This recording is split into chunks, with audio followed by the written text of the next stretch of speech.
Chapter 396. Did they really think that the immortal Tao and the devil Tao could coexist peacefully? However, this is also a good thing. After this, the celestial sect of wonders owes me a favor. After thinking for a while, Feng Zichen suddenly smiled. Although he had completely offended the demon sect, because of this matter, he had also gained a favor from the Xin sect. Overall, the advantages outweighed the disadvantages. Instead of concentrating on cultivating in the chaos outside the heavens, Zhu Qing of the demonic sect risked his life and sneaked back to the untainted land to hide. There was no need to think too much to know that there was definitely a conspiracy. Furthermore, the Fiend sect's conspiracy was either targeted at the primordial world or the mystic sect. Now, Feng Zichen pulled the devil out. No matter what the demon sect's plan was, it would be considered a failure. Under the surveillance of the experts of the mystic sect, even Fiend Ancestor Rahu could not stir up any waves in the primordial chaos, much less a half-step primordial chaos fiend. However, if that devil had not been discovered by Feng Zichen, with the devil sect's ability to stir up trouble, he would not have been able to escape. Primordial world. In other words, it was the profound sect. That would be troublesome. If he discovered them in advance, he would be able to stop his losses in advance, and he might even be able to counter the evil sect. As such, the Xian sect naturally owed Feng Zichen a favor. As for the price of offending the demonic sect, it was nothing compared to gaining a favor from the Xian sect. In the end, this world belonged to the celestial sect of wonders. In comparison, the demon sect was just a loser, a stray dog. So what if he offended him? Needless to say, Feng Zichen had a feud with the demon sect many years ago. Now, he had even refined demon ancestor Rahu's supreme treasure, the Stupa Pagoda, into the 18 levels of hell. It could be said that they had formed a deadly feud. Therefore, when facing the demon sect, his interests were aligned with those of the Xian sect. Whatever the demon gate wanted to do, it was always right for them to destroy it. He watched as the 6 sages headed to the chaos beyond the heavens to track down the demonic path's titans. Feng Zichen knew that even if the sage could not catch up, the devil would not be able to appear in the primordial world for the time being. Therefore, he no longer paid attention to the primordial world and focused his attention on the 18 levels of hell. At this moment, the 18 layers of hell had been completely born. They were shaped like inverted pagodas. One layer after another, they extended towards the depths of the netherworld realm, towards the bottom of the 9 underworlds. That hell was incomparably deep, and the deeper one went, the darker it became. There was no light at all, and it was extremely horrifying. A strange aura pervaded the air. Furthermore, the periphery of the infernal realm was shrouded in a dark red light, which was abnormally ferocious. It was formed from the baleful aura of heaven and earth, and it could corrode everything. It could prevent outsiders from getting close to hell, and it could also prevent evil spirits from escaping. It was the first layer of defense of hell.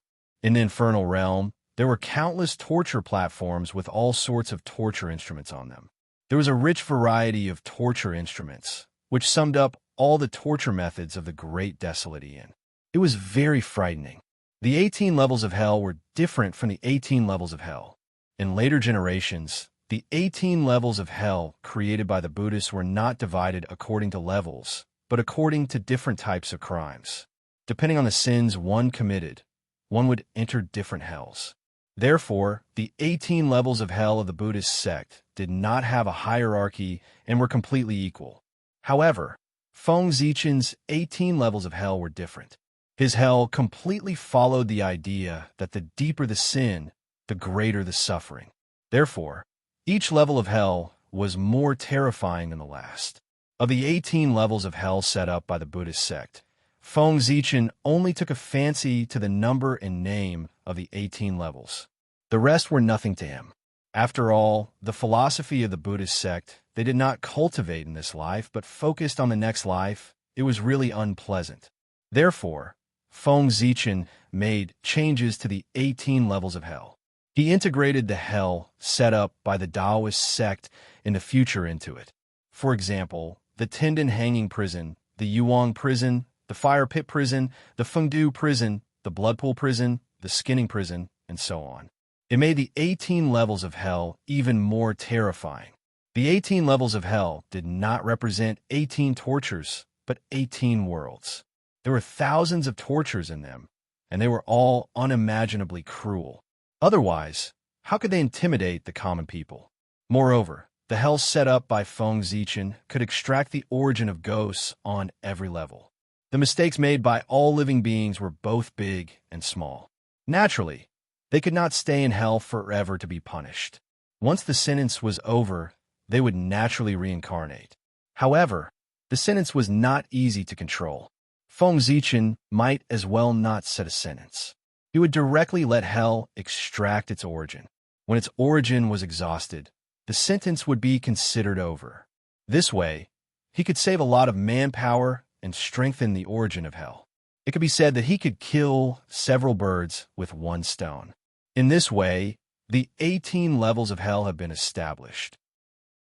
I hope that all living beings will remember the immortal Tao of Ascension, the noble Tao of Reincarnation, the filial Tao of Reincarnation, the fair Tao of Reincarnation, the virtuous Tao of Reincarnation, and the vicious hell. In the future, if you want to become an immortal and attain the Tao, you still need to cultivate more merit. Looking at the 18 levels of hell, Feng Zichen suddenly moved. He used the great Tao mantra again to persuade all living beings to be good. The fundamental purpose of hell was to warn all living beings and make them be good to heaven and earth. Even pulling people into hell to be punished was to deter all living beings in the primordial world. It was not to punish for the sake of punishment. This was the foundation of hell. It cannot be messed up. Otherwise, hell's foundation would be unstable and it would be in danger of being overturned at any time. Don't deceive your heart in life. It will be spared by the gods and ghosts. Good and evil will be repaid in the end. It's only a matter of time. In the end, Feng Zichen even composed a song for all living beings to remember in their hearts and recite at all times. As soon as Feng Zichen finished speaking, a gust of cold wind suddenly blew in the primordial world, blowing on all living beings.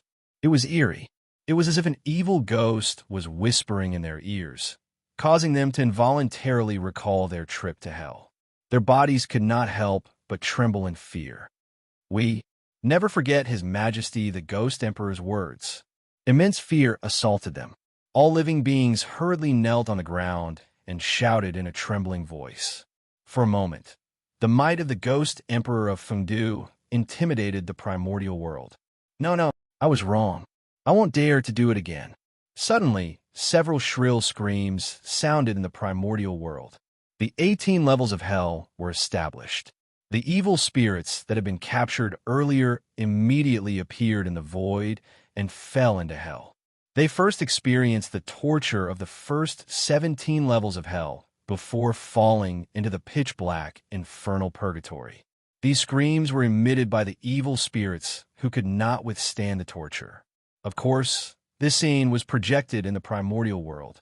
It allowed all living beings to see it clearly. Seeing this scene, all living beings could not help but feel a chill from the depths of their souls. Their bodies trembled even more violently. This, fellow Taoist Fengdu, isn't this 18 levels of hell too ferocious? It's against the harmony of the heavens. At the side, the Empress of Earth could not help but feel sympathy for the living beings when she saw this scene. She sent a voice transmission to Feng Zichen. Empress, if all living beings are good, these 18 levels of hell are just decorations. How can there be a violation of the harmony of the heavens? If all living beings are evil, these 18 levels of hell will punish evil spirits. They deserve it. Only then can they show the fairness of the heavenly Tao. Shaking his head, Feng Zichen replied, if they were good, this hell naturally had nothing to do with them. There was no need to care. Those who feared hell were mostly those who harbored evil intentions. The appearance of hell was to warn these people and make them dispel the evil intentions in their hearts. Sigh. After sighing, the Empress of Earth did not say anything else. She naturally understood such a simple logic. However, seeing all living beings like this, she could not help but feel sorry for them. This was a result of their personality. If they wanted to change it, it would not be a one-time effort. Boom, boom, boom. As the evil spirits entered the infernal purgatory, wisps of black gas surged out from the depths of hell and merged with the 9 dragons' emperor robe on Feng Zichen's body, increasing his power by a little. This was the magical effect of this treasure. It could become stronger with the strength of hell. Freeze! Forming a seal with one hand, Feng Zichen pointed at the 18 levels of hell. With a loud sound, the hell slowly sank until it was level with the ground of the first level of hell. All right, in that case, it looks much more pleasing to the eye. As hell sank into the ground, the terrifying phenomena in the surroundings disappeared one by one. Although this place still looked terrifying, it was far less terrifying than before. After doing all this, Feng Zichen raised his head and looked at the sky. There, the origin of hell still existed. Even though the 18 levels of hell were born, it did not exhaust all of its strength. However, the origin of hell was much smaller than before. It was about a quarter of its original size. Moreover, its color had also changed. It had changed from pitch black to pure white. The aura of death and sin on its body had also been replaced by a huge aura of life and holy aura. Although the size of the origin of hell was smaller, its power seemed to be stronger and purer. Thinking about it, the origin of hell was already dense in the beginning. With the addition of the pagoda, the origin of hell was even denser. The birth of the 18 levels of hell consumed the power of the pagoda. The origin of hell did not consume much. It was normal for there to be some left behind. As for the change from black to white and the change in aura, that was the principle of the cycle of heaven and earth. Extreme yang gave birth to yin, and extreme yin gave birth to yang. All things in the world, most of them could not escape this law. Life and death were the same. If the end of life was death, then the end of death was life. After fusing with the pagoda, the aura of death of the origin of hell reached its limit. It automatically gave birth to the aura of life and occupied the center. When the aura of death completely transformed into the 18 levels of hell, the aura of life was no longer concealed and was naturally exposed. Good stuff. Looking at the white ball of light in front of him, Feng Zichen revealed an infatuated expression. This was the origin of life, the origin of creation. It was a true primordial treasure. It was a treasure even more precious than the Daluo Dao fruit. Even if a quasi-sage swallowed it, there would be endless benefits. In an instant, Feng Zichen felt several gazes fall on him. No, it was the origin of hell. Those were the greedy gazes of a group of powerful beings outside the netherworld realm. This item's origin was too dense. It was not inferior to the connate origin of a quasi-sage at the peak of the quasi-sage realm. It was a supreme creation. If they could snatch it and refine it, they might be able to take a step closer and glimpse into the mysteries of the primordial chaos Dao realm. With this thought in mind, everyone could not help but be tempted. Even a few powerful beings at the late stage of the quasi-sage realm subconsciously clenched their hands, eager to give it a try. The lower their realm, the more they desired the origin of hell. Because, when their realm was high, the origin of hell was of little use to them. It might not be able to help them break through. However, it was different for cultivators with low realms. The origin of hell could definitely help them take a step closer. Therefore, they had an incomparable desire for the origin of hell. Their gazes towards the origin of hell became passionate. They were like evil spirits who had not eaten for many days and suddenly saw delicious food. When their gazes fell on Feng Zichen, they felt a tingling pain. At this moment, there was no doubt that if it were not for the hoodoo and the group of powerful beings present, those who coveted the origin of hell would definitely rush into the netherworld realm and tear Feng Zichen apart to seize the origin of hell. Good boy, there's so many experts. This item must not be left behind. Sensing the spying of many powerful beings, Feng Zichen immediately made a decision. The origin of hell must not be left behind. As the saying went, one was not afraid of thieves stealing, but one was afraid of thieves thinking about it. If he accepted the origin of hell, those powerful beings would probably target him and think of ways to snatch the origin of hell from him. Just thinking about this kind of situation was scary. Who could sleep soundly if they were targeted by dozens of late-stage quasi-sages or even higher existences? Therefore, the origin of hell could not be left behind. This was the source of trouble. I was really careless. At this moment, Feng Zichen could not help but secretly blame himself. He was so complacent that he forgot to hide the origin of hell in advance, exposing it to the public and attracting everyone's attention. If not for that, he would have secretly hidden the origin of hell, and no one would have known. Thinking of this, Feng Zichen sighed again and again. It would be better for him to hide such a good thing and slowly refine it to improve his cultivation. He was really muddle-headed. He even forgot to reveal his wealth. However, at this point, it was useless to think too much.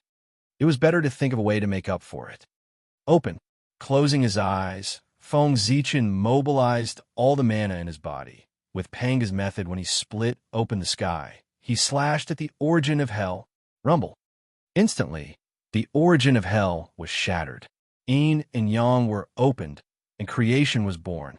Endless rules were manifested, and a world was gradually born, splitting heaven and earth. This was the method that Feng Zichen thought of. He really couldn't bear to give away the origin of hell. Why should he give away his own treasure? He might as well use this as the foundation to continue to evolve the world and completely consume the origin of hell. In this way, the origin of hell would be gone. No matter how much everyone coveted the origin of hell, they couldn't go to the netherworld and take away a world, right?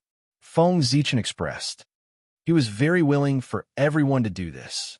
In that case, it wouldn't be Feng Zichen who dealt with them, but the will of the netherworld that was comparable to a saint. Open.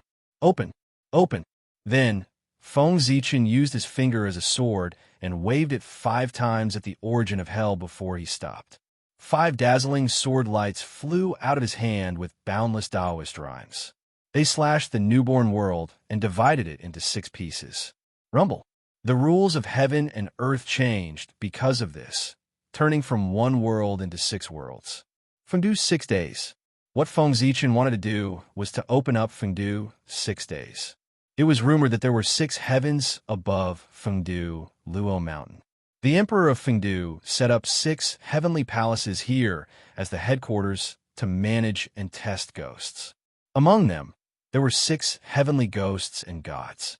As the subordinates of the Emperor of Fengdu, they were to protect the supreme dignity of the Ghost Emperor. Chapter 397. Turning 1 into 6. Although the area of the world had become smaller, but correspondingly, the speed of its derivation had undoubtedly increased greatly. In less than 100 years, the vast and boundless sky of the 6 directions appeared in the sky above Fengdu, Luo Mountain, which was the highest point of the netherworld. Boom! The moment the 6 heavens were born in the primordial world above the 9 heavens, Zhoxing shone brightly. Streams of origin power drooped down and poured into the netherworld. One could see that. After the starlight fell into the netherworld, it merged with the source of extreme Yin, forming the shadows of dim stars that appeared in the sky above the netherworld. First, the great sun appeared and hung in the sky. The sky was pitch black, but it strangely emitted light, illuminating the dark netherworld. That was the sun of the underworld. The essence of the sun fell into the netherworld and ignited the source of extreme Yin, reaching the point of extreme Yin giving birth to Yang, turning into a dark sun. This was the only Yang in the netherworld. It was also the hope of ghost cultivators to become immortals. Ghosts were formed from Yin Qi. If one wanted to become an immortal and attain the Tao, one had to remove all the Yin Qi in one's body and turning into Yang.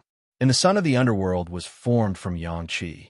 Bathed in its light, one's cultivation speed would undoubtedly be greatly accelerated. This was a supreme treasure for ghost cultivators. After the sun, a faint moon appeared. It was cold and cheerless, dotted with a few wisps of light, releasing an oppressive cold air. This was the moon of the underworld. After the essence of the sun fell into the netherworld, it merged with the source of extreme en, forming a bright moon. It contained the purest, innate, extreme en chi. It was of great benefit to cultivators who had just entered the ghost path or cultivators who specialized in the path of extreme en. After it, specks of starlight appeared and floated in the sky, flashing. If one didn't look carefully, they wouldn't be able to notice it at all. This was the projection of Zhouxing. They were far less powerful than the sun and moon, and they didn't have anything to rely on in the netherworld. Therefore, after coming to the netherworld, they could only turn into specks of starlight to announce their existence. Rumble, the sun and moon were born, and the projection of Zhouxing appeared. The netherworld shook and became more stable and perfect. I didn't expect that there would be such benefits in opening Fengdu for 6 days. Seeing the changes in front of him, Feng Zichen could not help but feel a little surprised. He had opened up the 6 heavens of Fengdu in a hurry. He had not expected that their appearance would cause the netherworld to be further perfected. This was truly a pleasant surprise. Dijun. Suddenly, Feng Zichen's face turned cold. He gritted his teeth and shouted a name. Zhouxing's phantoms had all appeared, but only the Emperor star projection that symbolized the Ghost Emperor was missing. How could he not be angry? The purple star was sealed by Dijun and could not manifest in the great desolate Aeon. Naturally, it was even more impossible for it to manifest in the underworld realm. Just as Feng Zichen was getting angry, the 6 heavens of Fengdu changed again. Buzz, buzz, buzz. One of the heavens suddenly trembled slightly as it began to absorb the tribulation aura, baleful aura, evil aura, and so on. What happened? The sudden change woke Feng Zichen up from his anger. He looked at the 6 heavens of Fengdu in front of him in surprise and bewilderment. Why should he care about Dijun? He could not be arrogant for more than a few days. Moreover, it was useless even if he cared. He could not defeat Dijun. Now, it was more important to care about the matter in front of him. This is, looking at the sky that was crazily absorbing evil aura, Feng Zichen's heart stirred slightly. He vaguely understood something. The 6 heavens of Fengdu had their own uses. One of the heavens was the place where the evil god lived. This evil god did not refer to the ghost god who did all kinds of evil, but the ghost god who arranged the plague to cause the great calamity. The netherworld realm had a high status, and only the 18 levels of hell could not show its might. Therefore, the evil god was born because of this. If the atmosphere of the human world was bad, and they took evil as glory and good as disaster, the netherworld realm's ruler, Emperor Fengdu, who lived in the Yin Mountain, would feel it and expel the ghost god to the human world. Or it would cause war, or it would spread the plague. It would cause the world to be in chaos. Killing to stop killing, violence to curb violence, purge heaven and earth, and rebuild order. It would show the majesty of the Emperor Fengdu. The Yin court has not appeared, but the authority of the Emperor Fengdu has already begun to manifest. Is it so urgent? After thinking it through, Feng Zichen muttered. Without thinking, he knew that the only person in the netherworld who could guide the changes of the 6 heavens of Fengdu under his nose was the will of the netherworld. It seemed that the netherworld had been holding back for a long time. As soon as it appeared in the world, it could not wait to show its presence. Feng Zichen also understood the thoughts of the will of the netherworld. Look, as his brother, the heaven realm, had already become the center of the power of the primordial world. Looking at him, he had just been born. If he did not do a few things that would cause a sensation in the primordial world, how could he compete with the heaven realm? Wouldn't he be weaker than the heaven realm? Therefore, he even took the initiative to guide the changes of the netherworld to increase his right to speak in the primordial world. However, by doing so, the will of the netherworld completely messed up Feng Zichen's plan of low-key development. He had originally planned to open up the 6 heavens of Fengdu and use it to nurture his team. When the Ghost Path had some experts to support him, he would participate in the battle for the primordial world to establish the supreme position of the Netherworld. But now, the Netherworld did not give Feng Zichen a chance to develop at all. It directly let him join the battle for the primordial world to seize the power of heaven and earth. F***CK. At this moment, Feng Zichen really wanted a curse. The Netherworld had just been born. It had no people or things. He was a commander without an army. What could he use to compete with the demons and the heaven realm? By relying on his head? If he did not leave the Netherworld, he could still protect himself. Once he left the Netherworld, he probably did not need Jun to make a move. Just one of the 10 great demon gods of the demon race would be able to blast his incarnation into pieces. Therefore, the will of the Netherworld was completely forcing him. Wait, not at all. Hechen could not. The Empress of Earth, the Magi could also do it. With a thought, Feng Zichen had an idea. However, this matter was not urgent. He had to deal with the matter in front of him first. After the 6 heavens of Fengdu had finished evolving, the origin of hell was still not exhausted. However, there was only a little bit left. It was of great use to Daluo Jingxian, but its effect on the saint was minimal. Therefore, when they saw the current appearance of the origin of hell, those prying gazes immediately disappeared. Phew, sensing this, Feng Zichen could not help but heave a sigh of relief. He really could not feel at ease being remembered by so many powerful figures. After all, no matter how strong his strength was, his essence was still Daluo Jingxian. Therefore, he did not intend to leave behind such a small amount of the origin of hell. Go! As he spoke, Feng Zichen waved his hand and sent the small ball of the origin of hell into the ground of Yin Mountain, fusing with the origin of Yin Mountain. Immediately, under Yin Mountain, a magical world was slowly born. That was Fengdu Hell. As everyone knew, there were 19 levels of hell.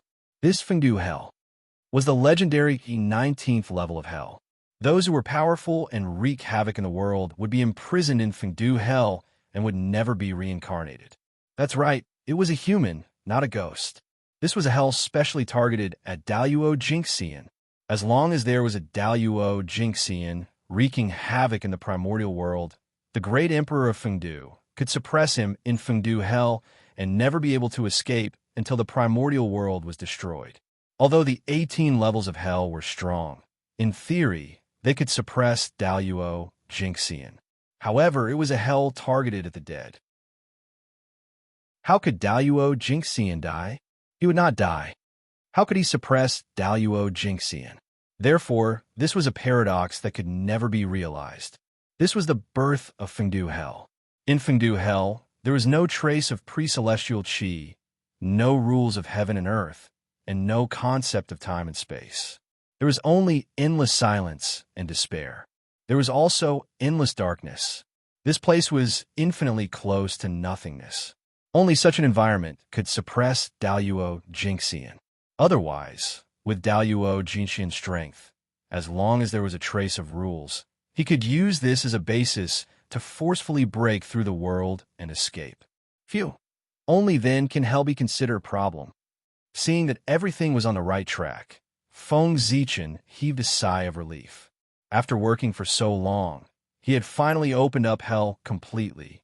This also meant that it was time to reap the harvest. Rumble.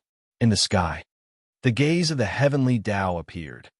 The black and yellow merit gathered. It surged towards Feng Zichen in a mighty manner. Although the merit obtained from opening up hell was far inferior to the merit obtained from turning the earth into reincarnation, it was still about 10%. It was almost comparable to the merit obtained from establishing the 3 pure ones. Speaking of which, the merit obtained from establishing the 3 pure ones was actually not much. If one were to really talk about it, the amount of merit could not even be ranked in the top 10 of the primordial world. They could become saints. It was said that they became saints by establishing a sect, but in fact, it was not. They relied on the merit of opening the heavens to become saints. The so-called merit of establishing a sect was just a primer to open the merit of opening the heavens. If not, Why was the strength of the three pure ones stronger than Zhu and Ti when they both established a sect to become saints? It was because the way the two became saints was completely different. Boom! Merit entered the body. Feng Zichen's cultivation was soaring. This time, he did not refuse to use merit to increase his cultivation. He was not worried about the possible hidden dangers at all. That was because the Emperor of Fengdu was only an incarnation. Using merit to increase his cultivation did not affect his main body at all. He could also use this opportunity to see the pros and cons of using merit to increase his cultivation. In that case, how could Feng Zichen not do it? The reincarnation merit that he had obtained earlier, plus the helm merit that he had obtained now, Feng Zichen did not hold back at all. He took them all out to increase his cultivation. Next, Feng Zichen's cultivation began to soar. Daluo Jingxian was in the middle stage. Daluo Jingxian was in the late stage. Daluo Jingxian was in the great perfection. The early stage of the quasi-saint, the middle stage of the quasi-saint, the late stage of the quasi-saint. In a short moment, with the help of merit, Feng Zichen's cultivation advanced from the early stage of the Daluo Jingxian to the late stage of the quasi-saint, becoming a great magician. Only then did he stop the momentum of his advancement. However, the remaining merit was not enough to advance him to the level of the great perfection of the quasi-saint. Even so, it was shocking enough. Although the quasi-saint and Daluo Jingxian were in the same realm, they were two completely different existences. The former had already begun to transcend the river of time and space, while the latter was still struggling in the river of time and space. The difference was obvious at a glance. It was like the difference between heaven and earth. What is that? Originally, everyone thought that it was over, but they didn't expect that the changes weren't over yet. They saw an origin suddenly droop down from the tunnel, forcefully twisting Feng Zichen's foundation, turning the earth flower on his head into an earth flower. For a moment, Feng Zichen's body changed again. Although his realm didn't increase, his aura was much stronger. He also had the temperament of the Lord of all things, transcending the gods and boundless majesty. Today, the great magicians of the primordial world saw a scene that surprised them. A Taoist priest who had just entered the Daluo Jingxian had crossed 5 small realms and 1 big realm in a short moment, becoming a great magician of the late stage of the quasi-saint. Moreover, he had also bloomed the only 2 earth flowers of the primordial world. It was unheard of and unseen. His cultivation speed was so fast that it could be said to be the best in the primordial world. It was enough to be recorded in the primordial world's history books and be admired by future generations. Fast. Too fast. This was the only thought in everyone's mind. What a great creation! However, how much of his strength can he unleash if he doesn't have the experience to match up to his cultivation base? Everyone was first shocked by the speed of Feng Zichen's advancement. Then, they couldn't help but think of the drawbacks of doing so. It didn't seem like a big problem to use merit to increase 1 or 2 small realms. However, it was the first time in the primordial world that Feng Zichen crazily used merit to increase his cultivation base. The strength of one's strength came from the origin, realm, and experience. The origin represented the upper limit of one's magic power. The more profound it was, the more powerful one's magic power was. The realm represented the control of the great Tao and the rules. The more profound it was, the greater its influence on the world. Experience was combat experience. The more abundant it was, the more control one had over oneself. One could often exert the greatest advantage at the smallest price. Therefore, in order to fully exert one's strength, all 3 were indispensable. However, merit could only increase one's cultivation base by one's realm and nothing else. This was like a child suddenly possessing the strength of an adult. He was strong and could be said to be invincible among children, but could he be a match for a normal adult? Obviously, he couldn't. This was Feng Zichen's current situation. If he had the corresponding cultivation realm, but not the corresponding strength, any quasi-sage primary stage expert would be able to compete with him. Oh, not necessarily. After all, Feng Zichen had bloomed the flower of the earth.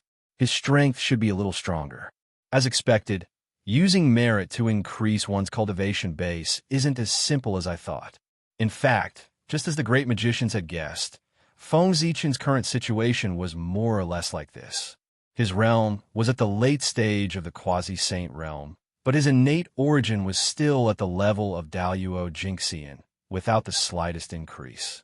The experience from Daluo Jingxian to the late stage of the quasi-saint realm was completely blank, and it didn't help him at all. Compared to before, his strength lay in the fact that his influence on the world was even deeper, his mastery of the great Tao and the rules was even more at will.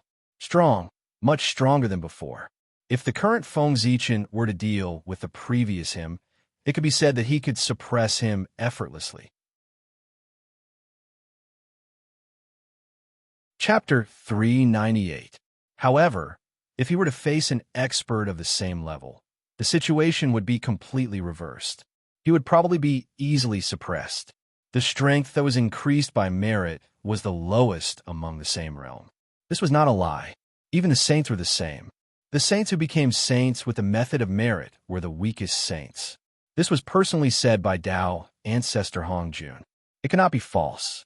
In the future, if the incarnation of Fengdu fought with others, he could only rely on his realm to suppress it. It would be difficult for him to lose against Daluo Jingxian as a quasi-saint. With Feng Zichen's current situation, he could only show off in front of Daluo Jingxian. If he showed off in front of a quasi-saint, he might fail. However, this was the netherworld. The strength he could unleash was far from what he was showing now. With the origin of hell, he could unleash strength comparable to a perfected quasi-saint. With the origin of a netherworld, he could unleash strength comparable to Daluo Jingxian. This was the benefit of the karmic rank. He was almost invincible in the netherworld. It seems that I have to cultivate well from now on. Feeling the weak origin in his body, Feng Zichen was a little distressed. Experience was something that relied on the accumulation of experience. It was impossible to achieve great results in a short period of time. However, there were many ways to quickly grow the innate origin other than painstakingly condensing it. However, these methods require the consumption of a large number of precious innate treasures, especially the innate origin that could increase the late stage of the quasi-saint realm. Its value was comparable to a high-grade innate spirit treasure. Destroying a high-grade innate spirit treasure just to increase the origin of the Fengdu incarnation? Feng Zichen felt that he was not so prodigal or rich. Fengdu incarnation should cultivate by himself. At the same time, he could recomprehend every realm to increase his experience and make up for his shortcomings. Anyway, he had nothing to do now. Instead of being idle, he might as well cultivate. Before the end of the Great Magi Demon War, the thing that Fengdu incarnation lacked the most was time. However, there was no rush. Now, the netherworld had appeared. The most important thing was to suggest the Yin Court. The heavens had the heavenly court, which managed the immortals and controlled the wind, rain, thunder, and lightning. On earth, there should be an underworld court that governs all ghosts and controls life, death, misfortune, and fortune. Only when the heavens and earth were in balance was the truth of the great Tao. Having made up his mind, Feng Zichen turned around and walked toward Hutu. He wanted to talk to her about establishing the Yin Court. After all, he didn't have the strength, the soldiers, or the food. It was impossible for him to establish the Yin Court by himself, not to mention whether the great mystical abilities of the primordial world were convinced or not. Just the heavenly court's attack was enough for him to suffer. Primordial world. There was a shaman. This was enough for the demons to worry about. If another Yin Court appeared, it would be better than fighting for power. Wouldn't the demon race explode? Dong Wang would probably be able to turn Feng Zichen and the Yin Court he had established into dust once he struck the bell of chaos. The demon race would never tolerate the existence of the Yin Court. Therefore, if the Yin Court wants to be established, it had to be the sorcerer tribe. Only the Een court established by the Magi could not be afraid of the demons and shock the primordial world. At the same time, the Yao didn't dare to rashly attack the Een court. Moreover, the Netherworld was the backup plan that Pangu had prepared for the Magi. It was only natural for them to establish the Een court. In addition, Feng Zichen was a Magi of the Magi. He naturally had to live up to his identity and plan for the future of the Magi. Although establishing the Een court could not change the fate of the Magi, it could protect the Magi who remained in the Netherworld and leave some foundation for them so that they would not decline so miserably. This would not be in vain for him to interact with the Magi. Whoosh, whoosh, just as Feng Zichen turned around, two rays of light suddenly appeared out of nowhere and flew toward him at an extremely fast speed. The speed was so fast that it seemed to be traveling through the river of time and space. It ignored all space-time and created the illusion that space-time was stagnant. The moment Feng Zichen saw them, they suddenly appeared in front of him. A powerful force suddenly attacked, forcing Feng Zichen to take a few steps back. What a powerful force! Could it be that as he retreated, Feng Zichen felt something in his heart and vaguely sensed the origins of the two? In the Netherworld, there were only two treasures with such power, and they had not appeared in the world. There were only two treasures that met such conditions: the Book of Life and Death and the Spring and Autumn Samsara Brush. This was one of the few treasures in the Nether Realm that could retain its full strength after leaving the Nether Realm. It could be said that the Book of Life and Death and the Spring and Autumn Samsara Brush were the most precious treasures in the Netherworld apart from the 6 paths of Reincarnation Disc. This was the symbol of the Netherworld. After stabilizing his footsteps, Feng Zichen raised his head to look at the 2 balls of light floating in the air. The balls of light were dark purple, indicating that countless mysterious runes were flowing around them to isolate them from the outside world.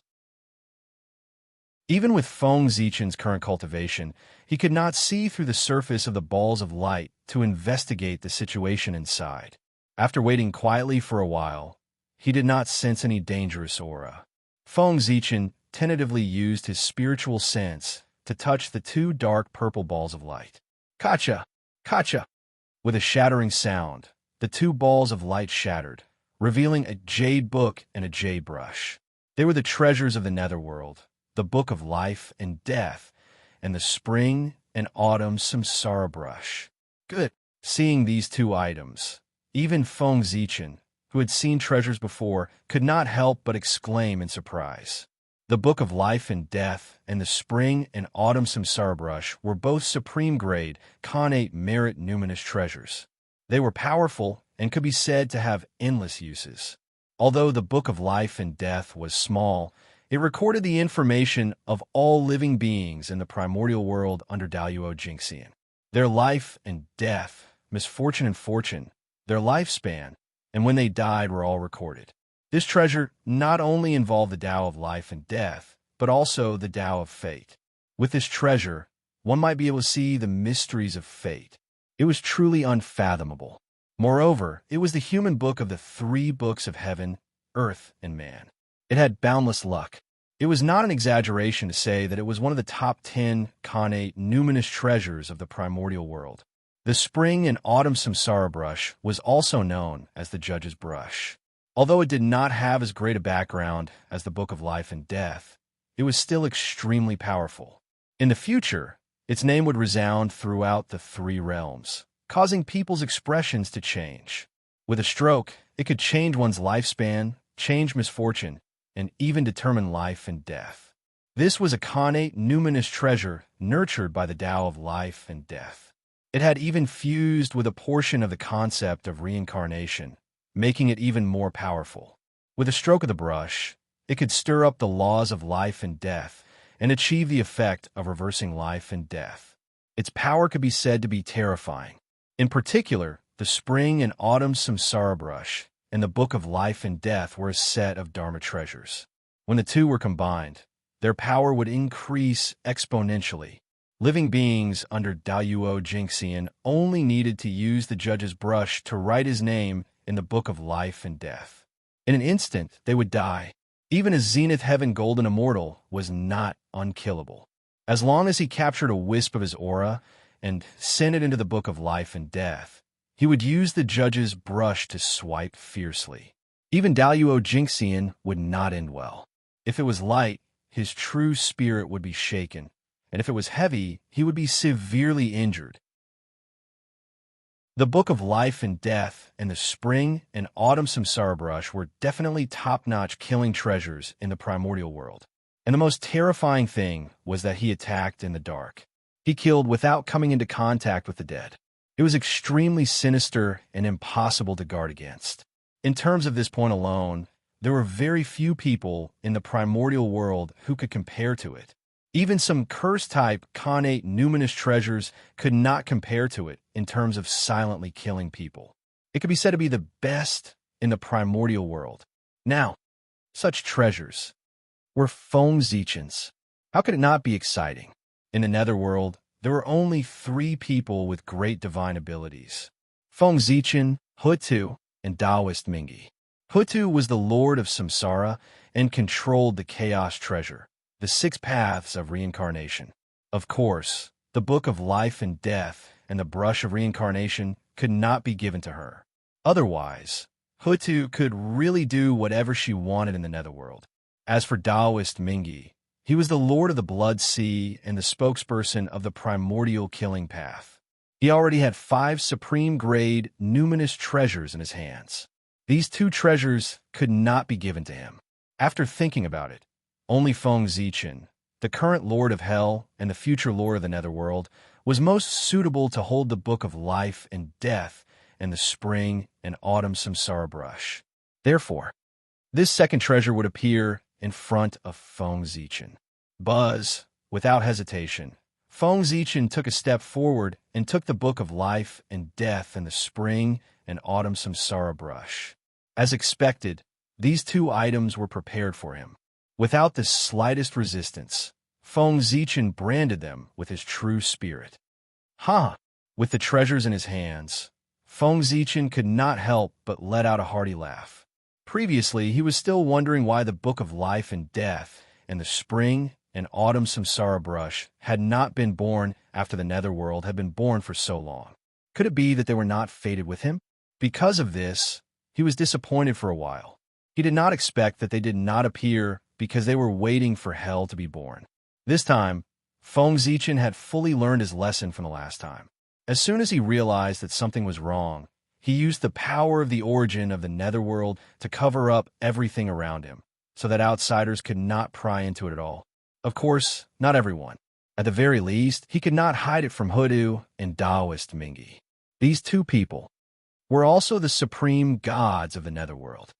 If they did not have other important tasks, they would definitely be Feng Zichen's biggest competitors to become the lord of the netherworld.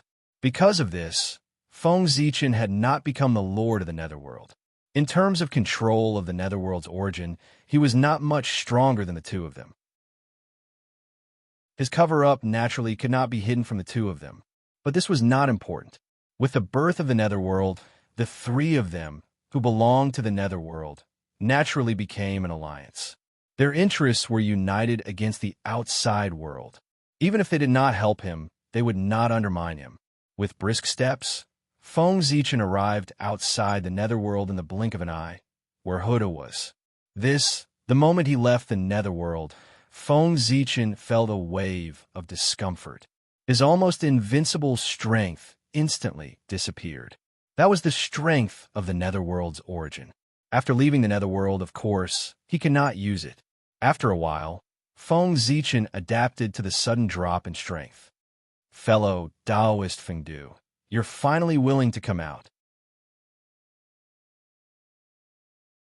Chapter 399. Today, fellow Taoist, you have broadened our horizons. Seeing Feng Zichen walk out of the netherworld before he could take the initiative to speak, Hutu said exaggeratedly. Actually, it was not an exaggeration. Opening up 25 top-notch upper-class worlds in a row was something that even a saint might not be able to do, and it was done so easily, as if it was effortless. This was truly shocking. Of course, these great divine abilities also knew Feng Zichen must have used a method that they did not know. However, to be able to come up with such a method, it already proved that he was extraordinary and definitely far surpassed them. After all, the 25 upper-class worlds were placed in the netherworld. No matter how they observed, they could not understand what method Feng Zichen had used to be able to open up those upper-class worlds so effortlessly. Of course, these great divine abilities would not know that Feng Zichen had integrated the pagoda into the origin of hell before the netherworld appeared, preparing for today's matter. It was all for this moment to amaze the world. Think about it, opening up 18 top-class, upper-class worlds in one go. How incredible was this? To be able to do this, how extraordinary would he be? He must be a great expert that was beyond imagination. Thinking about it, even if he was not a primordial chaos expert, he was not far from it. Of course, this was only Feng Zichen's original plan. It was said that plans could not keep up with changes, and this time was no exception. With the help of the will of the netherworld, he opened up the 6 days of Fengdu and the hell of Fengdu in addition to the 18 levels of hell. This was great. He had gone overboard with his acting. However, looking at everyone's attitude, it was obvious that the effect was obvious. Regardless of whether he succeeded in pretending to be a peerless big shot, he had been labeled as mysterious. That was enough. Mysterious represented the unknown, represented infinite possibilities. That was the best way for him to hide his true identity. Ha! Fellow Taoist Hutu, you must be joking. That was all the power of the will of the netherworld. Poor Wei was just taking advantage of the situation.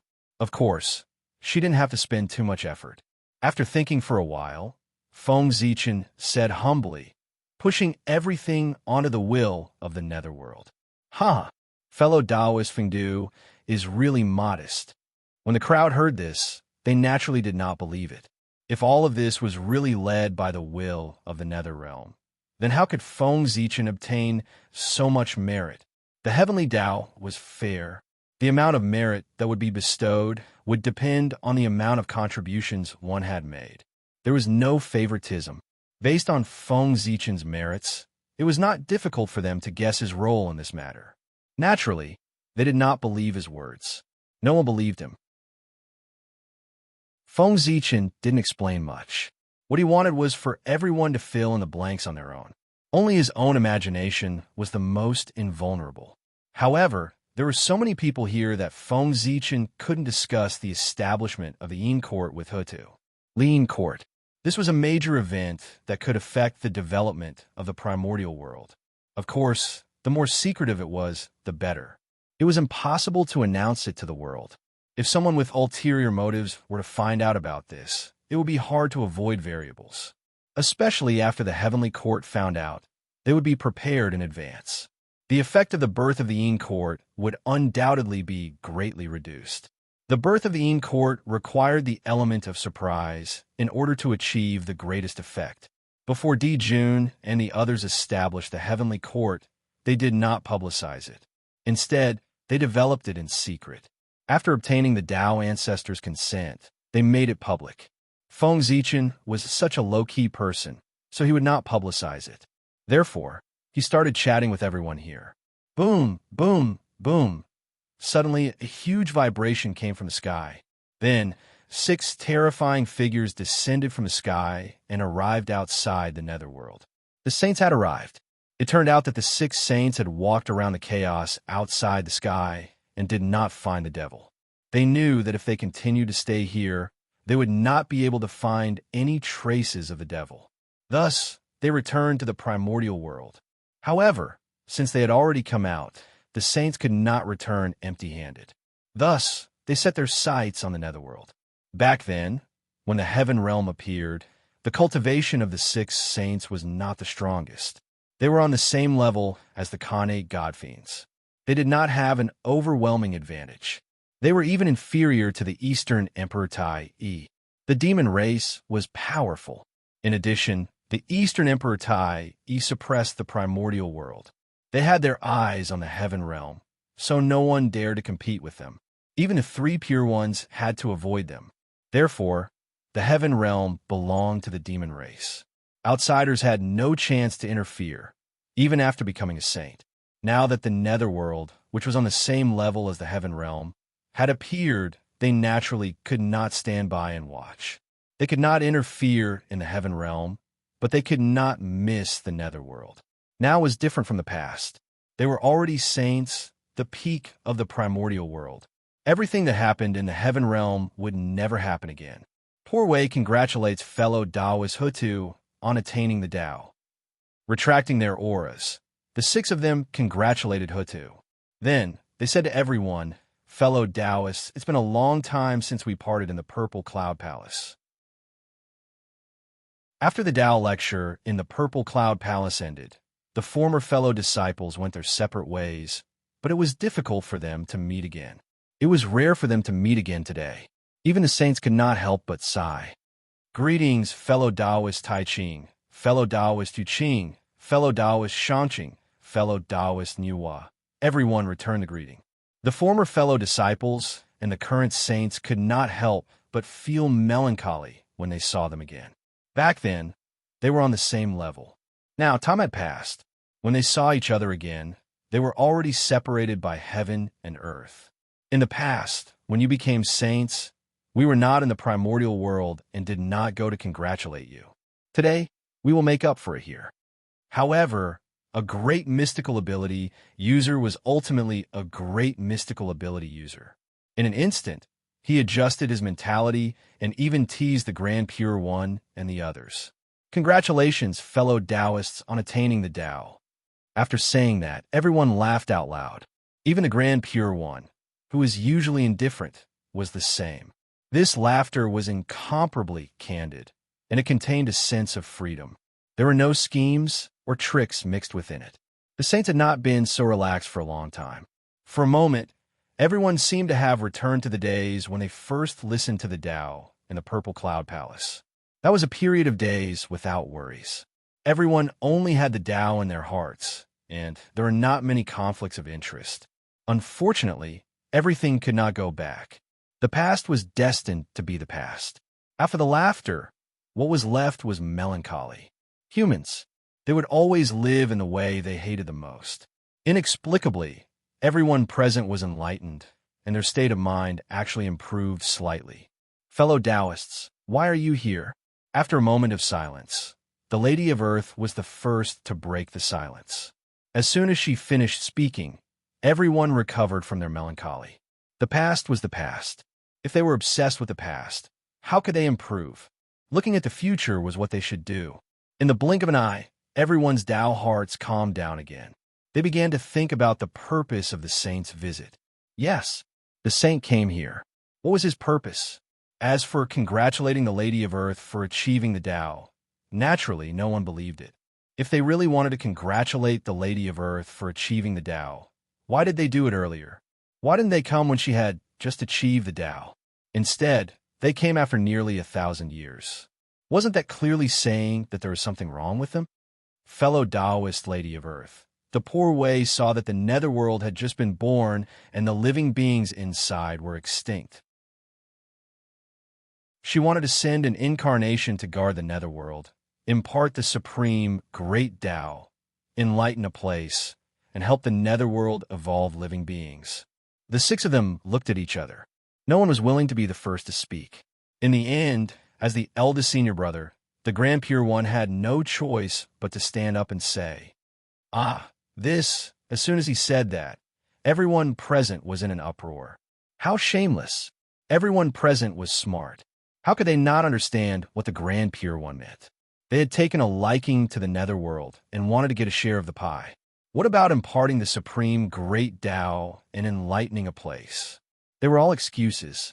They were already sending incarnations to stay in the netherworld. Wasn't their goal clear? Fellow Taoist Grand Pure One, what do you mean? At that moment, not only did the Lady of Earth's expression change, but even the expressions of Feng Zichen and Taoist Mingi turned ugly. Now, the three of them were the rulers of the netherworld. How could they tolerate outsiders spying on this place? That was the foundation of their Tao.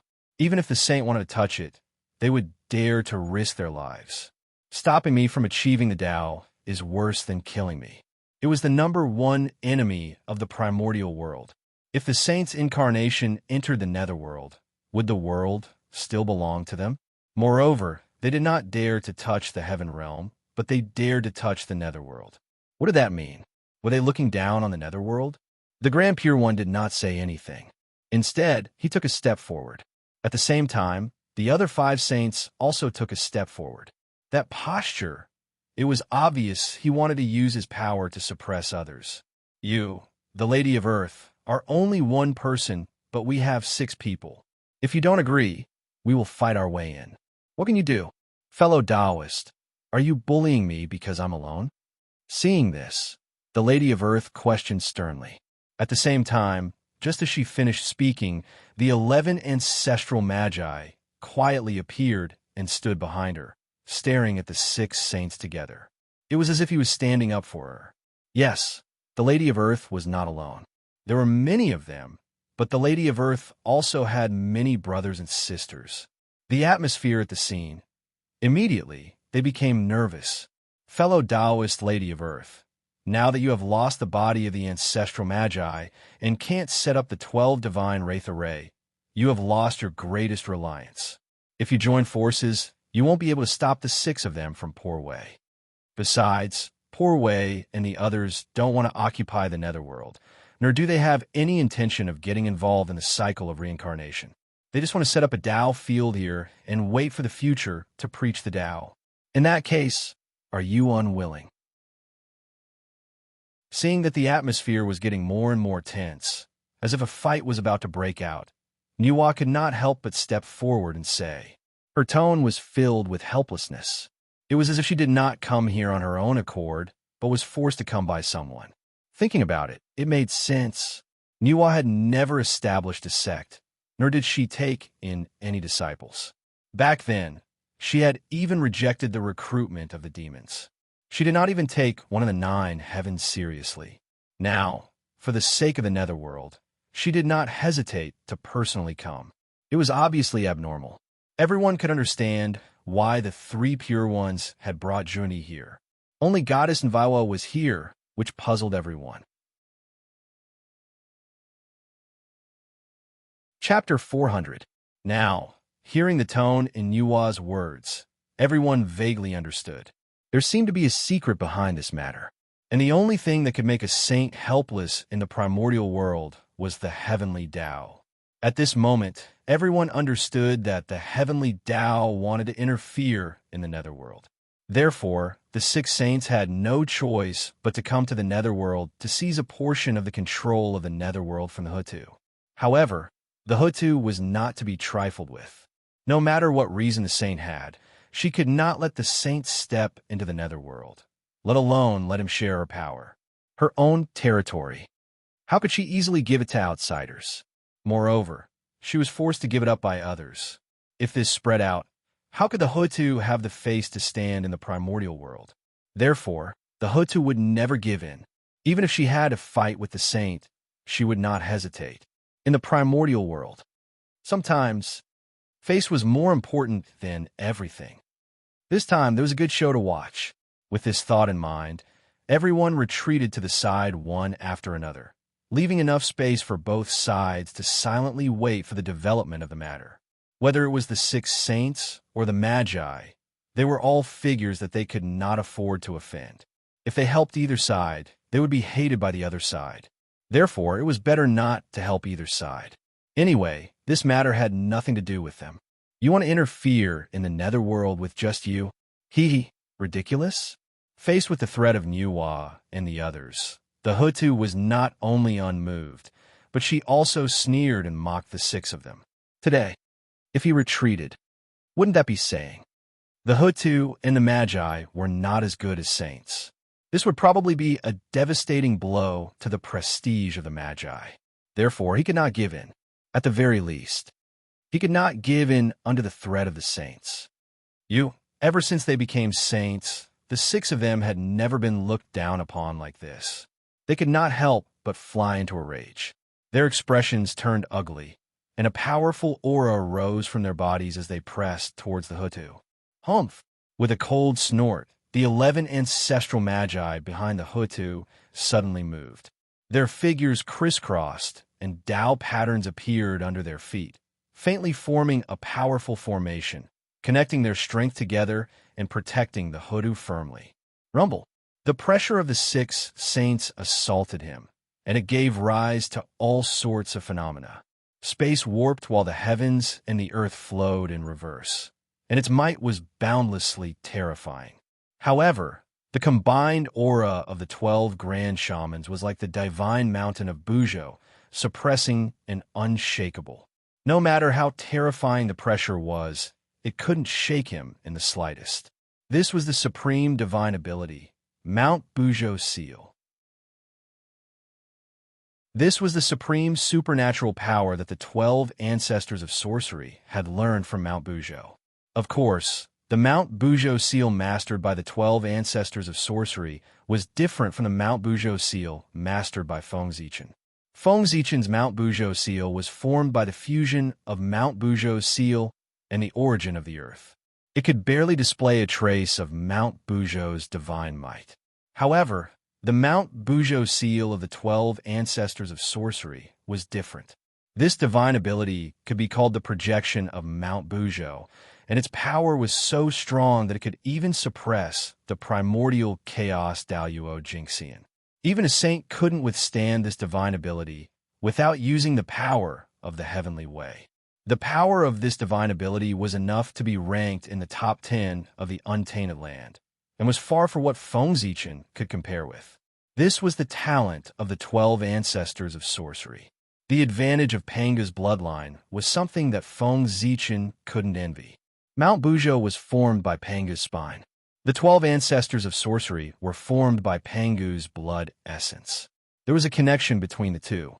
In addition, after the 12 ancestors of sorcery cultivated the Tao of gods and demons, they had a deeper understanding of Panga's bloodline.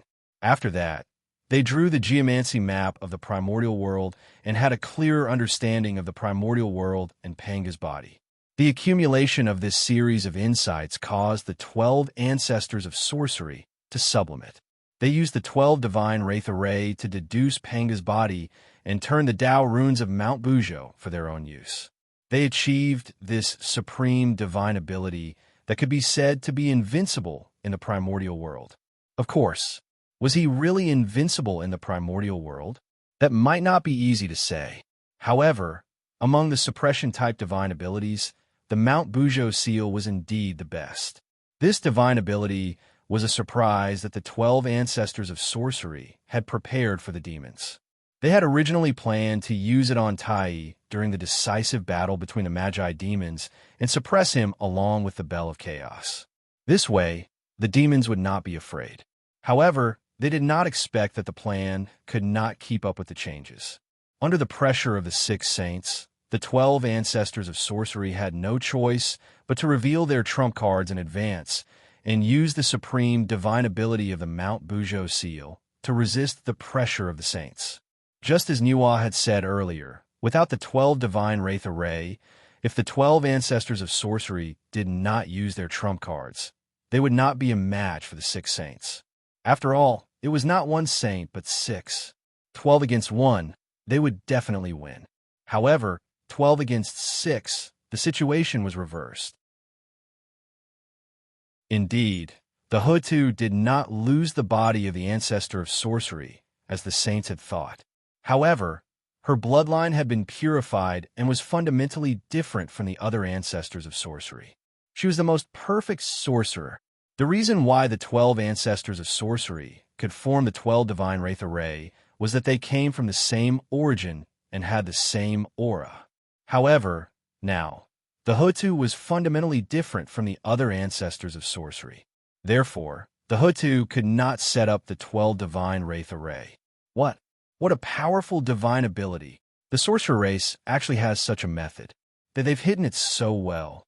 In the heavenly court, Jun and the others could not help but be excited when they saw the sorcerer race and the saints arguing because of the nether realm. No matter the outcome of this battle, the enmity between the sorcerer race and the saints had been formed. In the future, the sorcerer race would have a difficult time. This was what the demons were looking forward to. In this case, how could Jun and the others not be happy? Unfortunately, the changes in things were often unexpected. The sorcerer tribe's sudden display of a supreme divine ability gave them a huge fright. The aura of this divine ability was exactly the same as that of Mount Bujo. It was like a projection of him, sacred and great, able to suppress everything. Even someone as strong as them could not help but feel a sense of powerlessness in the face of this divine ability. It could be seen how powerful this divine ability was. Among them, Itai felt it the most. The moment he saw the seal of Mount Bujo, he had a bad feeling. It was as if this divine ability was specially prepared for him. Even the Dongwang bell, which had been unchanged since ancient times, began to tremble as if it had sensed danger. This is sudden inspiration. This divine ability is used to deal with me. Vaguely, Tai seemed to have understood something. The seal of Mount Bujo was originally prepared by the sorcerer race to deal with Tai. It was fine if he did not appear in the world. At that time, the secrets of heaven were chaotic, and no one could see through it. Tai could not detect the sorcerer race's goal. Chapter 401. However, once he appeared, the heavenly secrets were immediately clear. Tai vaguely sensed the danger in advance. The change in Tai and the East Emperor Bell naturally attracted the attention of the surrounding people. The Magi are so scheming. Jun, Tai, Fu Shi, Kuan Peng, and the others were all top figures of the primordial world. They could be said to be extremely intelligent. After thinking about it carefully and comparing it to Tai Yi's situation, he understood the Magi's plan. His expression could not help but turn ugly, and he felt a lingering fear in his heart. If the six saints had not threatened the Magi and forced them to use their trump cards today, Tai would have been endangered during the battle between the Magi and the demons. There was no need to doubt the power of the Mount Bujo seal. If it was unexpected, it could definitely suppress Tai and the East Emperor Bell together. Even if the East Emperor's strength was heaven-defying, he would not be able to break out of the seal in a short period of time when facing the powerful Mount Bujo. In that case, without the help of the East Emperor, even if the Magi did not have Hutu, the demons would not be able to defeat the might of the Magi. Their defeat was set in stone. Fortunately, with the intervention of the saints, everything changed. The trump card of the Magi was forced to be exposed in advance. Although it was still troublesome, it was far less terrifying than before. Now that they were prepared in advance, it would be difficult for them to have an unexpected effect. This time, I have to thank the six saints. Looking at the saints below, Jun sighed. That's right. At the side, everyone nodded in agreement. In this battle, regardless of whether the Magi won or the six saints won, they did not benefit as much as the demons. They were the biggest winners. When the sandpiper and the clam fought, the fishermen would benefit. The Magi summoned the projection of Mount Bujo. It was indeed beyond the expectations of the six saints, but so what? The projection was ultimately just a projection. It was not the real Mount Bujo descending. How could it block the divine might of the saints? The Grand Pure One raised his eyelids and looked at the Bujo mountain seal in surprise. Then he slowly said, "That's right. The projection of Mount Bujo? The poor Wei has underestimated the witch tribe. But do you think that the projection of Mount Bujo is enough to stop poor Wei and the others, fellow cultivator?" As he spoke, the Grand Pure One's aura grew stronger and stronger. In the blink of an eye, it had risen to an inconceivable level. Terrifying power swept out, distorting all concepts and denying past knowledge. The rules of heaven and earth moved according to his will, and the world was under his control. This was the Grand Pure One, the most supreme saint in the universe. With his peak 4th level, chaotic essence cultivation base, he was the undisputed #1 saint. At the same time, his hand shook, and the primordial ultimate treasure, Taiji diagram, appeared and hung behind his head. Primordial yin and yang qi hung down, releasing a shocking pressure. After him, the other 5 saints also did not hold back. Their terrifying strength was released, suppressing the heavens and the earth, the past, present, and future. A supreme treasure appeared in his hand. Tao and logic interweaved, emitting resplendent light. It was as if he could unleash a world-shocking attack at any moment. Do you think I'm afraid of you? In the face of the six saints' coercion, the 12 ancestral sorcerers were not afraid. They raised their hands and summoned the primordial ultimate treasure, the primordial geomancy diagram. Suddenly, a miniature primordial world appeared in front of the 12 ancestral sorcerers, confronting the supreme treasure in the hands of the six saints. Oh no, retreat. Realizing that something was wrong, the powerful beings outside the nether realm fled outside of time and space without any hesitation. They were afraid that if they were late, they would be involved in the battle between them. Crazy. Are they going to destroy the primordial world? Is it worth it for the nether realm? Outside of time and space, everyone stopped and said worriedly. They were afraid that they would accidentally break the primordial world into pieces. Fellow Taoists, if fellow Taoist Grand Pure One and the others really start fighting later, we have to stop them even if we have to risk our lives. Otherwise, the primordial world will be in danger. After a while, the great void Taoist said with a serious face. Yes, you're right, fellow cultivator Great Void. We can't let them fight. Hearing that, everyone agreed. By the way, poor Wei, go to the heavenly court and invite fellow cultivator Tai over. His cultivation is the most profound, and he has the Khanate supreme treasure, the Dongwang Bell, to protect him. With him around, it might be useful. Suddenly, someone suggested, no, the shamans and demons are irreconcilable. Fellow cultivator Tai can't wait for them to fight. If you invite him, won't you be adding to the trouble? You can't invite him over. Before anyone else could say anything, Taoist Huang Ling hurriedly objected. Inviting Tai over. Did they think that the situation was not tense enough and wanted to add fuel to the fire? What a brainless person. However, that person's suggestion gave the Great Void Taoist an idea. Since they wanted to invite someone, why do they have to invite the Dongwang Tai? Wouldn't it be better to invite the Taoist ancestor directly? Therefore, the Great Void Taoist hurriedly said to the person beside him, fellow cultivator Bayu, you're the fastest among us. Therefore, I'll have to trouble you to go to the chaos beyond the heavens and ask Master from the Purple Cloud Palace. If they really start fighting, only my teacher can stop them in the untainted land. As soon as the Great Void Taoist finished speaking, a handsome young man in white who was shrouded in coldness said, the Great Void Taoist is right. Brother Great Void, you're right. Only Master can stop this disaster. There's no time to lose. I'll go now. This person was Taoist Bayu. His original body was an ice sculpture born in the north of the primordial world, an extremely cold place.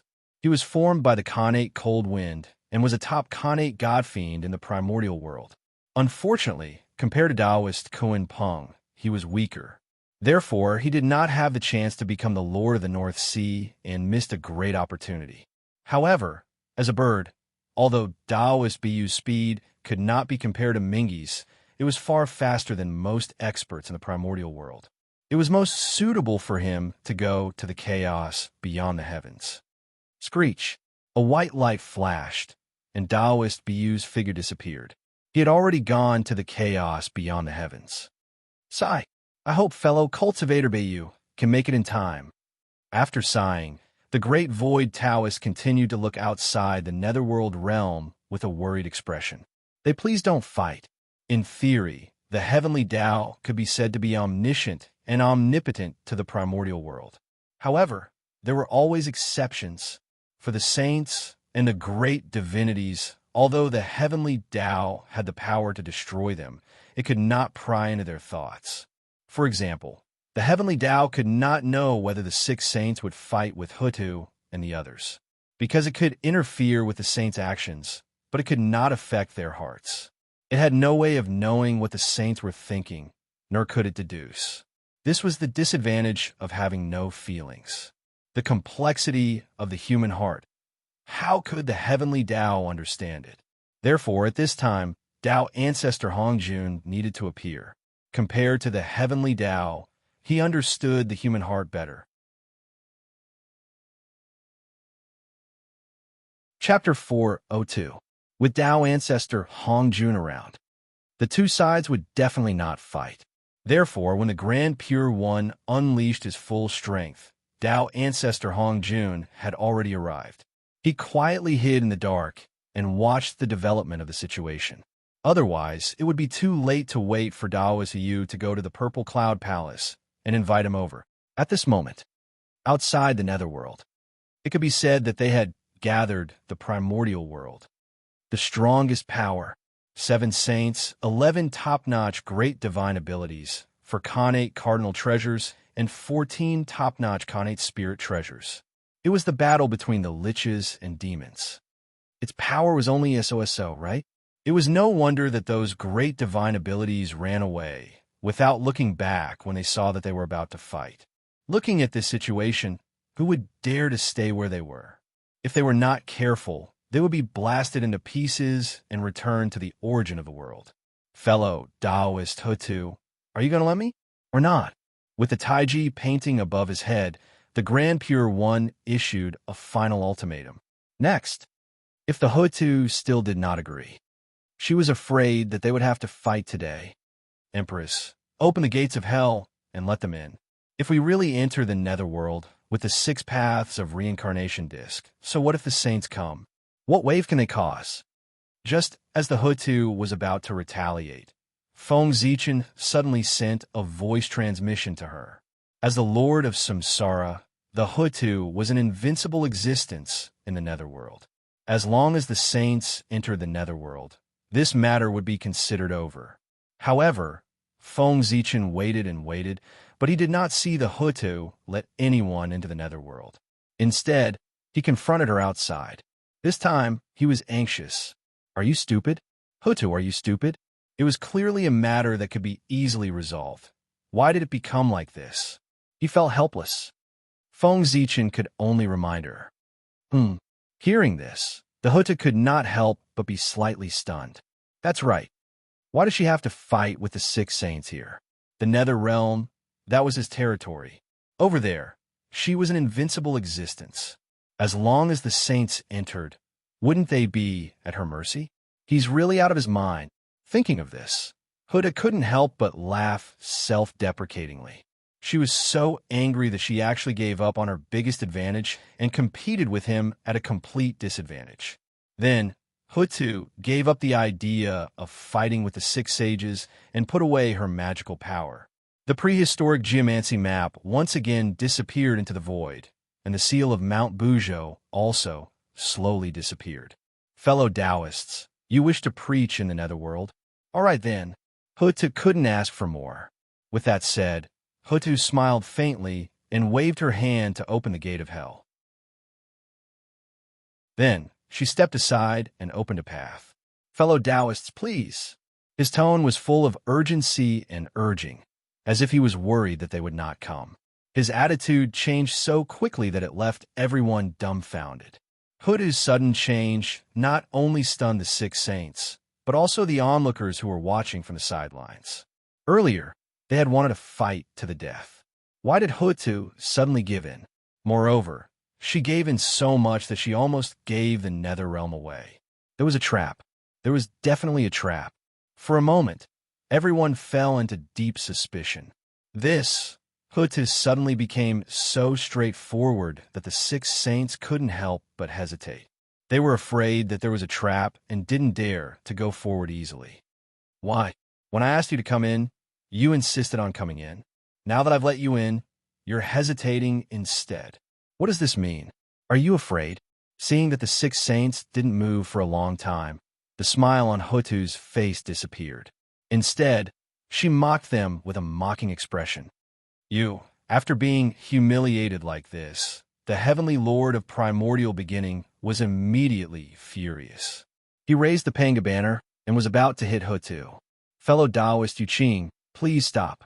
Seeing that Hutu had taken a step back and made things turn around, he didn't expect that the heavenly lord of primordial beginning would suddenly raise the Panga banner.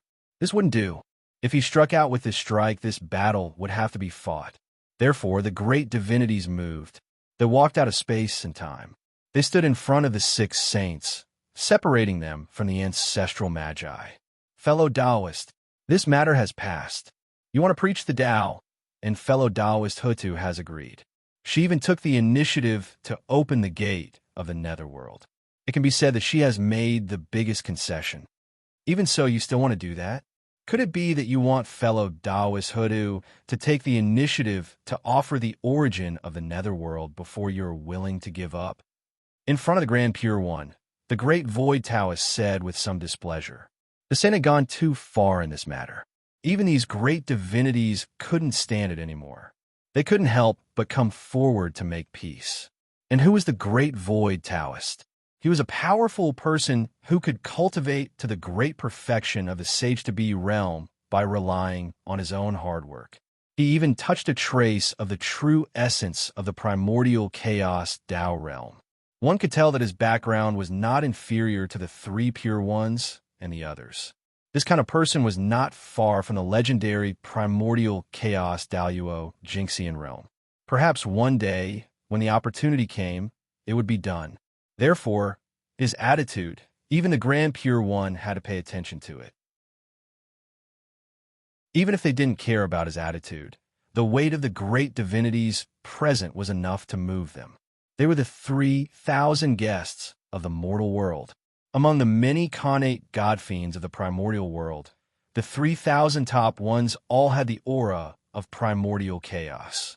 If they offended all of them, they would be in big trouble in the future. Fellow Taoist, please calm down. We were too rash. The Grand Pure One took back the Taiji painting and apologized. Fellow Taoist Hutu, Poor Wei and the others have offended you today. Please forgive us.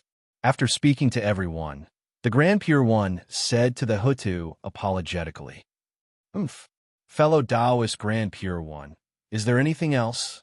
If there's nothing else, then leave. The netherworld is too small to accommodate great gods like you. With a cold snort, the Hutu began to chase them away. Originally, becoming a saint was a joyous occasion, but they had ruined it. How could the Hutu not be angry? Fellow Taoist Hutu, what do you want for you to agree to let Poor Wei and the others preach the Tao in the netherworld? As if he didn't hear the Hutu's words, the Grand Pure One continued to ask. Obviously, he had not given up on the netherworld. This was a mission given to them by the heavenly Tao. If they could not complete it, who knew what would happen? Therefore, even if there was a slight possibility, the Grand Pure One was unwilling to give up. Originally, the birth of the 6 paths of reincarnation should have evolved according to the will of the heavenly Tao. However, with the interference of Pangu's will, everything had nothing to do with him. The heavenly Tao was completely excluded. The number 1 treasure in the primordial world had nothing to do with the heavenly Tao. That was fine. After all, Pangu had interfered. However, as the netherworld, which was the death world of the primordial world, was not under his control, this was intolerable. Therefore, no matter what, he wanted to get involved in the netherworld and put the netherworld under his sight. Chapter 403. Conditions?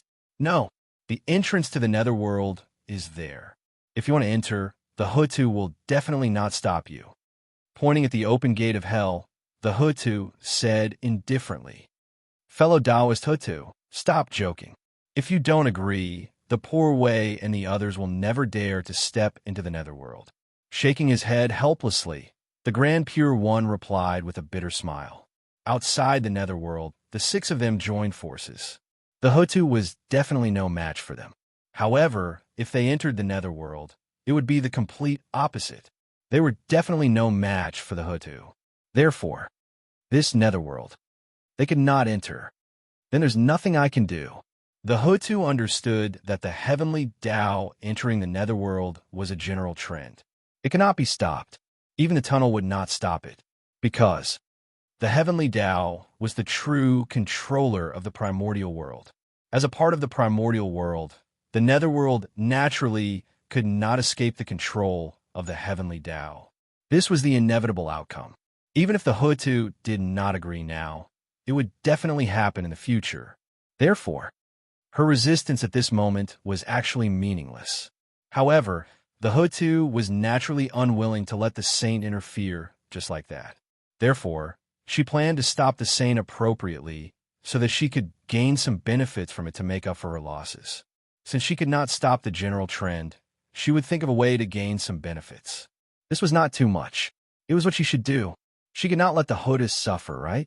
But she did not expect that the saint would be so domineering. After coming to the netherworld, he directly forced the Hutu with a tough attitude. It was as if he would suppress her if she did not agree.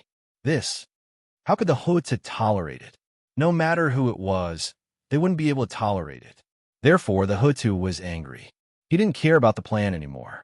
He just went head-on with the sage. Now, in the hearts of the 6 saints, they were also filled with regret. The reason why they were so strong was that they did not want to pay an excessive price. They planned to use forceful methods to force the Hutu to agree. This way, they would save a lot of benefits. But who knew that they were strong, and the Hutu was even stronger? She looked like she was going to fight to the death. Tao ancestor Hong Jun, who was hiding in the dark, could not help but shake his head when he saw this. It was originally a simple matter that could be solved by paying a price, but because of their greed, it became complicated.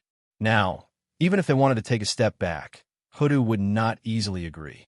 Otherwise, if word of this got out, wouldn't people say that Hutu was afraid of the 6 saints? This was a great humiliation in the untainted land. Anyone who cared about their reputation would not tolerate it. Therefore, if it didn't give Hutu a way out to save her face, there was no possibility of success. However, even so, Tao ancestor Hong Jun understood the Grand Pure One and the others. If the heavenly Tao wanted to interfere in the netherworld, he could have just given Hutu some benefits, but he did not. He insisted on having the saints step forward and bear the price for him. This was a pretty good plan. The benefits were his while the losses were the saints. He had obtained the nether realm without paying anything. However, saints were not to be trifled with. If they really listened to the heavenly Tao, there would not be so much chaos in the primordial world. In addition, the things of the saints did not fall from the sky. They would definitely not be willing to contribute to the heavenly Tao for free. Therefore, this matter was naturally messed up. So, in the end, I still have to do it myself. Tao ancestor Hong Jun sighed helplessly and decided to do it himself. Although he had long guessed that the saints were unreliable, Hong Jun did not expect them to be so unreliable. Just looking at the series of actions of the 6 saints, not only did they not solve the problem, they even made the problem more complicated. Tao ancestor Hong Jun had reason to suspect that the 6 saints did it on purpose. Otherwise, how could they be so stupid? He knew his disciples very well. They were all smart people, and each of them was more scheming than the other. They would never do such a stupid thing. However, none of this was important. What was important was to solve the problem in front of him. Buzz. Tao ancestor Hong Jun took out the creation jade disc and connected it to the heavenly Tao. From the endless future, he looked for a chance to break the situation. Since the heavenly Tao entering the netherworld was the general trend, there was naturally a corresponding condition to promote this process. What Tao ancestor Hong Jun was doing now was to find this condition. In a trance, Tao ancestor Hong Jun saw a figure. It was the person who broke the situation. This person, he was somewhat familiar. It was his grand disciple, the 9 heavens immortal venerables, Xianqing. I see. Tao ancestor Hong Jun understood in his heart. He pointed at the Grand Pure One and gave him a hint. It was better for the saint to appear. That's Xianqing. Why is he here? The Grand Pure One glanced from the corner of his eye and actually saw Xianqing's figure in the netherworld. He could not help but be shocked. When did he run in? It was when Hutu turned into reincarnation. In order to freeload off the merit of reincarnation, Xianqing used the white lotus of purification to help Hutu purify the sea of blood and awaken her. After that, he never left. The sea of blood was swallowed by the netherworld, so he naturally appeared in the netherworld. It was just that he was too weak and was ignored by everyone. Now, the Grand Pure One had obtained the help of Tao ancestor Hong Jun and accidentally discovered him. Xianqing, why are you here? The Grand Pure One asked directly with doubts in his heart. Huh, Xianqing? He's here too. As soon as the Grand Pure One finished speaking, Xianqing immediately became the focus of attention, attracting everyone's attention. Being stared at by so many great divine abilities, Xianqing felt uncomfortable all over. To be honest, among all the people present, he was the weakest, the lowest, and the lowest in seniority. Those great divine abilities were all big shots of the celestial sect of wonders. According to seniority, they were all his uncle masters. At this moment, Xianqing felt that he was extremely humble. It was too miserable. Reporting to Uncle Master, bracing himself, Xianqing stood up and told him what had happened previously. Good, that's great. After hearing Xianqing's words, the Grand Pure One suddenly laughed out loud. He had already thought of a solution. Fellow Taoist Hutu, Poor Wei's disciple nephew, is fated with the netherworld. Therefore, Poor Wei and the others plan to help disciple nephew Xianqing set up a courtyard in the netherworld to teach the great Tao of the celestial sect of wonders. I hope fellow Taoist Hutu can help. As he spoke, the Grand Pure One bowed to the Hutu. He really did not expect that Xianqing would actually contribute when the Hutu turned into reincarnation. This was a huge favor. With this as a breakthrough point and a price to pay, it was difficult for the Hutu not to agree. Moreover, even if this matter was spread out, the Hutu would agree to teach them in the netherworld in order to return the favor. It was not that she was afraid of the 6 saints and was forced to agree. Chapter 404. When he heard this, he couldn't help but hesitate in his heart. Even her attitude was not as firm as before. Originally, according to her plan, no matter what the saints said, she would not agree. However, when it came to Xianqing, this matter was different. The Lady of Earth had not forgotten that it was Xianqing who activated the White Lotus of purification. Only then could she comprehend the meaning of reincarnation from the destruction of the lotus. It could be said that she had transformed into reincarnation. She had been enlightened by Xianqing. That was a huge favor. If Xianqing wanted to establish a Tao orthodoxy in the netherworld, the Lady of Earth would not be able to refuse. It was precisely because he thought of this that the Grand Pure One said that. He wanted to use Xianqing's name to preach in the netherworld. In this way, the Lady of Earth could neither agree nor disagree. She could not help but fall into a dilemma. If she agreed, she would definitely feel uncomfortable. If she did not agree, how could she repay the karma she owed Xianqing? Fellow Taoist Lady of Earth, if you agree to this, the Poor Wei and the others will each owe you a favor. Just as the Lady of Earth was in a dilemma, the Grand Pure One continued to speak. It was the Grand Pure One who saw the Lady of Earth's hesitation and thought that there was a chance. He hurriedly promised great benefits and did not hesitate to use a favor as the price to exchange for her consent. The favor of a saint, how precious was that?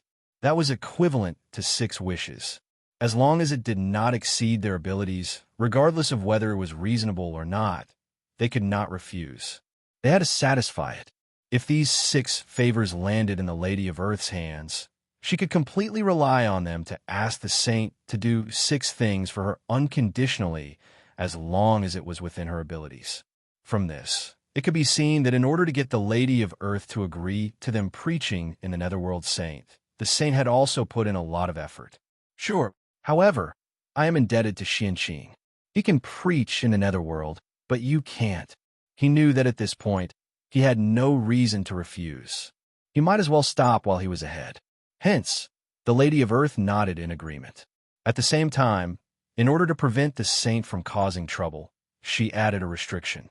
Sure. It was not easy to get the Lady of Earth to agree. Facing her request, the Grand Pure One did not disagree. He smiled and nodded. As long as he could plant a nail in the netherworld and give the heavenly Tao a reason to interfere, everything would be fine. As for whether or not the nails were them, that was not important. Xianxing was speechless when he saw the few of them decide his future with just a few words. Looking at their attitude, they completely treated him, the person involved, as if he didn't exist. WOC, can't you ask for his opinion? He was standing right next to her. Even if he couldn't make the decision, it wouldn't be difficult to pretend to ask for his opinion, right? That's true. In front of the elders, there was no room for Xianxing to speak. He just needed to listen to the arrangements. Xianxing, disciple, after a discussion with your 2 uncle masters and 3 uncle masters, we've decided to let you build an alternative residence in the netherworld realm so that you can impart the supreme Tao of Xianmen and enlighten everyone. If that's the case, are you willing? In the end, it was Tong Tian who felt sorry for his disciple. He turned his head and asked Xianxing, "This disciple is willing. For the celestial sect of wonders, I will go through fire and water without hesitation." Without the slightest hesitation, Xianxing said righteously. This was related to the plan of the heavenly axiom, and it had been negotiated by the 6 sages. How could Xianxing refuse? Wasn't that courting death? Did he still want to survive in the primordial world? Moreover, the sage was not asking for Xianxing's opinion. Instead, he was informing him in advance so that he could be prepared and not be flustered. Therefore, Xianxing could not refuse, nor did he dare to refuse. Moreover, preaching in the netherworld was beneficial to Xianxing. Other than being forced by others, there was nothing wrong with it. Since that was the case, there was no reason for him to refuse. Since he could not refuse, he might as well act more straightforwardly to gain everyone's favor.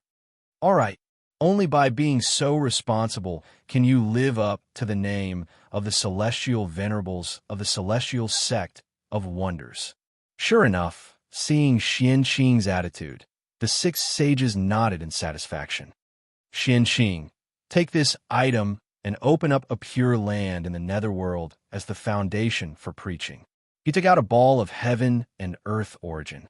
With a wave of his hand, the Grand Pure One sent it into the hands of Xianxing in the netherworld. Immediately after, the other 5 sages also took out a ball of heaven and earth origin and sent it to Xianxing.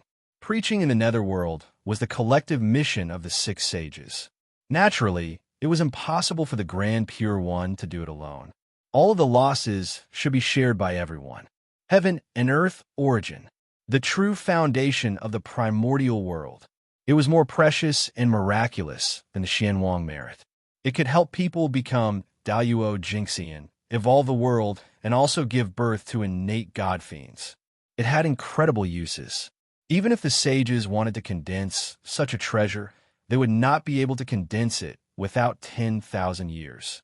The ball of heaven and earth origin in Xianxing's hands was the result of the sages' accumulation for countless years.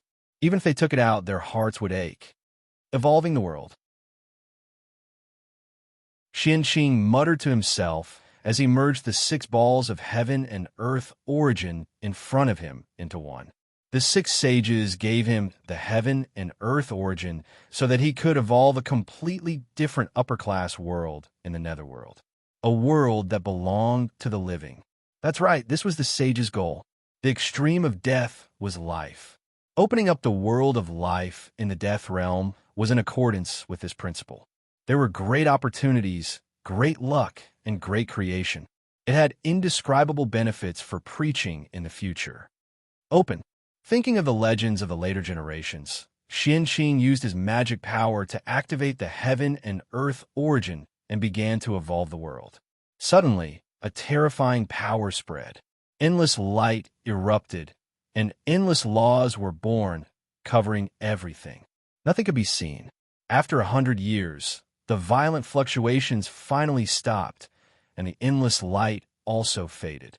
A upper-class world with endless vitality, surrounded by green light, gradually appeared in the netherworld and appeared in front of everyone. The Eastern Green Flower World of Perpetual Joy.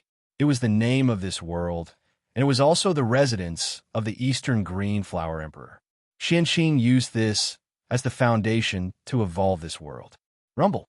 The eastern green flower world of perpetual joy was born, and there was a sudden change in the netherworld. Boundless deathly aura was boiling, and it caused huge waves. Vitality was born from the deathly aura and rushed toward the eastern green flower world of perpetual joy. Qinghua, in the first place, had the meaning of life. Now, a world full of vitality suddenly appeared in the netherworld. It was very eye-catching in the vast, deathly aura. Naturally, it caused the vitality hidden in the deathly aura to resonate and gather toward the eastern green flower world of perpetual joy. Rumble. Violent changes occurred in the eastern green flower world of perpetual joy. The vitality became more and more intense, and countless strange flowers and plants were born. It released all kinds of strange phenomena. And at the bottom of the azure flower world, the newly born spiritual soil also began to mutate after absorbing a large amount of vitality. It released a green treasure light. Countless Tao patterns were born, and the essence of vitality rolled out, shaking the surroundings. Hiss, what rich essence of vitality! It's not an exaggeration to say that this world is the world of life. Outside the netherworld, even the knowledgeable, powerful beings were shocked by this tyrannical fluctuation of vitality. They had seen many upper-class worlds. As long as they were willing to spend some time, they could even create an upper-class world that was not inferior to the azure flower world. However, it was the first time they had seen a world like the azure flower world of perpetual joy that was completely composed of vitality, and they could not create it. This was the world of life in the death realm. Just like the yang pole and the yin fish, it was the truth of heaven and earth. It could be encountered, but not sought. It was formed by various coincidences, and it was a supreme opportunity. It was too difficult to replicate, because in the primordial world, there was no longer a netherworld. The heaven realm and the netherworld. They were both unique. Boom! At this moment, a sudden change occurred. The vitality that spread out finally attracted the rebound of the death aura. The vast death aura surged and surged towards the eastern green flower world of perpetual joy. Although the eastern green flower world of perpetual joy was large compared to the netherworld, it was like a wave in the sea. It could not be compared at all. In an instant, it was drowned by the surging death aura. If it were not for the vitality that still emerged from the netherworld and constantly merged into the azure flower world to fight against the death aura, the entire azure flower world would have been swallowed by the death aura. But even so, the azure flower world was still in danger. How could those strands of vitality compare to the boundless aura of death? It was just a dying struggle. It would not be long before the azure flower world became history and completely merged into the death aura. This was the calamity of the world, or rather, the calamity of splitting the sky. It was a calamity that belonged to the world. The birth of every world, while containing great fortune and great opportunities, was often accompanied by great calamities. Not to mention a world like the azure flower world, which was completely composed of vitality, must be extremely heaven-defying. The power of the calamity of the world that it triggered was also terrifying and astonishing. The riot of the netherworld's death aura was his calamity. If he passed it, he would survive. If he couldn't pass it, he would be destroyed.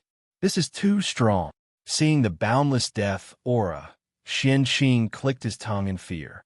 If he had not seen something wrong and had avoided far away the moment the death aura erupted, he would probably have ended up like the azure flower world, struggling in the death aura.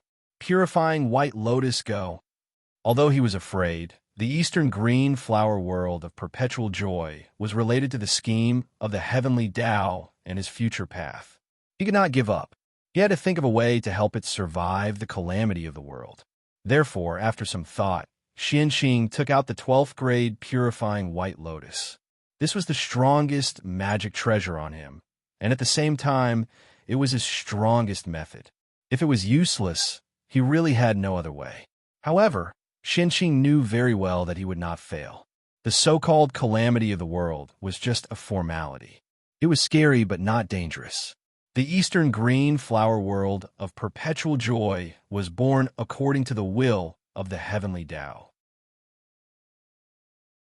It was his method to interfere with the netherworld. If this world was destroyed, all the previous efforts of the heavenly Tao would be in vain. If that was the case, how could the heavenly Tao allow it? The birth of this world was inevitable. Xianqing obeyed the orders of the heavens. How could he fail?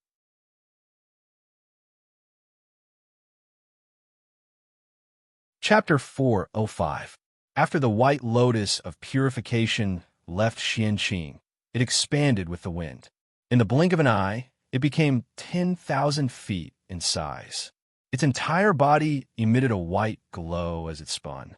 It broke through layers of deathly aura and landed in the world of everlasting joy of the East, taking root in its origin. Boom! The origin of the greater world was extremely powerful. Even the weakest one was stronger than Daluo Jingxian. Not to mention, for a top-tier greater world like the world of everlasting joy of the East, its origin was definitely not weaker than the great Abhijna. Hence, under the influence of the world's origin, the power of the grade 12 white lotus of purification was completely unleashed. The light of purification swept out like flowing water, enveloping everything. As a result, the surrounding space was illuminated into a vast expanse of whiteness. Sizzle, with the protection of the white lotus of purification, the world of everlasting joy of the East stabilized instantly. The deathly aura came into contact with it again. Before it could get close, it was purified by the light of purification that enveloped it. The white lotus of purification could purify all the filthy aura in the world. The deathly aura was also a type of filthy aura. It could not escape its purification.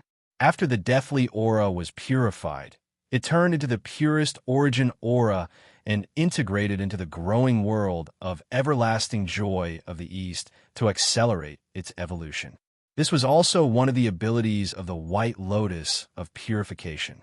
Otherwise, why would it be called one of the 10 great primordial spiritual treasures of the primordial world?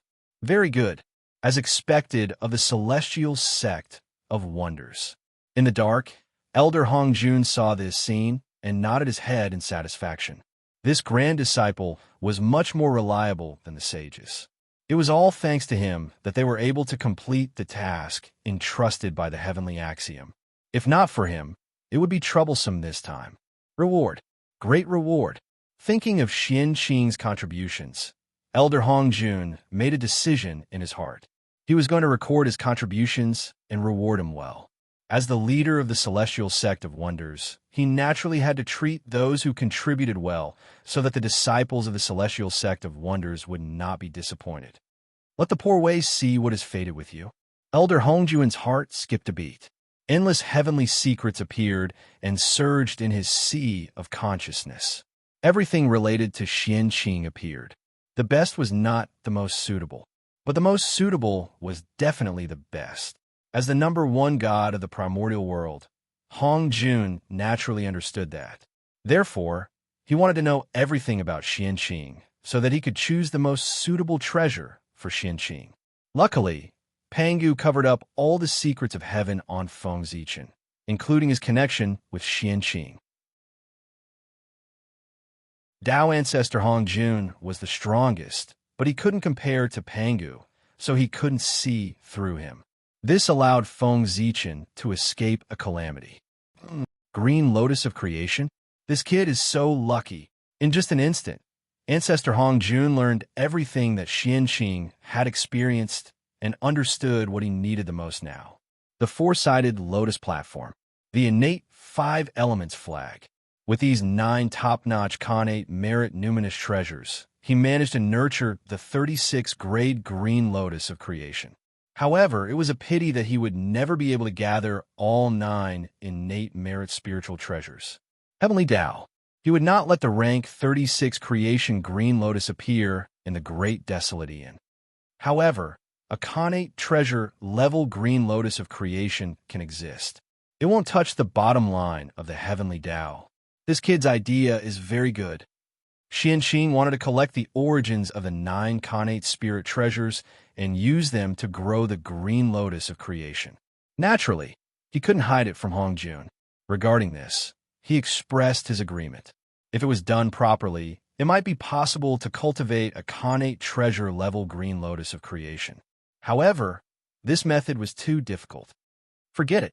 After all, he is the grand disciple of Poor Wei, and he has contributed to the celestial sect of wonders. Poor Wei will help him. As for whether it succeeds or not, it all depends on his own luck. He remembered that he didn't give him any gifts when he entered the sect of Xianqing. In addition, he had made a great contribution to the celestial sect of wonders today. Tao ancestor Hongjun made a decision in his heart. He planned to combine the 2 rewards and give Xianqing a great creation. I'll give you this Western white cloud-bound flag. It's not in vain for you to call Poor Wei Grandmaster. Tao ancestor Hongjun waved his hand and took out a white flag. There were cloud patterns embroidered on it, and it was surrounded by connate Gongjin Shi. It was a Western white cloud-bound flag of the connate 5-element flags. It was a supreme-grade connate merit spirit treasure, one of the 10 great connate spirit treasures of the primordial world. This treasure should have been given to the Jade Pool Golden Mother by Tao ancestor Hongjun after the witch demon calamity. It should have turned into the immortal gathering flag and was one of the treasures of the heavenly courts. However, from what he meant just now, he clearly wanted to give this item to Xianqing to help him cultivate the green lotus of creation. History had really changed. Go! With a casual toss, Tao ancestor Hongjun threw the Western white cloud-bound flag out. It turned into a stream of light and broke through layers of void, flying to Xianqing. What is it? Xianqing, who was paying attention to the changes in the eastern Qinghua world of Chang'e, suddenly saw a stream of light flash in front of him. He subconsciously reached out to grab it. This is the Western white cloud-bound flag. The stream of light immediately turned into a small white flag. Xianqing glanced at it and felt that it was very familiar. After thinking carefully for a while, he could not help but exclaim. He had already come into contact with 3 of the connate 5-element flags. Naturally, he was no stranger to their aura. How could he not recognize the origin of the small flag in his hand? It was the Western white cloud-bound flag that he had no hope for. This treasure was in the hands of Tao ancestor Hongjun. Xianqing could not come into contact with it at all, let alone extract a wisp of connate origin. However, what was unexpected was that Xianqing had already given up hope. This treasure actually appeared in his hands on its own initiative. What a pleasant surprise! Grand disciple Xianqing thanks the ancestral master. After putting away the Western white cloud-bound flag, Xianqing hurriedly bowed to the void. It was obvious that this treasure must have been given to him by Tao ancestor Hongjun. It should be a reward for his actions this time. There's no need to thank me. You deserve it. Before Xianqing could bow, a voice suddenly sounded in his ears. Even so, Xianqing still insisted on bowing. Seeing this, Tao ancestor Hongjun did not stop him. After waiting for a while, Xianqing relaxed when he did not hear any sound. I've really earned a lot today. Touching the treasure flag in his hand, Xianqing still could not hide the excitement in his heart. The green lotus of creation was about to be formed. It's just that this item is the supreme treasure of the heavenly court. If I take it, will I be tainted with karma? In the end, thinking of the significance of this treasure in the future, Xianqing could not help but be a little worried. The immortal gathering flag. As the name implied, he knew the function of this treasure. There was definitely a great karma. But immediately, he seemed to have thought of something and put it behind his mind. This treasure was given to him by Tao ancestor Hongjun. Even if there was any karma, it should be counted on him. What did it have to do with him? Moreover, as the Tao ancestor of the celestial sect of wonders, the #1 expert in the world, the most ancient living being of the primordial world, he would not cheat a junior and give him a problematic spirit treasure, right?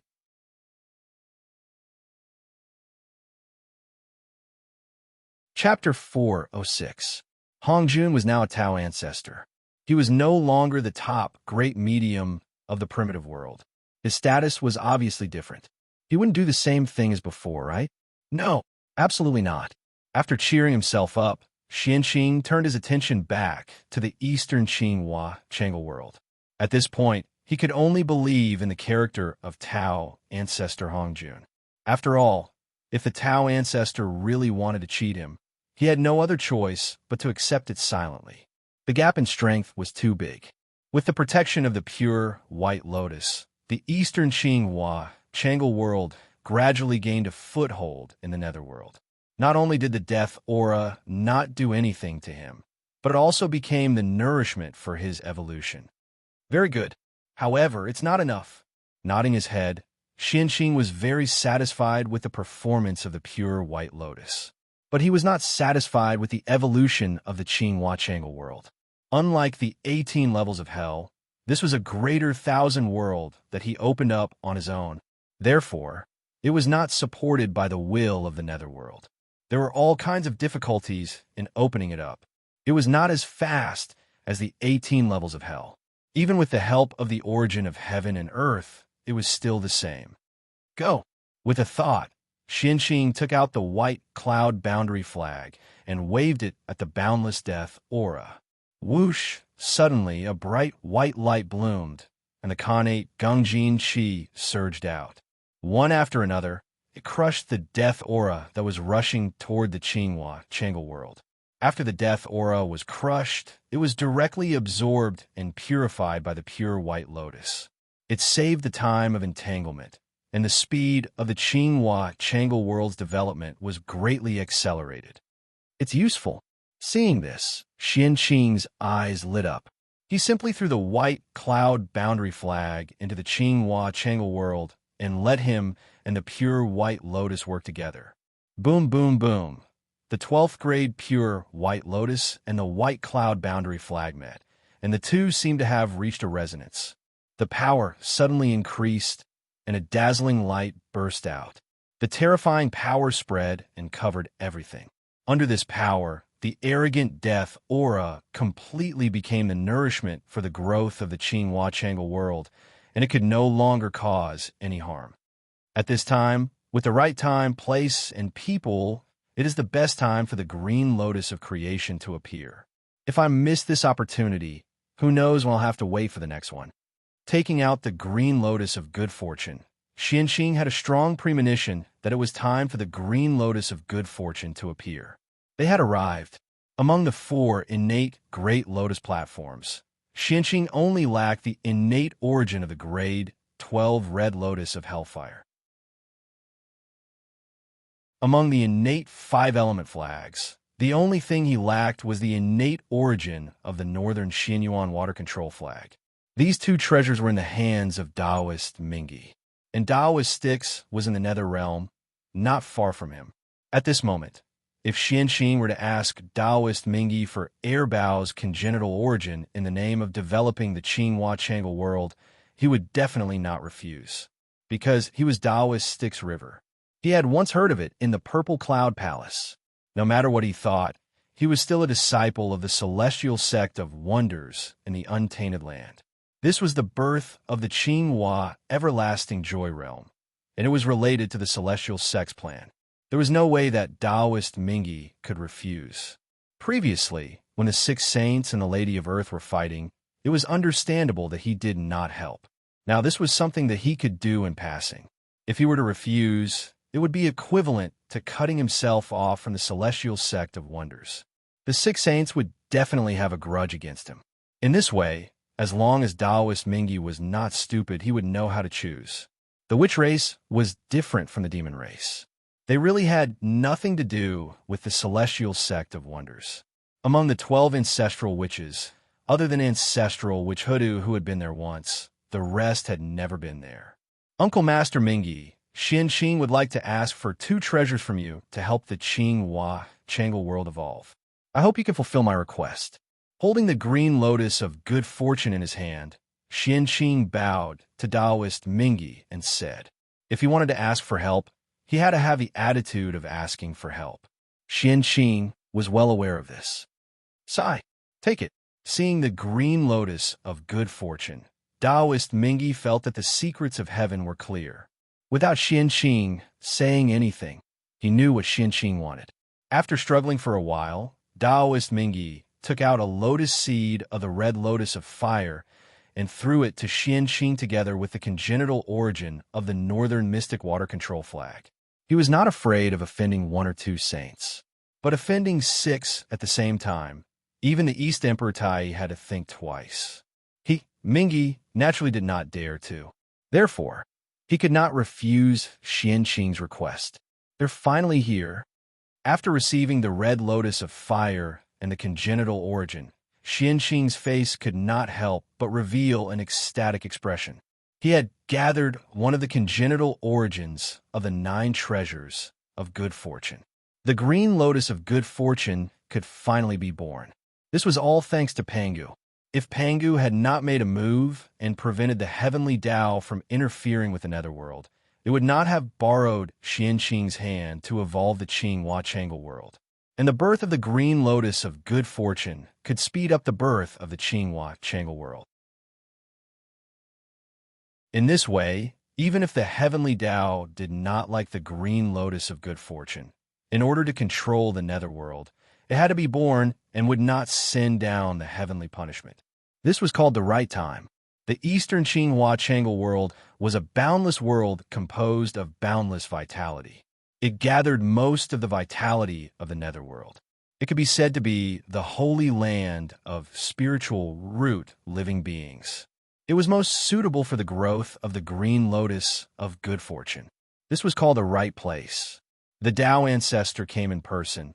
The 6 saints came together, and the great magicians of the celestial sect gathered. This was called the harmony of people. All these things added together made it the best time for the green lotus of good fortune to be born. If he missed this time, it would be difficult for him to encounter a second time in his life. Thank you, Uncle Master Mingi. I will definitely repay you generously in the future for helping me. After calming down from the ecstasy, Xianqing thanked Taoist Mingi.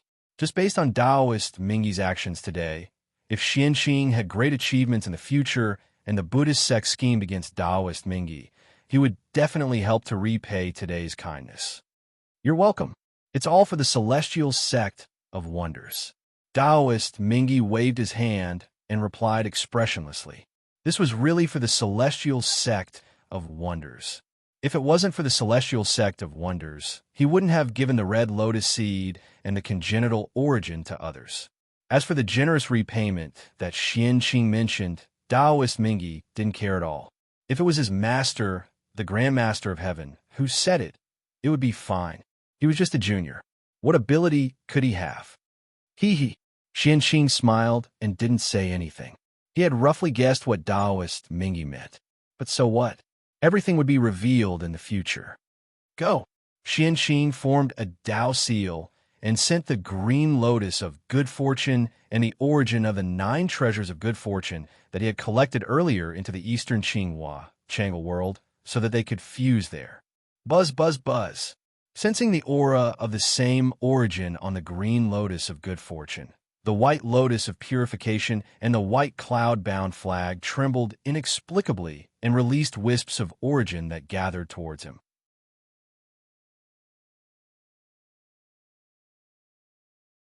Chapter 407. In the depths of the eastern world of everlasting joy, a 9-colored brilliance bloomed. The creation chi surged and the laws of great Tao filled the air. It was abnormally mystical. That was the phenomenon caused by the growth of the creation green lotus.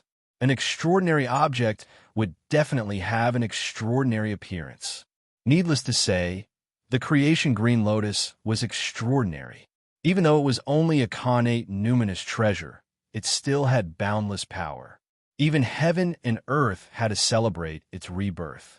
The 9-colored light was formed by the origins of the 4 connate lotus platforms and the connate 5 elements flag. It enveloped the creation green lotus and deduced the origin of creation. It explained the true meaning of the great Tao and helped it take root. Before long, the connate origins of the creation 9 treasures were completely absorbed by the creation green lotus. As for the creation green lotus, it also grew into a lotus flower. A green lotus flower. That was the creation green lotus. The three treasures. No, one of the four chaos cardinal treasures, the creation green lotus. It was the cardinal treasure in Pangu's hands and also the strongest spirit root in the world. It was even stronger than the world tree. However, the grade 36 creation green lotus was completely destroyed. Even if it could be reproduced, it was not something that Xianqing could do now. Therefore, the creation green lotus that was born from the creation green lotus was only grade 12. It was a supreme grade, connate numinous treasure and not even a connate cardinal treasure. It was of the same level as the other four lotus platforms and was not much stronger. A supreme grade, connate numinous treasure? In that case, it's not beyond my expectations. Looking at the grade 12 creation green lotus in front of him, Xianqing had already guessed it. However, he could not help but be disappointed when he saw it for himself. The creation 9 treasures that Xianqing obtained was not the main body after all. It was a connate origin and its power was limited. It was already very good that it could nurture a grade 12 creation green lotus. However, humans were often dissatisfied. They always hoped for the best and not the best. When the results deviated from the expectations in one's heart, disappointment was inevitable. However, in the blink of an eye, Xianqing adjusted his mentality and destroyed the disappointment in his heart. The grade 12 creation green lotus was already very good. In the primordial world, there were only a few that could be compared to it. It was second only to connate cardinal treasures. Moreover, it didn't matter if it wasn't a connate cardinal treasure. He still had the 12th grade pure white lotus and the western white cloud-bound flag. As long as it swallowed the 2 supreme grade connate spirit treasures and combined the power of the 3 supreme grade connate spirit treasures, the 12th grade green lotus of creation would naturally be upgraded to a connate cardinal treasure. If that was the case, why should he be disappointed? The creation green lotus was destined to become a connate cardinal treasure and all the conditions were met. The only thing he lacked was the right timing. Once the time was right, he would succeed. Unfortunately, this was not the time to upgrade the green lotus of creation. The heavenly Tao could tolerate the existence of a supreme grade, connate numinous treasure green lotus of creation, but might not be able to tolerate the existence of a connate cardinal treasure green lotus of creation. Referring to the predecessor of the green lotus of creation, it was split by the 3 pure ones. Therefore, Xianqing decided not to advance under the eyes of the heavenly Tao to avoid unnecessary trouble. One day, he would find an opportunity to head to the great chaos outer realm. Only then would it be safe to advance there. After all, the outer realm was the true home of the green lotus of creation. Only there could he receive the best treatment. If he stayed in the primordial world, he would only be endlessly feared by the heavenly Tao. He would be in danger of being destroyed at any time. Moreover, referring to the chaos bead, he had completed his advancement in the great chaos outer realm and become a chaos numinous treasure, not a connate cardinal treasure. The green lotus of creation, which was in the same situation as him, should be able to receive the same treatment. Compared to a connate cardinal treasure, a chaos numinous treasure was still stronger. It was not strength in terms of power, but strength in essence. The evolution of the great Tao was the process of going from simple to complicated. As time passed, the great Tao would become more and more complicated and produce endless mysteries. But at the same time, it would also become more and more difficult to comprehend. Therefore, the closer it was to the initial era, the simpler the great Tao rules were. The closer it was to the essence of the great Tao, the easier it was to comprehend. A chaos numinous treasure appeared before a connate cardinal treasure. It was definitely older than a connate cardinal treasure and closer to the essence of the great Tao. Xianqing expressed that he did not know who was stronger between the two and did not dare to make a judgment. However, he knew one thing. Under the same talent, a person with a chaos numinous treasure would definitely cultivate faster than a person with a connate cardinal treasure. One was close to the essence of the great Tao, while the other was on the surface of the great Tao. The difference was extremely obvious. The older, the more powerful. It was not a joke. At the end of the realm, all divine abilities, magic treasures, and magic powers were useless. What was competing was one's control of the great Tao. At this time, the advantage of ancient living beings was reflected. They were closer to the essence of the great Tao than the living beings born later. Naturally, their cultivation was faster. This was the reason why Khanate god fiends were far less powerful than chaos fiend gods. Born a generation later, he missed out on too much. The later they were born, the more difficult it was to cultivate. The Tao at the beginning was 1, it was naturally easy to comprehend. After that, Tao was 2, 3 in all things. The difficulty of cultivation could be imagined. The birth of the green lotus of creation was celebrated by heaven and earth, and all kinds of phenomena were born. Above the 9 heavens, there was auspicious aura descending. Under the ground, golden light surged out. Together, it surged towards the green lotus of creation. This was the blessing of heaven and earth to the green lotus of creation. The green lotus of creation had contributed greatly to the birth of the primordial world. Now that it had been reborn, boundless benefits would naturally descend. In a place where no one could notice, the heaven-opening luck that dissipated between heaven and earth slowly waved towards the green lotus of creation and blessed it. Such a change could be hidden from others, but it could not be hidden from Xianqing. Seeing this, he was naturally overjoyed. The more heaven-opening luck, the greater the hope of attaining the Tao. How could he not be happy? However, while he was happy, he could not help but feel worried. There was a limit to the heaven-opening luck. How much luck could there be that dissipated between heaven and earth back then? Most of the heaven-opening luck was still left on some heaven-opening artifacts. In addition to absorbing the heaven-opening luck that dissipated between heaven and earth, the green lotus of creation could also absorb the heaven-opening luck of others. For example, the Khanate 4 great lotus platforms, the Khanate 5 element flags. These Khanate spirit treasures formed from the fragments of the green lotus of creation. The heaven-opening luck originally belonged to the green lotus of creation. It was only after it shattered that it was scattered on these Khanate spirit treasures. But now, the green lotus of creation was reborn, so the heaven-opening luck naturally had to be taken back. It was just that its level was too low now, and the heaven-opening luck it could absorb was limited. That was why it did not attract the attention of others. However, once the green lotus of creation advanced, it could accommodate more heaven-opening luck. The owners of those treasures of creation were not fools. Naturally, they would find a reason why the luck of the treasures of creation disappeared for no reason. With their intelligence, they would definitely not be able to hide it.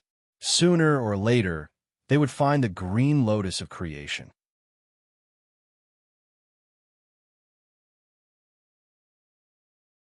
Chapter 408. When that time comes, Xianqing was in big trouble. Thinking about the owners of the 9 treasures of destiny, one would know how terrifying this force was. It would not be an exaggeration to say that it could overturn the primordial world. Therefore, if the creation green lotus wanted to advance into a chaos spiritual treasure, it had to be planned at length. Rumble. Not to mention how complicated Xianqing's heart was. After the birth of the green lotus of creation, the heavenly Tao rhyme came one after another and integrated into his body. At the same time, the world of everlasting joy of the Eastern Qinghua also gained some benefits from this and completely evolved.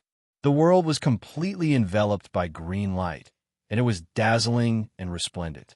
Moreover, it was suffused with boundless vitality and emanated the aura of creation. This green light was the light of creation. The birth of the green lotus of creation had given the green lotus of creation many benefits. The transformation of endless life force into the light of creation was one of them. Following the birth of the Viridian everlasting joy realm, the nether realm underwent another change.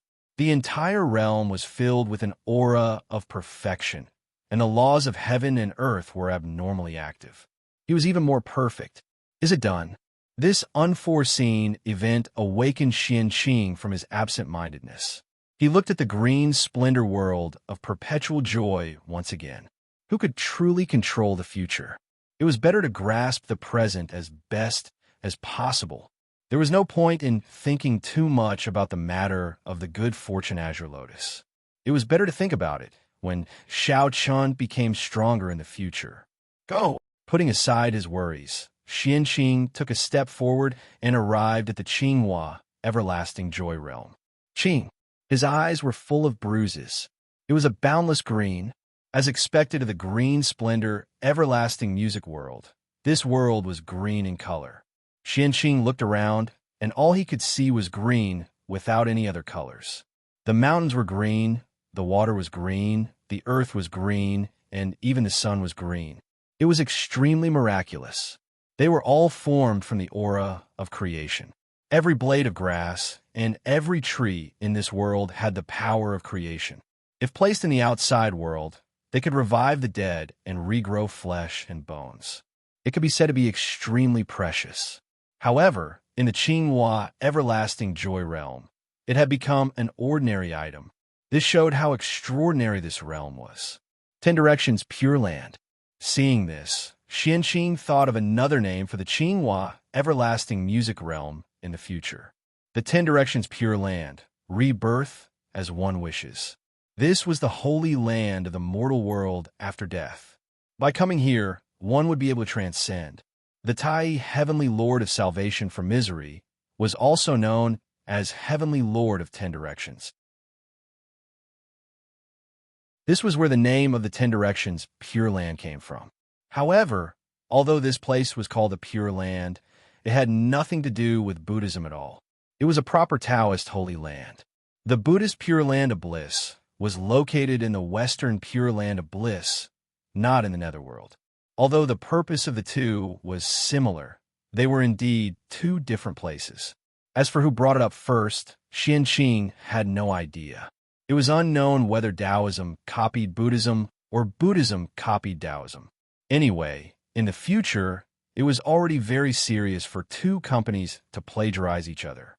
Arriving at the center of the realm, Qianqing saw the 9-colored light enveloping the green lotus of good fortune. He smiled and walked up. Heavenly Tao above. Today's Xian sect's disciple, Qianqing, has established a world in the netherworld, the Eastern Qinghua world of everlasting joy. I want to use this place to guide the souls of the dead to the afterlife, so that those ghosts who have no one to rely on will not suffer from hunger and cold. For those who have accumulated merit, done good deeds, understood the Tao, and achieved great merit, the Poor Way wants to personally guide them, ride the lotus platform of purification, scatter the auspicious light of 100 treasures, and help them ascend to immortality, attain the Tao, and transcend life and death. As soon as he finished speaking, merit descended.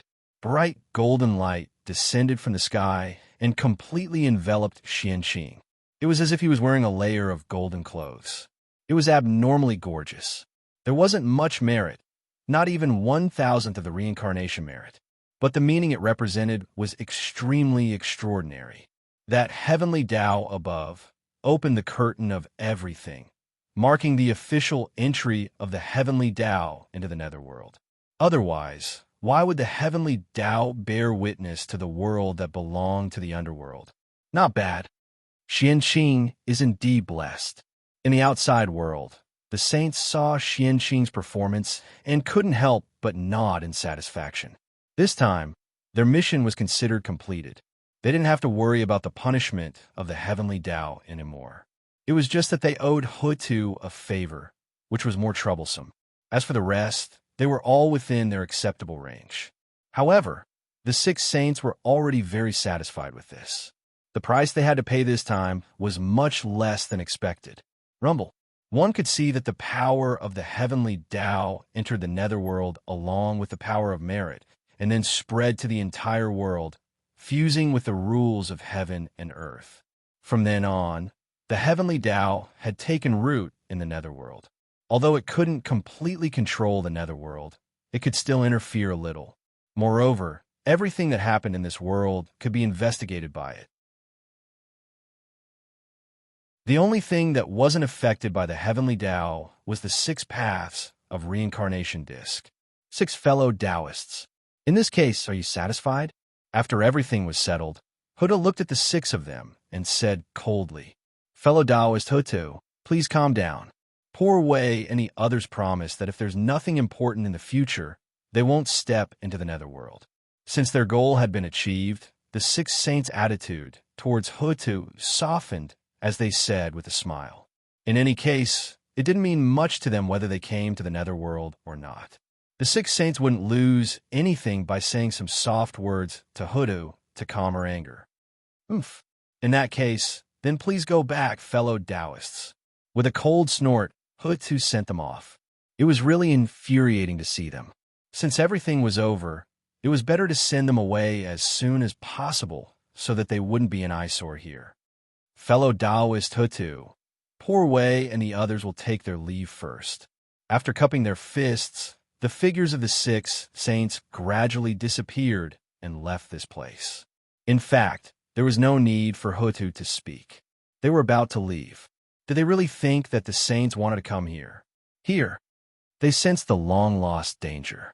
Although it sounded unbelievable, it really happened. Therefore, if it weren't for the heavenly Tao forcing them, they would never have approached this place. This place made them uneasy, causing them to lose the ability to control everything.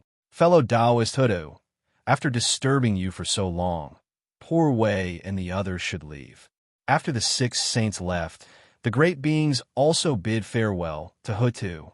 This dispute, after a long time, was started by the celestial sect of wonders. After understanding all of this, these disciples of the celestial sect of wonders didn't have the face to continue staying here. They only wanted to leave as soon as possible. Sigh, this matter has nothing to do with you, fellow Taoists. After sighing, Hutu said with understanding. She knew that although these people were disciples of the celestial sect of wonders in name, that was all they could do. They couldn't be the master of any celestial sect of wonders. In the end, they have no face. Fellow Taoist Hutu, we'll go now. We'll meet again if fate allows. With a helpless smile, everyone left one after another. After this departure, I'm afraid that we won't meet again for many years. Looking at the backs of everyone leaving, not only Hutu, but even Dijun, Tai, the 6 saints, and the great beings who had been famous for a long time in the primordial world were a little absent-minded.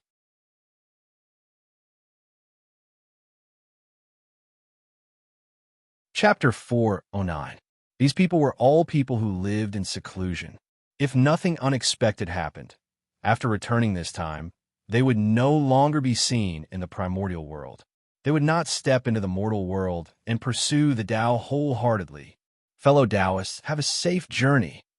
Everyone was speechless. They sent out their most sincere blessings in their hearts and watched them leave. As for Xianqing, no one paid attention to him. Poor him.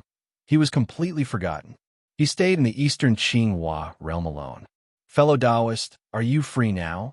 I have something to discuss with you. After everyone left, Feng Zichen walked to Hutu's side and said softly, "What's the matter?" Hutu looked at him in surprise and asked, "It's not convenient here. Let's talk elsewhere." Looking at the sky, Feng Zichen hinted. The sky? Frowning, Hutu looked at the sky and instantly reacted. Feng Zichen was hinting at the heavenly Tao. Then this matter was definitely not ordinary. It was an important matter. If not, why would he hide it from the heavenly Tao? All right then, let's go to the 6 paths of reincarnation disc and talk. After thinking for a while, Hutu pointed at the 6 paths of reincarnation disc and said, the only thing she could think of that could hide from the heavenly Tao's perception, other than Panga's Hall, was the 6 paths of reincarnation disc. Okay. Nodding, Feng Zichen expressed that he understood. Brother, I have something to discuss with fellow Taoist Fengdu. Please go to the netherworld and wait for a while. We'll be back soon. Turning around, Hutu said to the group of ancestral magi, apologetically, It's fine. Sister, go ahead. we haven't had the time to take a good look at the birth of the netherworld. We can take this opportunity to walk around the netherworld, see what's the difference between it and the heaven realm. Shaking his head, Dejiang replied indifferently. What he said made sense. The netherworld was the world that Pengu had prepared for the Magi. It was also one of the escape routes for the Magi. Of course, he had to understand it well. Yes, brother, I'll go first. Seeing that he was right, Hutze didn't say anything more and walked directly to the 6 paths of reincarnation. Greetings, fellow Taoist Dejiang. After greeting Dejiang, Fengdu quickly followed Hutze. Who is he? Why does he give me a familiar feeling? Could it be that I know him? Looking at Fengdu's back, Dejiang frowned. He felt that he should know Fengdu, but he couldn't remember who Fengdu was. It had to be said that Dejiang's spiritual sense was really strong. However, Feng Zichen's incarnation had undergone the baptism of reincarnation. As long as he did not take the initiative to expose himself, it would be difficult for outsiders to discover his true origin. Forget it. I won't think about it anymore. When Hutze comes back, we'll ask her directly. After thinking for a long time, Dejiang still couldn't figure it out. He simply stopped thinking about it and planned to ask Hutze directly later. After that, he brought the other ancestral magi and strolled around the netherworld. On the other side, Fengdu walked silently behind the Lady of Earth, constantly organizing his words in his heart, intending to persuade her to set up the Yin Court. Now that everyone had left, it was time to bring up the matter of establishing the Yin Court. Fengdu and the Lady of Earth discussed the matter of the Yin Court for the time being. On the other hand, Feng Zichen had been in a state of excitement ever since he obtained the origin of the tunnel. When everything in the netherworld was over, he directly left Fengdu's incarnation to guard this place. He couldn't wait to leave this place and return to the ancestral land of the human race. He wanted to refine the origin of the tunnel. That was the great Taoist priests. Daluo Jingxian was invincible. The great Taoist priests who would become primordial Daluo Jingxian. In the primordial world, who could resist his temptation? Feng Zichen didn't know about others, but he definitely couldn't, especially since he was only a line away from the great Taoist priests. It could be said that he was within reach. That was even more impossible to endure. After refining the origin of the tunnel in his hand, he would be the great Taoist priests. Thinking about it was really exciting. Fengdu has already bloomed the flower of the tunnel. As the original body, I can't fall behind. After teasing himself, Feng Zichen took out the origin of the tunnel and directly refined it.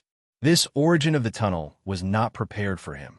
Instead, it was forcefully taken by the Lady of Earth. It was not compatible with his aura. Naturally, the refinement was not as smooth as the previous two. It even caused a strong resistance from the origin of the tunnel. Boom, boom, boom.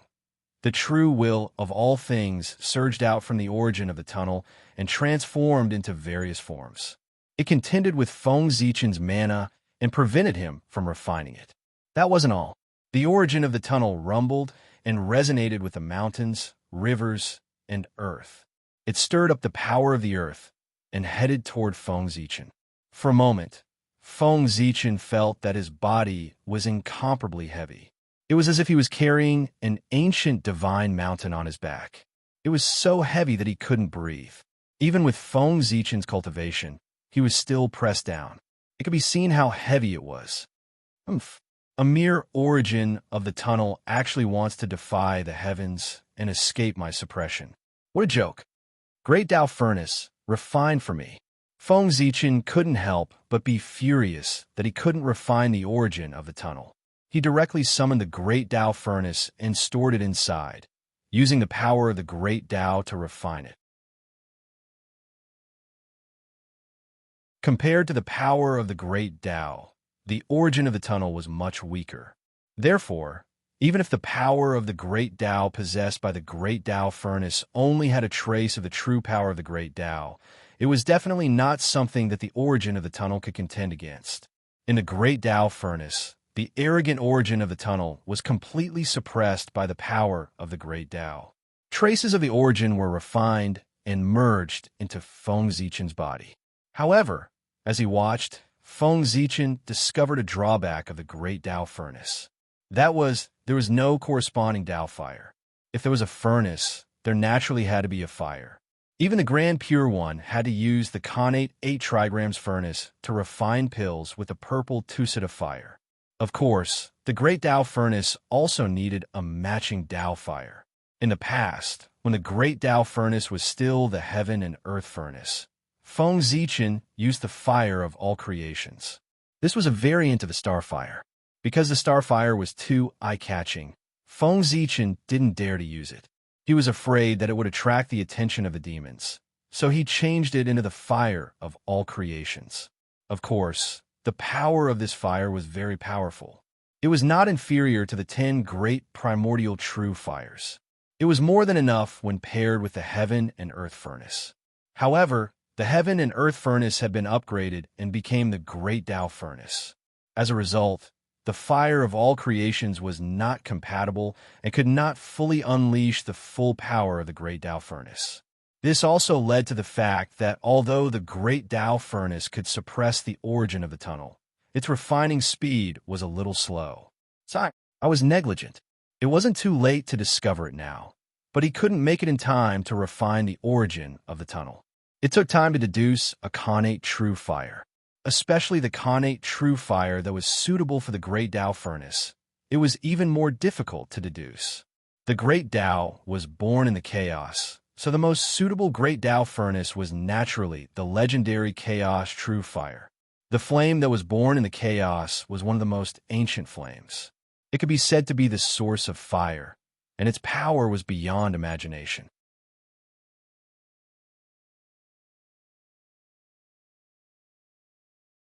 Chapter 410. This kind of flame was so powerful that it could be called the most powerful flame in the primordial world. It was even stronger than the 10 great primordial true fires. It was naturally difficult to deduce and had all kinds of restrictions. To be honest, with Feng Zichen's current cultivation, the possibility of refining this flame was extremely small. If not for the chaos bead, a supreme treasure related to the origin of chaos, he would never dare to deduce the flame of chaos. Because of this, fire was not something from the primordial world, but something from the chaos. It was almost impossible for it to appear in the world. It was only because Feng Zichen had the chaos bead that he dared to have such a bold idea. Go! With a thought, Feng Zichen took out the chaos bead and took out a wisp of the origin of chaos. He activated the power of the Tao of fire and ignited it. Immediately, the origin of chaos turned into a ball of gray flames and burned towards the great Tao furnace. This was the flame of chaos. It looked ordinary, but it had great power. Wherever it passed, the void was destroyed and the laws were shattered, turning back into the state of chaos. One could see its power. At this time, although Feng Zichen had not cultivated the flame of chaos, a supreme divine power, he could still use it with the help of the chaos bead. Igniting the origin of chaos with the Tao of fire, even if it was not the flame of chaos, it was not far away. Rumble. The flame of chaos fell into the great Tao furnace, and the speed of refining the origin of the Tao immediately accelerated. The connate chi in Feng Zichen's body kept jumping, as if a flower was about to bloom. However, at this moment, Feng Zichen's attention was not on the origin of the Tao at all. Instead, it was focused on the flame of chaos. Countless runes flowed in his eyes, evolving into all kinds of miraculous things. They turned into 2 beams of divine light and entered the flame of chaos to pry into its Tao and truth. Obviously, he planned to take this opportunity to comprehend a trace of the great Tao from this ball of flame of chaos and lay the foundation for creating the supreme flame of chaos in the future. The more powerful the divine ability, the more difficult it was to create and the higher the realm required. Although Feng Zichen's cultivation was not high, he could accumulate his foundation in advance. When his cultivation reached a certain level, he could evolve the divine ability in one fell swoop. This was the plan for the future. Just like that, time slowly passed. Pooh! One day, Feng Zichen suddenly felt a throbbing and hurriedly woke up from his Tao comprehension. Looking up, he saw that the Taoist flower had bloomed. 3 flowers at one's prominence, and 5 qis collecting. This was the symbol of Daoyuo Jinxian's perfection. At this moment, Feng Zichen had finally stepped into the realm of Daoyuo Jinxian.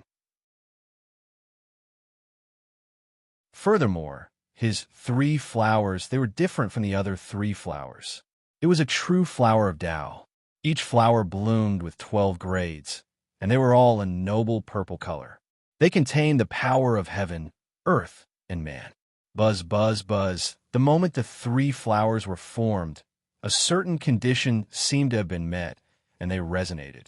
From the unseen and untraceable place, a supreme force was directed into Feng Zichen's body. Yes, in an instant, Feng Zichen felt that he was different. It was as if he had undergone a huge change, but he could not tell exactly what the change was. Puzzled, he raised his head to take a look. Phew, what is that? When he raised his head, Feng Zichen was shocked. He saw that above the 9 heavens, a purple gold Tao wheel had suddenly appeared and was slowly rotating. So round, so perfect. Looking at the purple gold Tao wheel, Feng Zichen seemed to be shocked and could not help but praise it. That purple gold Tao wheel was too perfect. It was so perfect that nothing in this world could compare to it.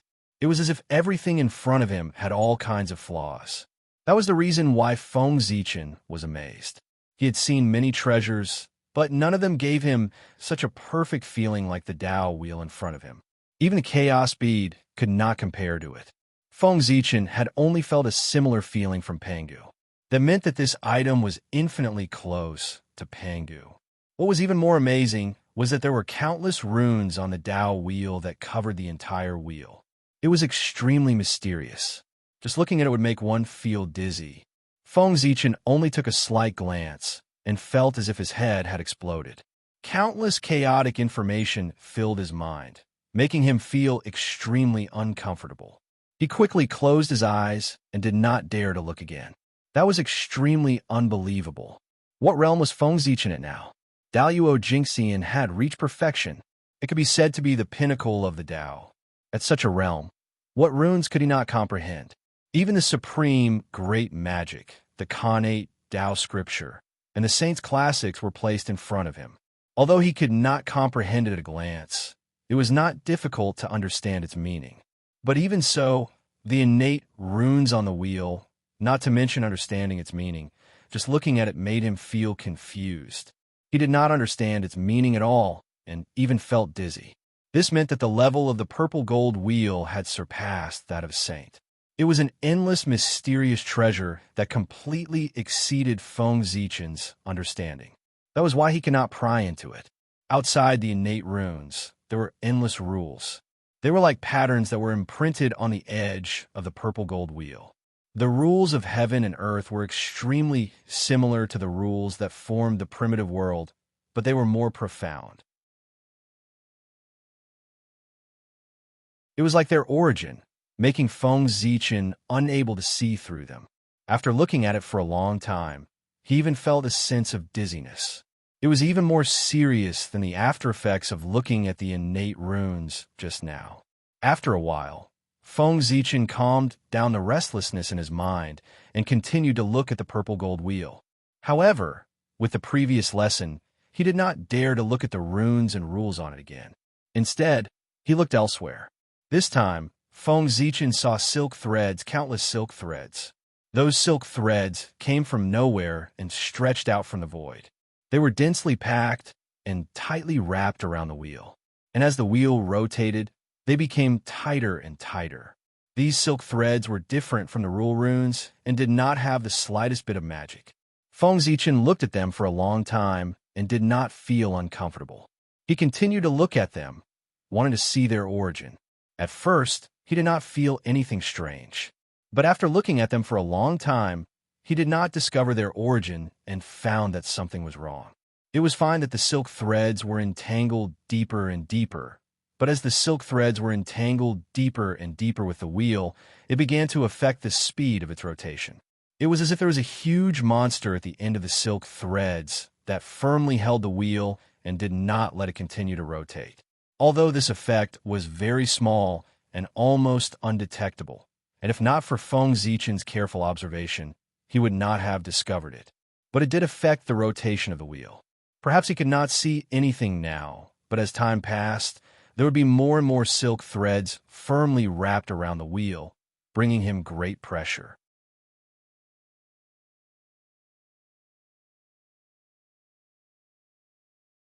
Chapter 411. This pressure would become stronger and stronger. First, it would continuously slow down the speed of the Tao wheel. In the end, it would even completely drag the Tao wheel, causing it to completely stop spinning and stand quietly in the void. Then, something big would happen in the primordial world. At this point, how could Feng Zichen not understand the origin of the purple gold Tao wheel? It was clearly the true ruler of the primordial world, the supreme heavenly Tao. That's right. In the primordial world, only the three Taos of heaven, earth, and man could be so magical and powerful, far surpassing the saints and directly comparable to Pangu. This purple gold Tao wheel existed above the 9 heavens, in the deepest part of the boundless void. Its origin was self-evident. Good boy. If the heavenly Tao stops operating, the primordial world will be exciting. I'm afraid that the primordial world will be destroyed and the immeasurable calamity will descend soon. Feng Zichen frowned and looked at the heavenly Tao. He thought with some fear. The heavenly Tao slowly rotated. It was clearly a sign of operating the world and pushing the laws. If it completely stopped, it would be terrible. There would not be a big problem in the primordial world. However, whenever the world reached the end, the heavenly Tao would be the first to sense it. It would be affected and stop operating. Therefore, if the heavenly Tao stopped operating, it would be the arrival of the immeasurable calamity and the precursor to the destruction of the world. That thread is... Looking at the thread, Feng Zichen frowned tightly. He wanted to see its origin and solve this problem for the heavenly Tao. No one could stand idly by when they saw such a major matter that concerned the survival of the primordial world. Moreover, he was a promising young man. Furthermore, he had the heavy responsibility of Pangu on him. It was even more impossible for him to ignore it. Unfortunately, even the heavenly Tao could not solve it. It was even more impossible for Feng Zichen. After looking carefully for a while, he still did not find any useful information. Conate 8 trigrams. For some reason, a thought flashed through Feng Zichen's mind. He used the supreme mystical ability passed down by Fuxi. The Conate 8 trigrams was the foundation of Fuxi's Tao. At the same time, it was also the pillar of the primordial world. Its power was naturally top-notch. Just in terms of deduction alone, the innate 8 trigrams was enough to rank in the top 3, not to mention that it had other functions. The shadow of the innate 8 trigrams appeared in Feng Zichen's eyes. Heaven and earth changed greatly, and the universe was transformed. The secrets of the threads were gradually revealed in front of him.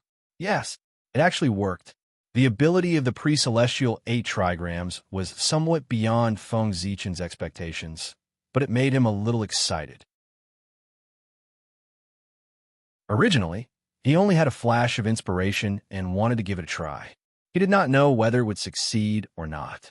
Who would have thought that it would actually work? This was truly a huge surprise. The 3 flowers at one's prominence had caused great changes in Feng Zichen, but the specific changes were somewhat inexplicable and required him to figure it out himself. Seeing the heavenly Tao was one of them. This was the second reason why the power of the divine ability would be increased. Yes, that's right. After Feng Zichen cultivated the 3 flowers at one's prominence, the power of the divine ability had increased by an entire realm, and his understanding of the great path had also increased by a level. Otherwise, with his current mastery of the pre-celestial 8 trigrams, it would be impossible for him to deduce the origin of the threads. But now, he had easily done it without much effort. It had to be said that this was the benefit of forming the 3 flowers of heaven, earth, and man. Karma, that's reasonable. Withdrawing his divine ability, Feng Zichen was a little absent-minded. That thread was the thread of karma. It was the karma of all living beings that firmly entangled the heavenly path, pulling it and preventing it from continuing to operate. Sigh. This is troublesome. After understanding the origin of the threads, Feng Zichen could not help but have a headache. He had no way of dealing with this matter. Previously, he did not know the origin of the threads. Seeing that they were harmful to the heavenly path, Feng Zichen was extremely nervous and wished that he could leave and burn those threads. But now, after understanding that the threads were the threads of karma, the nervousness in Feng Zichen's heart disappeared. He was not as worried as before. He just felt that it was a little troublesome. The heavenly path would clean up the threads of karma on its own, so he did not have to worry about it. When the heavenly path felt that the existence of the threads of karma affected its operation, it would trigger the calamity of heaven and earth and clean up the primordial world. It would clean up the karma that was entangled with it in one go. This was the origin of the calamity of heaven and earth. There was too much karma accumulated between heaven and earth, and it had already hindered the operation of the heavenly path. In order to protect itself, the heavenly path triggered the calamity to clean up everything. This was completely understandable. Karma came from all living beings. This sin should naturally be borne by all living beings. Only in this way could the justice of the heavenly path be demonstrated. In fact, triggering the calamity and cleaning up the primordial world was also a method that the heavenly path had no choice but to do. If someone could clear up all the karma that was entangled in the heavenly path and let it operate steadily, there would naturally be no more calamity in the primordial world. However, that was completely impossible. The karma of a world was huge and complicated. They were connected to each other and entangled with each other. There was no clue at all. It was impossible to clear them up. Even an existence like the heavenly path that had no intelligence and was completely programmed could not be sorted out, let alone sentient beings.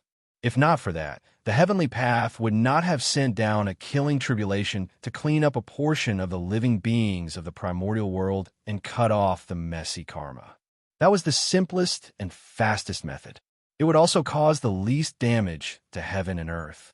However, there was no perfect method in the world. There were still loopholes in this method. Not all karma could be cut off quickly. Some karma was like poison that was attached to the bones. It was firmly entangled in the heavenly path and could not be removed no matter what. Previously, it had been said that the heavenly path could sacrifice everything for the primordial world. Among them, there was no lack of people who had contributed to the world. Not only that, those with merit would definitely be protected by the heavenly path. If these people died, it would be on the heavenly path. Even a pangu would form karma, let alone the heavenly path. If these people died, the heavenly path would naturally be entangled in karma and could not be removed. In that case, there was quite a lot of karma on the heavenly path. It was easy to end the karma of all living beings. It was fine as long as they all died. However, how could the karma of the heavenly path be ended? Naturally, he had to let the heavenly Tao die to end everything. As time passed, the karma would accumulate, and the heavenly Tao would not be able to remove it. When it could not withstand the weight of the karma, the heavenly Tao would stop operating. In that case, the immeasurable calamity would arrive. The calamity was the sin of all living beings. It was the retribution given to all living beings by the heavenly Tao. The immeasurable calamity was the sin of the heavenly Tao. It was the retribution given to the heavenly Tao by those who had died. The heavenly Tao could not withstand the weight of karma. It would naturally collapse. In that case, the world would be destroyed and all karma would be cleared.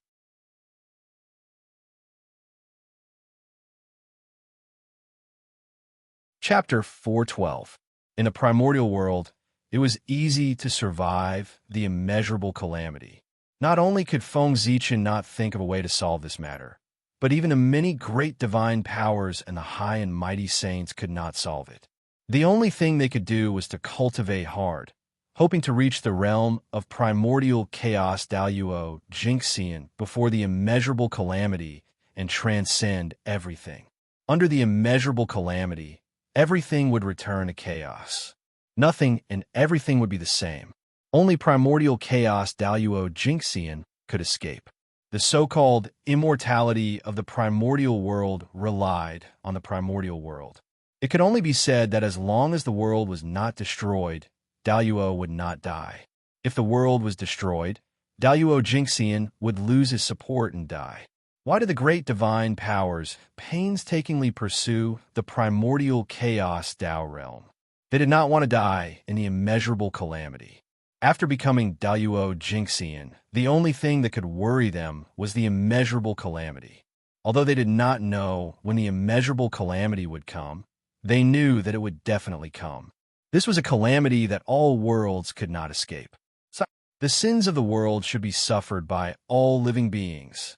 Under the immeasurable calamity, primordial chaos Daluo Jinxian could survive, but countless living beings below would be destroyed along with the primordial world. Born in the primordial world and die in the primordial world. This was a cycle and also a cause and effect. Unless the primordial world could be promoted to an eternal world, it could jump out of this cycle. It's not that there's no way. Thinking of the eternal world, Feng Zichen could not help but think of a way. That was to continuously raise the level of the primordial world before the immeasurable calamity, so that it could bear more karma and not be implicated by karma and enter the realm of the end. Although this method was somewhat like drinking poison to quench thirst, it was the only way Feng Zichen could think of. At the same time, this was also the method that the heavenly Tao was currently using. The purpose of launching the immeasurable calamity was not only to end karma, but also to harvest a wave of origin of the world. However, although the heavenly Tao's plan was very good, reality was often different from expectations. In the untainted land, even the way of heaven could not truly control everything. After all, the water in the untainted land was too deep. There were too many people and things that were out of control. Maybe there was a backup plan left by the chaos fiend god somewhere. Moreover, the great adepts were too powerful. He was strong enough to destroy the world. As a result, the origins that the heavenly Tao reclaimed were far from enough to make up for the damage caused to the primordial world during the battle between the great divine abilities, let alone being used for advancement. Therefore, after each cultivation tribulation, the untainted land, which was supposed to be stronger, became weaker. From this, it could be seen that having too many powerful beings was not necessarily a good thing. If they were to really cause a ruckus, perhaps the world would be destroyed by them before the immeasurable calamity arrived. Therefore, if Feng Zichen wanted to upgrade the level of the untainted land, the first thing he had to do was to strengthen the untainted land so that it could withstand the impact of the great mediums. Of course, Feng Zichen could not do this. Even Dao ancestor Hong Jun could not do it. He was the Daluo Jinxian, who was still thousands of miles away from the primordial chaos Dao realm. If he wanted to do it, wouldn't he be dreaming? However, although Feng Zichen could not do it, Pangu could. The Tree of World was prepared for this. This was the backup plan that Pangu had prepared for the untainted land. Every time he thought of this, Feng Zichen admired Pangu in his heart. When the untainted land had just been created, he had seen all kinds of things in the future and left a solution. How could such a realm and such strength not be amazing? It seems that the matter of upgrading the Tree of World can't be delayed any longer. I have to hurry up and upgrade its strength to the primordial chaos Dao realm.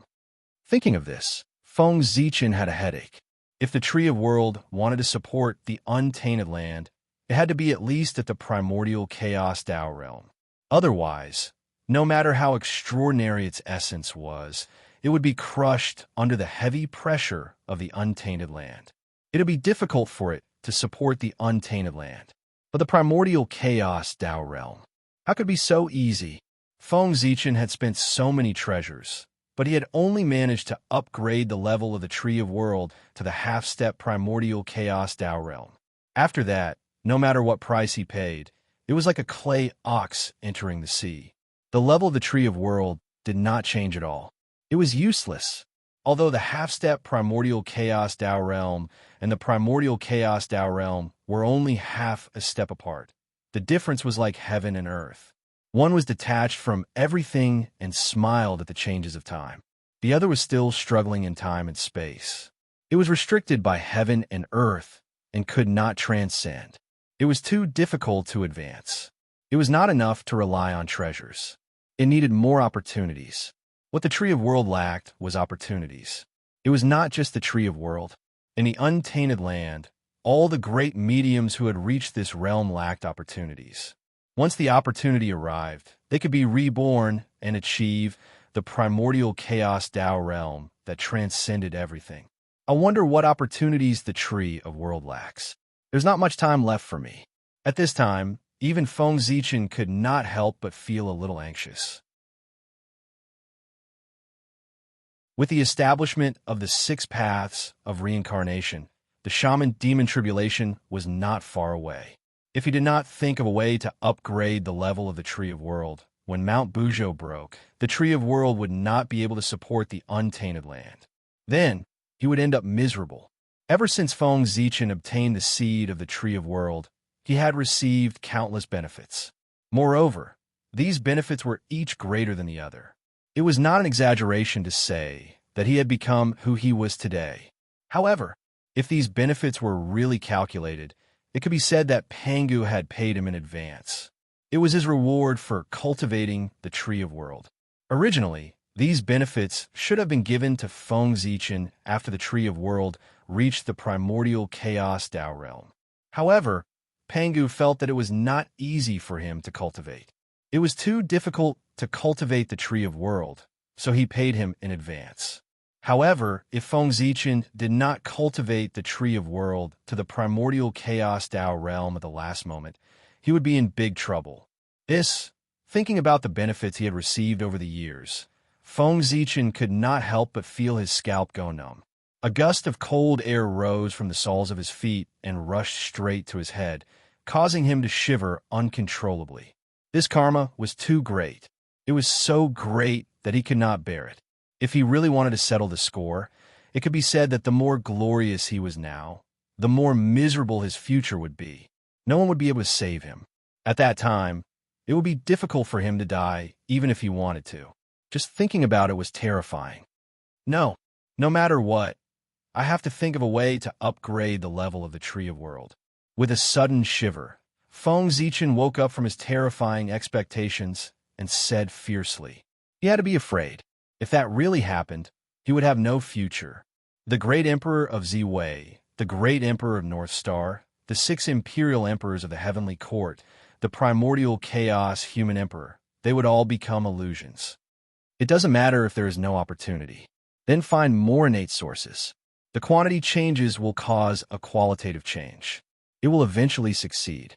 After a while, Feng Zichen gradually calmed down and had an idea in his heart. After all, the Tree of World was a chaos spirit root. After all, it was different from the great mediums. It did not have any bottlenecks or anything like that. Even if there was no opportunity, it could rely on the unimaginable innate source or even a chaos source to forcefully upgrade to the primordial chaos level. The upgrade of the Tree of World was not as difficult as the great mediums. It only needed enough resources. Besides, it was said that the great battle between the liches and demons was not far away, but there was still some time. Perhaps during this period of time, the opportunity would arrive. F***CK, if it really doesn't work, at most, I'll destroy a few innate spirit treasures and let the Tree of World devour them. That should be enough. For a moment, Feng Zichen thought fiercely in his heart. When people were forced into a corner, they could think of any way. In his anxiety, Feng Zichen forced him to think of a solution. Although the price to pay for this method was a little beyond imagination, it was indeed very feasible. In essence, innate spirit treasures were the same as Daluo Jinxian. They were both carriers of the great Tao of heaven and earth. The thickness of their sources was beyond imagination. If the Tree of World devoured them, it would definitely be able to upgrade to the primordial chaos level at the fastest speed. It was just that this method was a little painful to use. It could only be used as a last resort. Feng Zichen could be considered a little rich in the untainted land. But if he used this method, he would probably go bankrupt. But no matter what, this method was also a solution. It could be used as a backup plan. If he really could not think of any other way, he had to use it. For the future, for the path of Tao, he could give up all worldly possessions.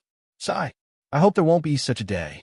With this method as a foundation, Feng Zichen's nervous mood eased a lot. Therefore, he stopped paying attention to the Tree of World and continued to focus on his own changes. He just glanced at the way of heaven and wanted to solve the danger of karma. But he did not expect that it would lead to his biggest hidden danger. It had to be said that the world was unpredictable.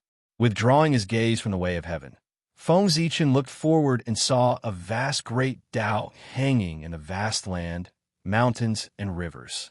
It was vast and boundless, pressing in all directions. Its aura was boundless and extraordinary. That was the tunnel. The tunnel was hidden in all things. Feng Zichen could only see the Tao in all things. After all, the vast aura was too strong. It could be said that it was not inferior to the way of heaven. In this case, was there any need to guess its identity? The tunnel, the mother of all things. It can command the boundless veins of the earth, mountains, rivers, and the cycle of life and death. It is the Lord of all things, the highest God in charge of creation. In a trance, Feng Zichen saw a supreme Tao fruit in the tunnel. That was the throne of the Earth Emperor. Unlike the lofty heavenly emperor and the boundless majesty of the human emperor, the Earth Emperor was incomparably heavy. It seemed to be able to bear everything and contain everything. The tunnel silently carried all living beings. The Earth Emperor naturally inherited his character. He should be the most benevolent emperor among the three emperors of heaven, earth, and human. At this moment, Feng Zichen had the urge to seek the throne of the Earth Emperor. The full name of the North Star Emperor was the North Star Upper Palace, the heavenly emperor of supreme polarity. The North Star Emperor was the heavenly emperor. It could be said that the throne of the heavenly emperor was already in Feng Zichen's hands. As for the throne of the human emperor, he worked hard. When the human race prospered in the future, he might be able to achieve it with the 10,000 spirit crown. In this way, the throne of the three emperors, he had already obtained two.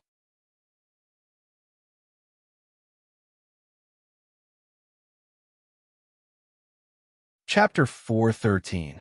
If he obtained the throne of the Earth Emperor. In that case, Feng Zichen would be in control of the three sovereigns. In addition to the two supreme positions of Great Emperor Ziwei and Great Emperor Qinghua. Then, it was too terrifying. The Heavenly Emperor, Earthly Emperor, Human Emperor, Great Emperor Ziwei, Great Emperor Qinghua, these supreme powers of heaven and earth combined could be said to control everything in the primordial world. When Feng Zichen's Tao was completed, he could directly rule over all stars, all things, all forms, all gods, all spirits, and a series of supreme powers. He could almost stand shoulder to shoulder with the celestial emperor. At that time, even the saints could not compete with him. This was not a gap in strength, but a gap in status. No matter how strong the saints were, in the primordial world, the most powerful was still the celestial emperor. This was the strongest karmic position in the primordial world, the highest ruler of the primordial world, the controller of everything. The celestial emperor, heaven and earth. He was the primordial world. Who could humiliate him? Who could look down on him? Who dared to say that they were more noble than him? Did they not want to live anymore? Even the saints could not. Even in the future, when Hao Yan became the celestial emperor, although the saints looked down on him, they could only ignore him and could not do anything to him. It was not until later, when the six royals appeared and split the power of the celestial emperor, causing Emperor Hao Yan to become the Jade Emperor, that the saints and their disciples dared to look down on Hao Yan. In the primordial world, the celestial emperor was the most powerful. The saints were second, Great Emperor Ziwei was second, and the three emperors were third. And when the three emperors were combined, their power was close to that of the celestial emperor. In addition to Great Emperor Zhui, Feng Zichen's status was no less than that of the Celestial Emperor. It could be said that, except for the fact that he did not have the title of Celestial Emperor. The rest was not bad. In that case, why did he have to take over Hao Yin? Wouldn't it be better to directly become the Celestial Emperor himself? If he became the Celestial Emperor, he would have to face the 6 saints. That would be troublesome. Without the strength to match his status, that was not a good thing, but a disaster. Hao Yin was the proof. He had to wait. When the saints took action and established the 6 royals, completely taking over Hao Yin, he would suddenly expose his identity and take the position of Celestial Emperor with the power of the 3 emperors, catching the saints off guard. Thinking about it, the scene at that time must be very exciting.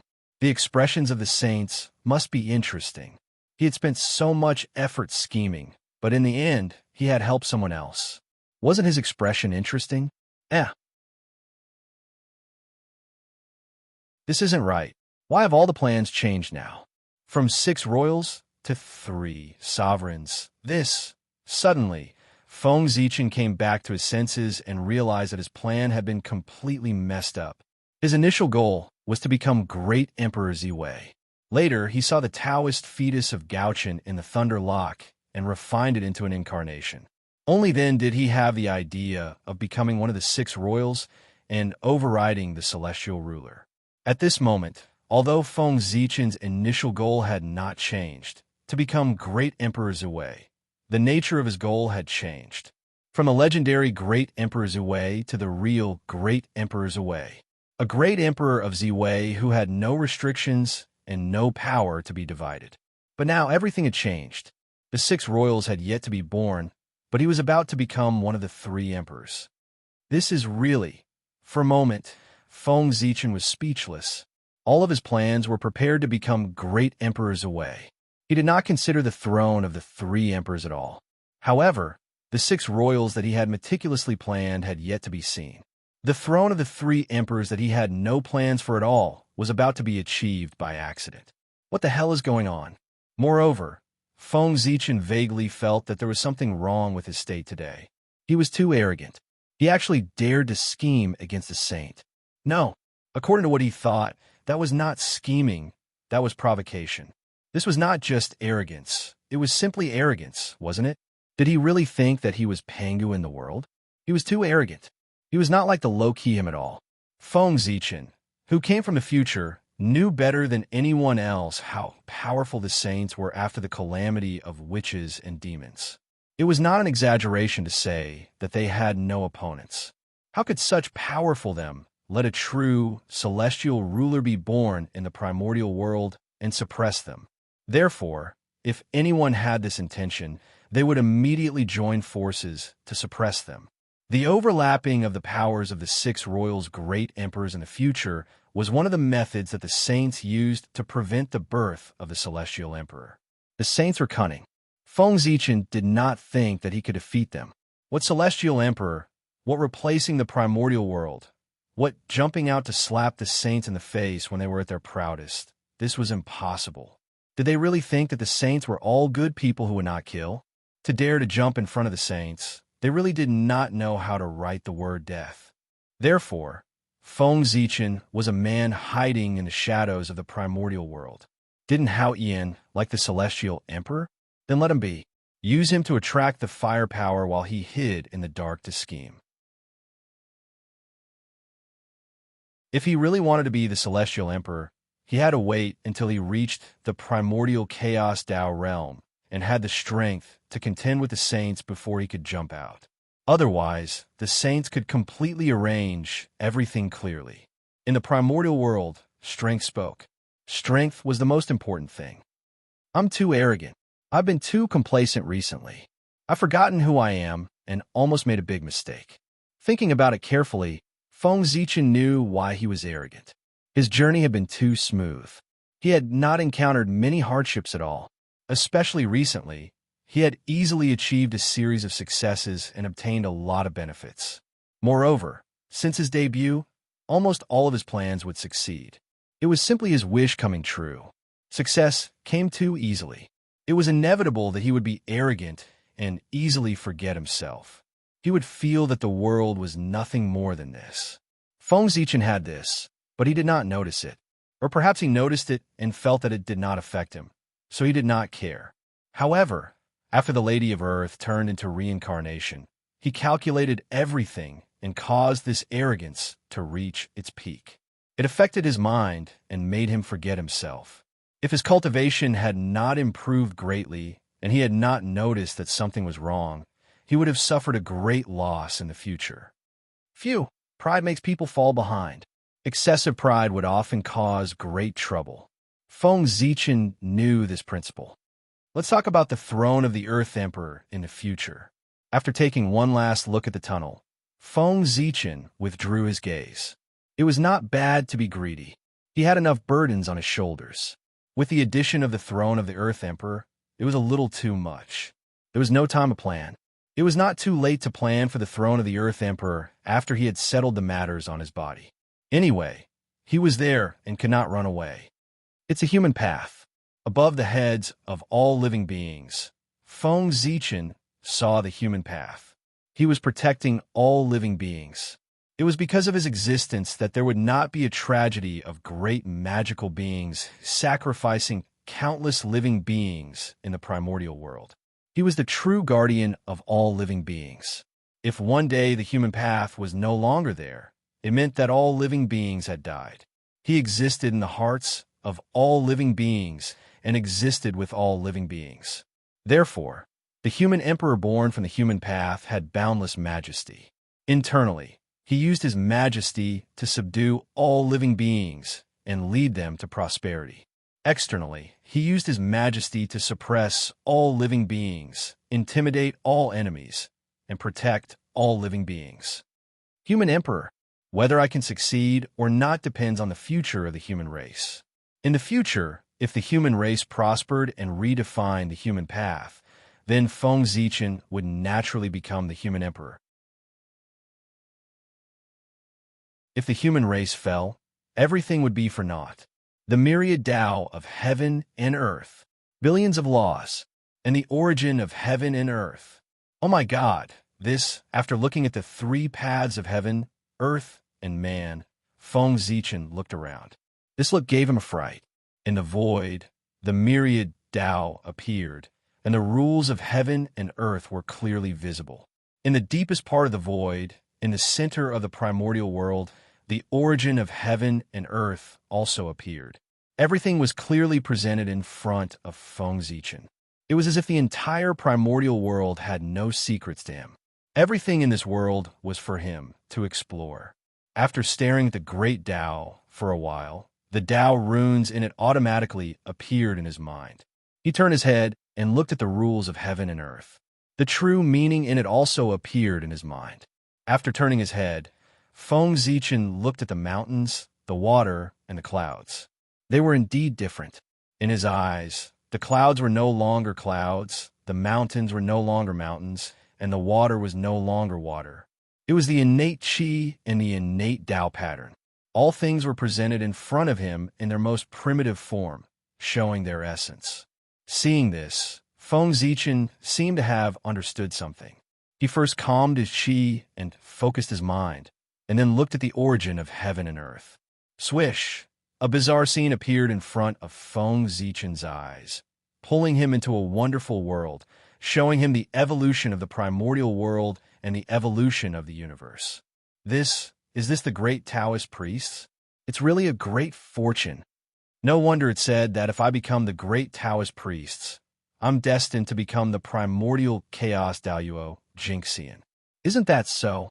Under such conditions, if I can't become the primordial chaos Daoyuo Jingxian, I can just commit suicide and save myself from embarrassment. At this time, Feng Zichen understood that he had become the great Taoist priest. There was no sign of any phenomenon, and it was completed silently. At this time, all his changes were brought about by becoming the great Taoist priests. Feng Zichen hadn't felt the invincible power of the Daoyuo Jingxian for the time being, but he understood the origin of the Daoyuo Jingxian. After becoming the great Taoist priests, everything in the primordial world was no longer guarded against him. He could see the most essential primordial world. The three paths of heaven, earth, and man appeared in front of him most directly, allowing him to feel the greatness of Tao. The origin of heaven and earth, all the innate paths of the primordial world, and the rules that operated heaven and earth appeared in front of him without reservation, allowing him to observe and understand the principles contained in them. What a great opportunity this was! If becoming the primordial chaos Daluo Jinxian was a test, then after becoming the Great Venerable, it was equivalent to obtaining the answers to the test paper. In this way, if he still couldn't achieve Tao, he could only be said to be as stupid as a pig. If he couldn't achieve Tao, he deserved it. He couldn't blame others. Haha, the true meaning of heaven and earth is in front of me, allowing me to take it. My Tao has been achieved. Looking around, Feng Zichen felt carefree and couldn't help but laugh.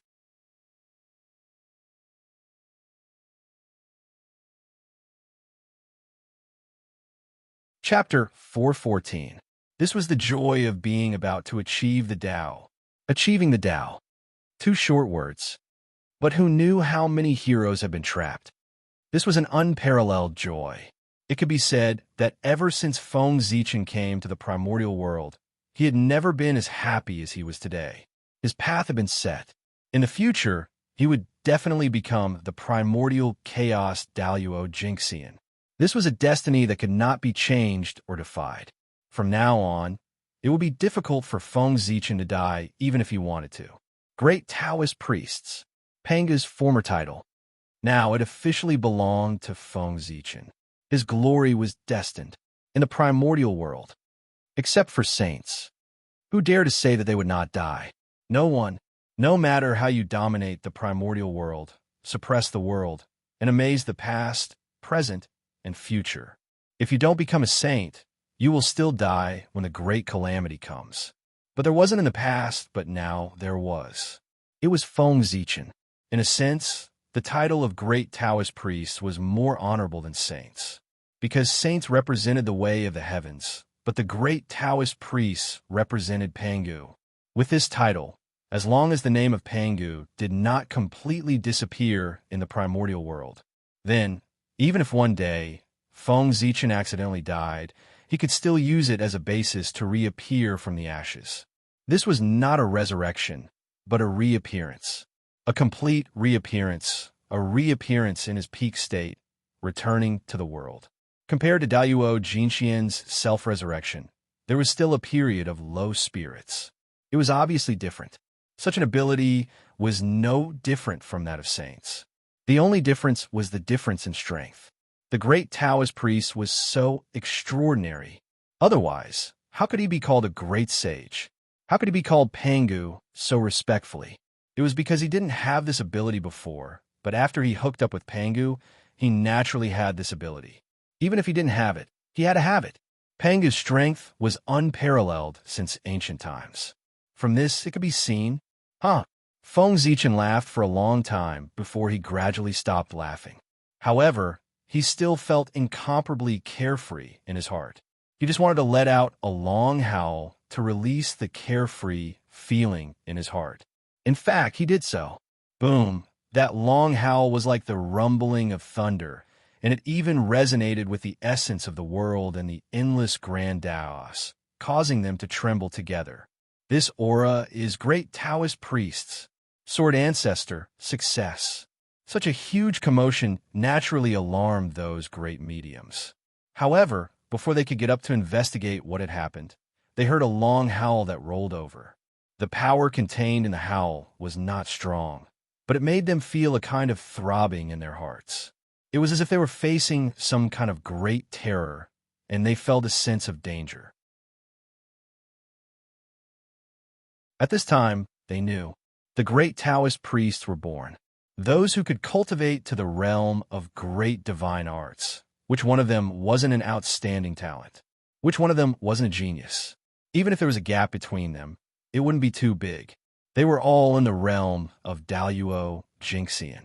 Only the legendary great Taoist priest could make them feel overwhelmed with just a long howl.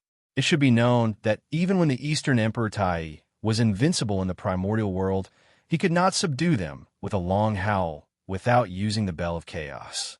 In the primordial world, the one who could become the great Taoist priest was undoubtedly the primordial sword ancestor who had opened the flower of the heavenly path and the flower of the human path. What a great creation! It seems that it won't be long before there will be another primordial Daluo Jinxian who is comparable to a saint in the primordial world. Feeling the sacred and inviolable aura, the group of great mediums said enviously. Endless years had passed, but they still hadn't found the threshold to step into the primordial Daluo Jinxian. But now, a junior had found the opportunity to become a Dao in front of them. How could they not be envious? What kind of power is this? So powerful. Not to mention how the great mediums felt. After Feng Zichen let out a long howl, he suddenly felt that there was an incomparable power in his body. The essence of that power was extremely high, beyond his imagination. Even the primordial aura in his body was faintly unable to be suppressed. This time, Feng Zichen was really shocked. What was the Hongmeng Qi? It was a power that surpassed the Chaos Qi. It was the beginning of everything. It came from before the chaos. It was the first Qi that was born from nothing. It had the same origin as the Tao. Even if the power of the Great Path descended, the Hongmeng Qi dared to compete with it. Of course, it was definitely no match for it. But this didn't mean that the Hongmeng Qi was inferior to the power of the Great Path. It was that Feng Zichen was inferior to the Great Path. In theory, the Hongmeng Qi was the same power as the power of the Great Path. There was no difference between the two. But such a powerful power was actually slightly inferior to the power that suddenly appeared in Feng Zichen's body. It was no wonder that Feng Zichen was shocked. This meant that either the essence of this power was extremely high, far surpassing the Hongmeng Qi. But this was impossible. The Hongmeng Qi was already the original power. In this world, there was no power older and more powerful than it. Then there was only one situation left. The owner of this power had an extremely high realm, beyond Feng Zichen's understanding, and was close to the Great Path. Only in this way could this power suppress the primordial aura. Feng Zichen's realm was too low. Being burdened by him, the Hongmeng Qi, which was supposed to be invincible in the world, could not show its ability to its heart's content. It could only dominate a small place, and was even bullied by others. It was simply wrong to the extreme. How pitiful! Is this Panga's power? Why is it different from what I felt before? At this time, Feng Zichen's heart was filled with doubts. In the primordial world, only Pangu could have such powerful power. However, in terms of understanding of Panga's power, Feng Zichen could be said to be the third in the primordial world, if not the first. Since his debut, he had come into contact with Pangu's power the most. It was the path of gods and demons that he opened up. Its final achievement was also to prove Pangu's Tao fruit. Logically speaking, Feng Zichen should be very familiar with Panga's power. If the power in his body was really Panga's power, he would have felt it. However, although this power was similar to Panga's power, Feng Zichen was sure that it was definitely not Panga's power. He had even seen Pangu's divine consciousness before. How could he be wrong? Moreover, this power was too strong. After mastering it, Feng Zichen could clearly feel that he could shake everything in the primordial world. The laws of heaven and earth could be changed, and billions of great Daos were in his heart. With a thought, he could crush his previous self to death. This was the power of Daluo Jinxian's invincible realm. Standing there, Feng Zichen seemed to be standing at the peak of the primordial world, overlooking the long river of time and space, sitting and watching the changes of time. Nothing in this world could shake him in the slightest. It was as if he could break free from everything with a step, leave from the peak of the primordial world, and surpass everything.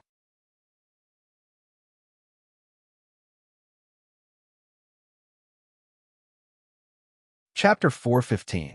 Once one's cultivation reached the great perfection of the sage-to-be, one could be said to be standing at the peak of the primordial world. One step further, and one would be the legendary primordial chaos Daluo Jinxian. As for the primordial chaos Daluo Jinxian, he focused on the integration of primordial chaos. He needed to restrain the timeline, restrain his karma, and restrain everything about himself. He had to retrieve all the information about himself from the primordial world and destroy all traces of his existence. Only then could he jump out of the primordial world and become the primordial chaos Daluo Jinxian in the most flawless state. This was one of the necessary conditions to become the primordial chaos Daluo Jinxian. Only when one was unrestrained and had no connection to the primordial world could one achieve the Tao. Otherwise, how could one transcend? For the primordial world, the primordial chaos Daluo Jinxian was a transcendent. Only by transcending the primordial world could one not be disturbed by the immeasurable calamity. Therefore, the great perfection of the sage-to-be was the peak of the primordial world. Now, with the support of a strange and powerful force, Feng Zichen had an illusion that he could surpass everything and achieve the primordial chaos Tao fruit with one step. But, of course, that was impossible. How could the primordial chaos Daluo Jinxian be so easy to achieve? This feeling was just an illusion that he had suddenly obtained a powerful force and was a little bloated for a moment. He was still far from the primordial chaos. Before the shaman calamity ended, Feng Zichen could not even become a sage-to-be, let alone the primordial chaos Tao fruit that was above that. He had to go through a calamity before he was qualified to be promoted to a sage-to-be. This was the restriction of the heavenly Tao to all living beings. It did not allow too many experts to be born. Let me see where you came from. After calming his mind, Feng Zichen completely immersed his spiritual will into that force to comprehend his foundation and pry into his origin.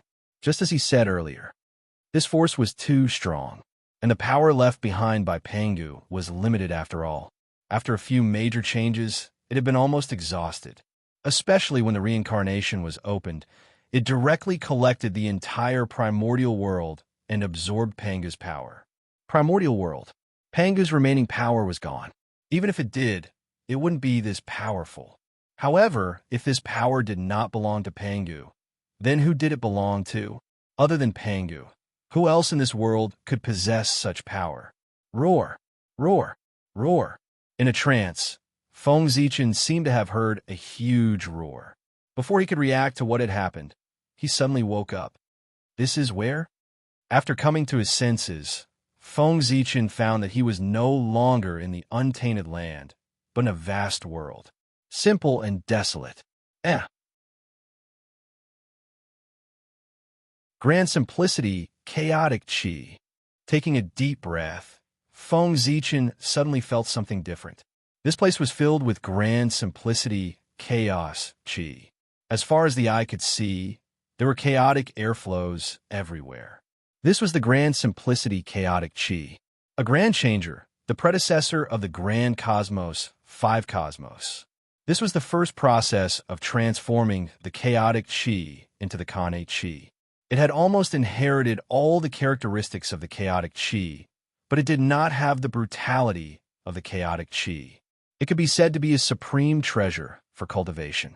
However, this did not mean that it was not dangerous.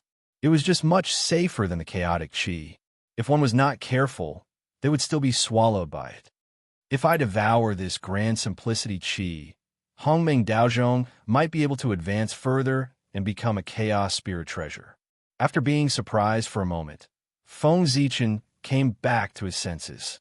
His heart was filled with surprise. If Hongmeng Daozhong wanted to advance to a chaos spirit treasure, it had to devour the Khanate 5 essences. However, the Khanate 5 essences only appeared when the world was first created. After that, there was no news of them. Feng Zichen searched for a long time, but he did not find any clues. However, he did not expect that there would be so much grand simplicity, chaotic chi here. This meant that the origin of grand simplicity definitely existed here. Otherwise, where did the grand simplicity chi come from? Even if there was none, it did not matter. There was so much connate grand simplicity chi here that it was comparable to the grand simplicity origin.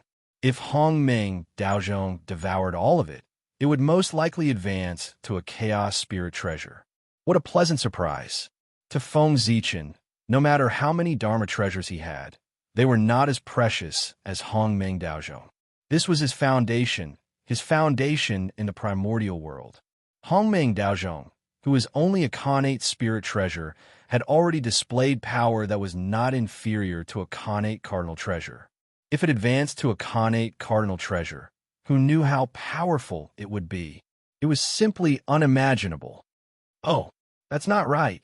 This place is strange. However, Feng Zichen did not feel happy for long before he realized that something was wrong. The grand simplicity chaotic chi was vast and mighty. It was like a sea of chaos that covered the entire world. However, in this world, the mountains and rivers were still there. In the chaotic airflow, divine mountains stood tall. No matter how the grand simplicity chi surged, it could not shake them at all. In Feng Zichen's opinion, it was an extremely inconceivable thing. Even if the grand simplicity chi was inferior to the chaos chi, it was still something that ordinary people could provoke. Only perfected golden immortals could remain calm in the midst of Tai Chi. In that case, didn't that mean that those divine mountains were not inferior to Daoyuo Jingxian in essence, or even stronger? How is that possible? Just now, Feng Zichen made a rough count. There were 3,000 divine mountains. 3,000 mountains. That was 3,000 mountains. Other than the primordial world, Feng Zichen had never heard of another world that had such a foundation. This was already stronger than the heaven realm and the netherworld. This world was not simple, and that strange power could bring him to this world, which was even more not simple. Who cares what's strange about it? In short, I'll take the benefits first. After looking around for a while, Feng Zichen did not find anything wrong. Finally, he could not wait any longer. He decisively took out the Hongmeng Daozhong and wanted to devour the grand simplicity chaos chi here. No matter how strange this place was, as long as the Hongmeng Daozhong was promoted to a connate cardinal treasure, then all the trouble would not be trouble. Clang! Feng Zichen pointed at the grand simplicity chi, and the Hongmeng Daozhong appeared from the void. Although it was only 100,000 feet tall and could not be compared to the grand simplicity chi of this world, its body was covered in ancient runes, and even the mark of a chaos demon god appeared. It trembled slightly, and the runes around its body shone brightly. The shadow of a demon god appeared and surrounded it, chanting continuously. Boom! The Hongmeng chi poured out majestically, carrying boundless power. It surged towards the grand simplicity chaos chi, wanting to devour it. At this moment, something strange happened. As if sensing danger, the previously quiet grand simplicity chaos chi suddenly erupted, stirring up boundless tides and stirring up the entire world. Buzz, then the huge divine mountain suddenly trembled. Then, under Feng Zichen's incredulous gaze, the vast grand simplicity chi poured directly into the divine mountain.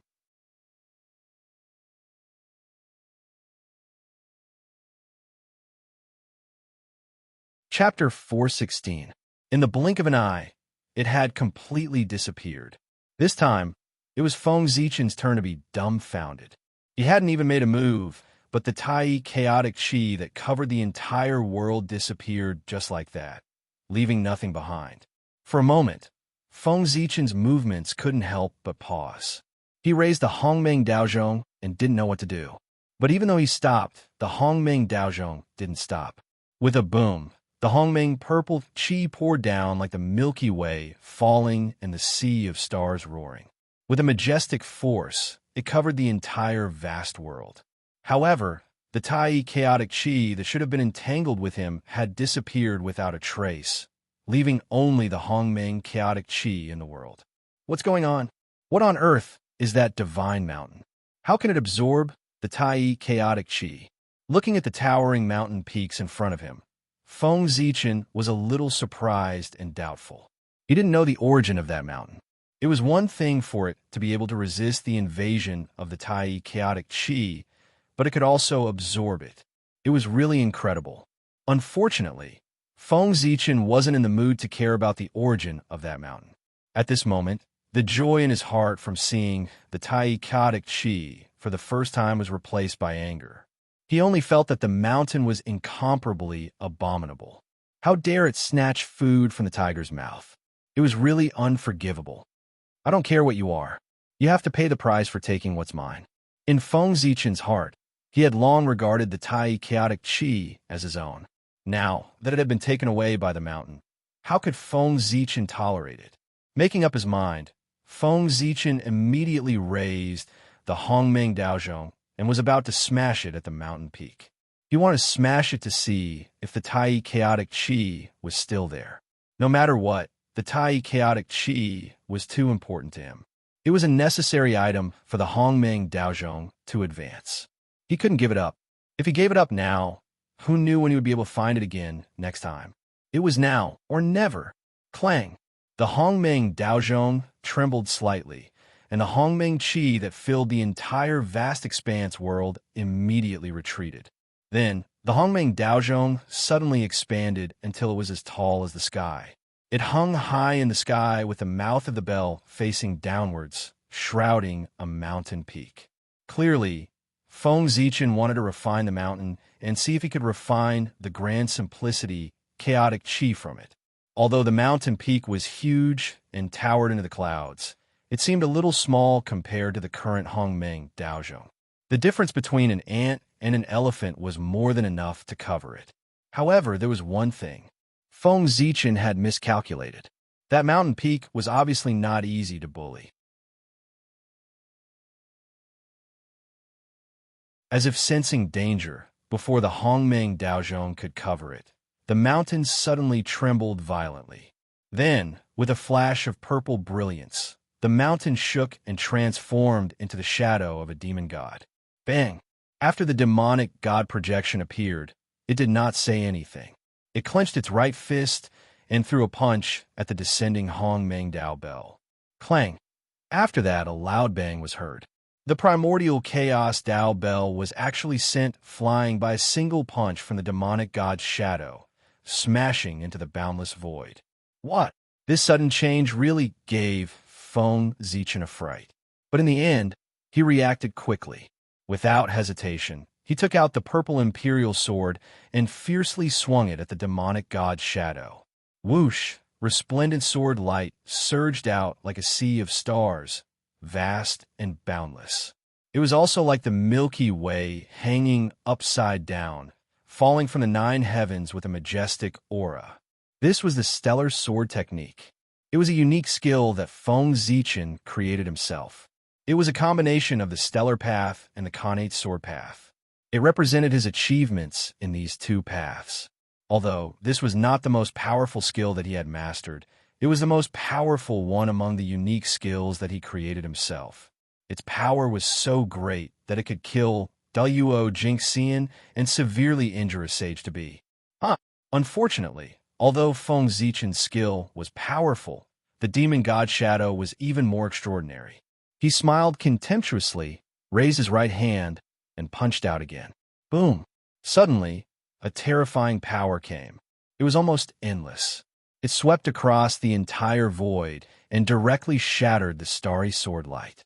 And it did not slow down and went straight for Feng Zichen. Clang! At the critical moment, Feng Zichen called back the Hongmeng Daozhong from the void. It hovered above his head and blocked the terrifying attack. Chaos Demon God. He is the Chaos Demon God. After a round of fighting, Feng Zichen recognized the origin of the demon god that the mountain transformed into. Arrogant, domineering, fierce, and superior aura, as well as the charm of the great way flowing all over his body. What else could he be if not the legendary Chaos Demon God?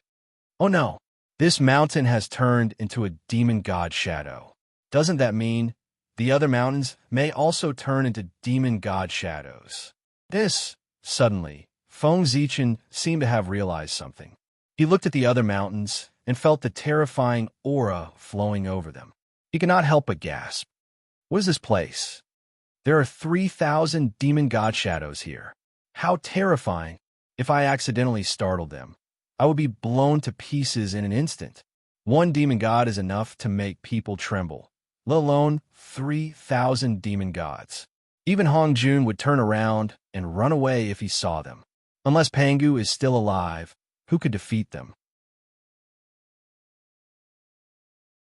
Thinking of this, Feng Zichen felt a lingering fear when he thought of what he had done just now. Fortunately, he was vigilant enough to only attack one mountain instead of being careless and attacking all of the mountains. Otherwise, if 3,000 demon gods attacked me together, I would not even be able to withstand one punch from each of them. On the other side, seeing that Feng Zichen did not move, the demon god shadow moved and took the initiative to attack him. Not fighting back. That is not the style of a chaos demon god. Roar. With a loud roar, the demon god shadow moved. In a flash, he came to Feng Zichen's side and raised his fist to hit him. It was an ordinary punch without any magic, nor did it have the slightest Taoist charm, nor was there any magic power contained in it. It was like a fight between ordinary people, simple and violent. However, such an ordinary punch was extremely terrifying in the eyes of Feng Zichen. He did not dare to take it head-on and hurriedly dodged to the side. The most powerful means of a chaos demon god was not their magic power, nor their magic treasure, but their physical body, which was what they relied on to run rampant in the chaos. Their physical body, which had been polished by the chaos for countless years, was simply ridiculously strong. Even in the face of the attack of a chaos spiritual treasure, they could withstand it head-on.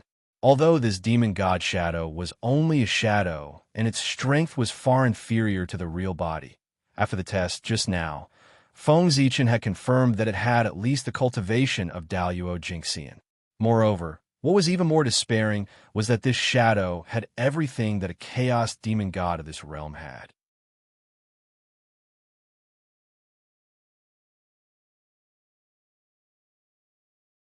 Chapter 417. Including the physical body. In other words, the demon god phantom in front of Feng Zichen could be said to be a real chaos demon god. A demon god in the Daluo Jingxian realm. 4 chaos demon gods. This realm was the realm they could have when they were born. But for the creatures in the primordial world, it was a transcendence that they were painstakingly pursuing. Chaos demon gods were so powerful. They were the most powerful creatures known to man. As soon as they were born, they had the cultivation of Daluo Jingxian. They directly reached the end of the primordial world. It was so enviable. Logically speaking, as Daluo Jingxian, Feng Zichen should not be afraid of chaos demon gods. But in the face of chaos demon gods' attack, he had no power to resist at all.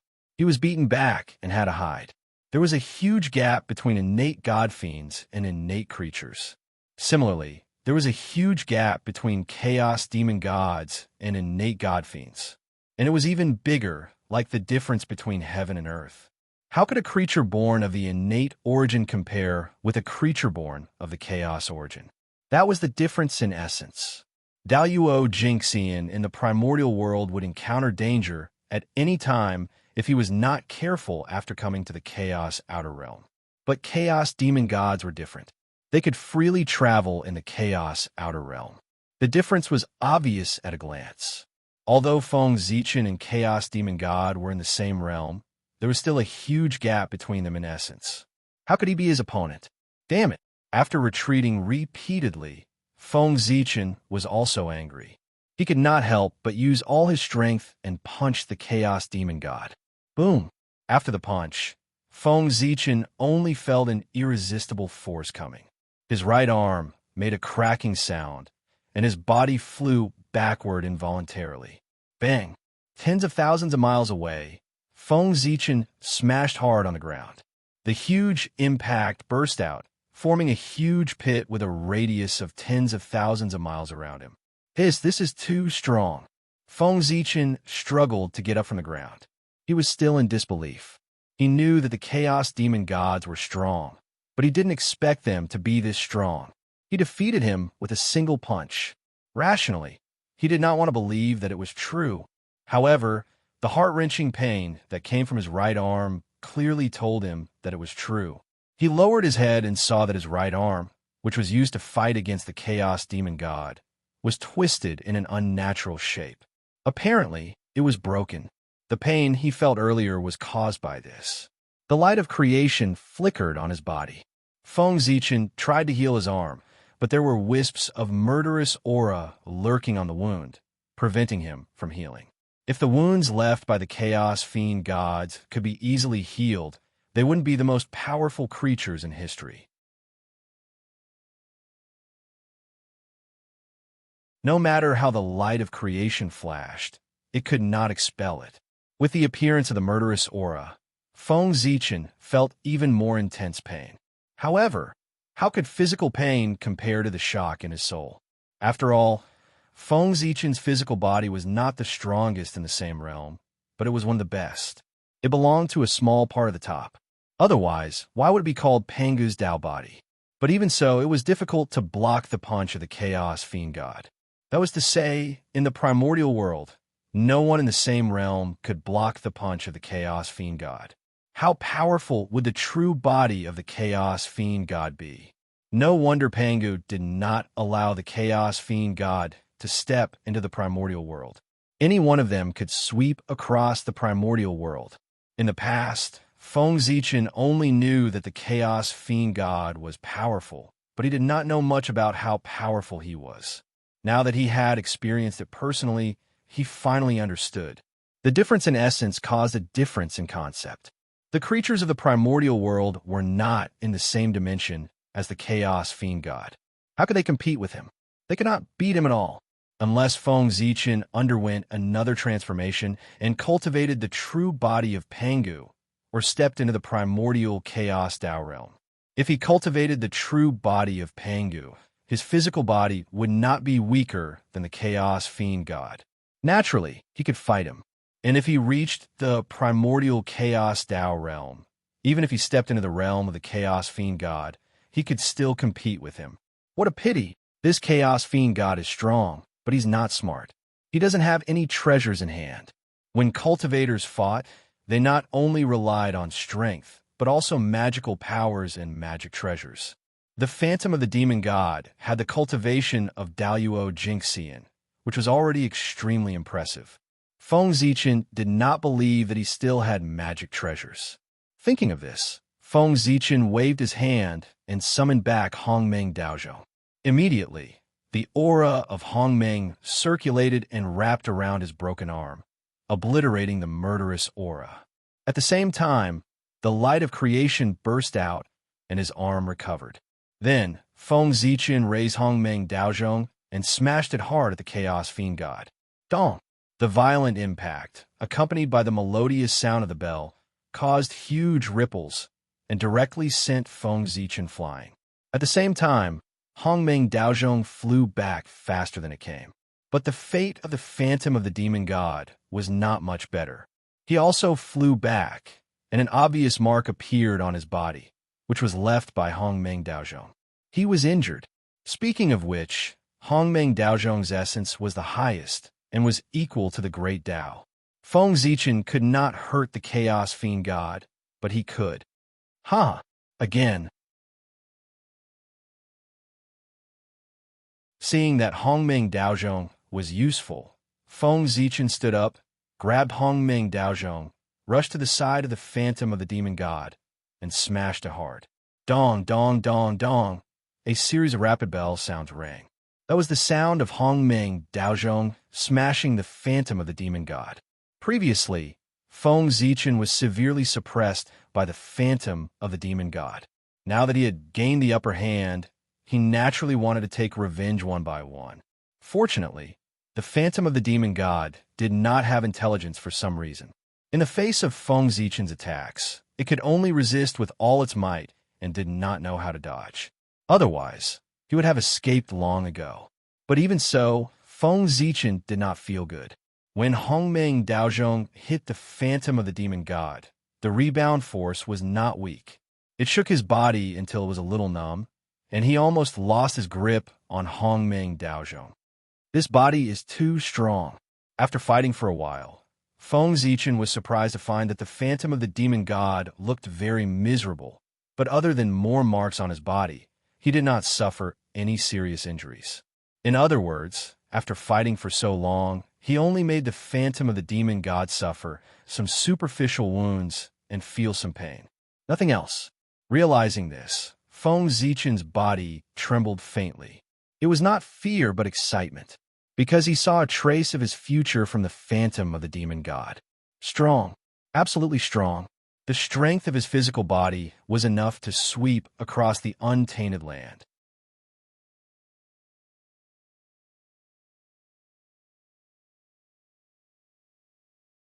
Chapter 4:18.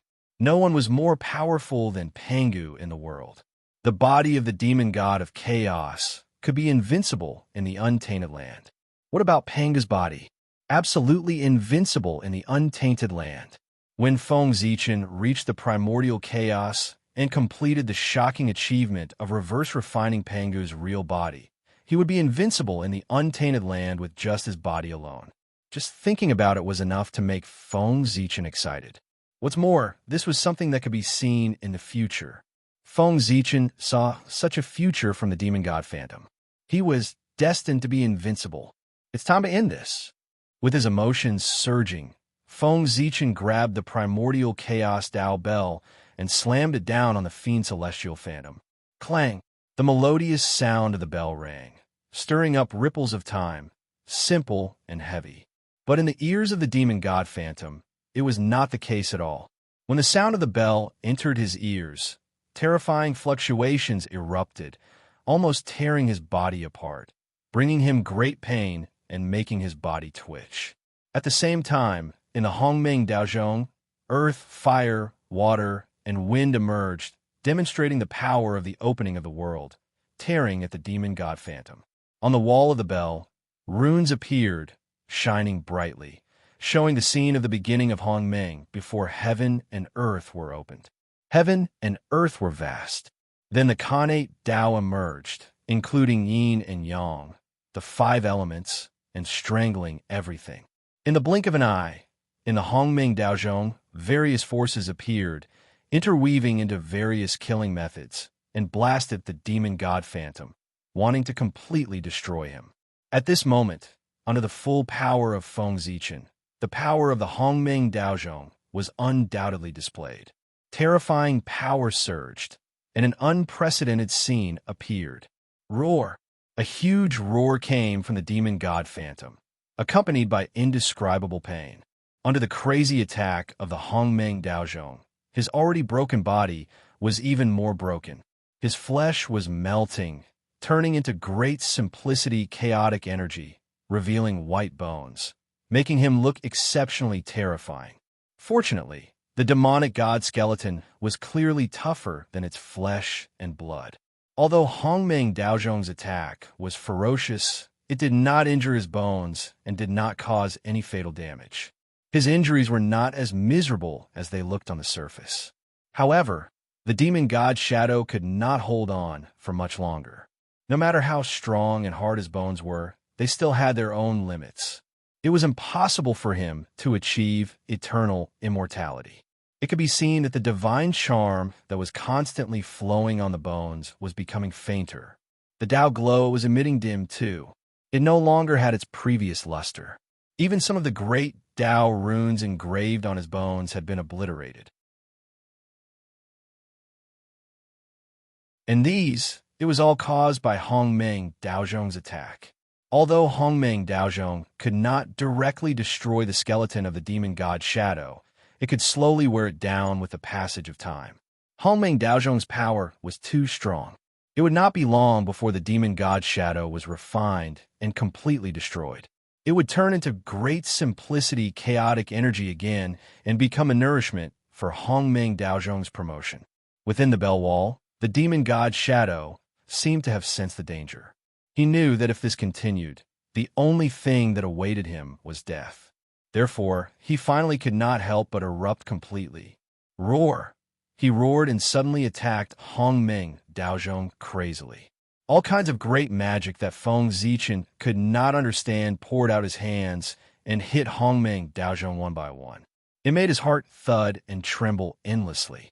Unfortunately, although Hongmeng Daozhong's background was unknown, it was definitely stronger than the Chaos Demon God.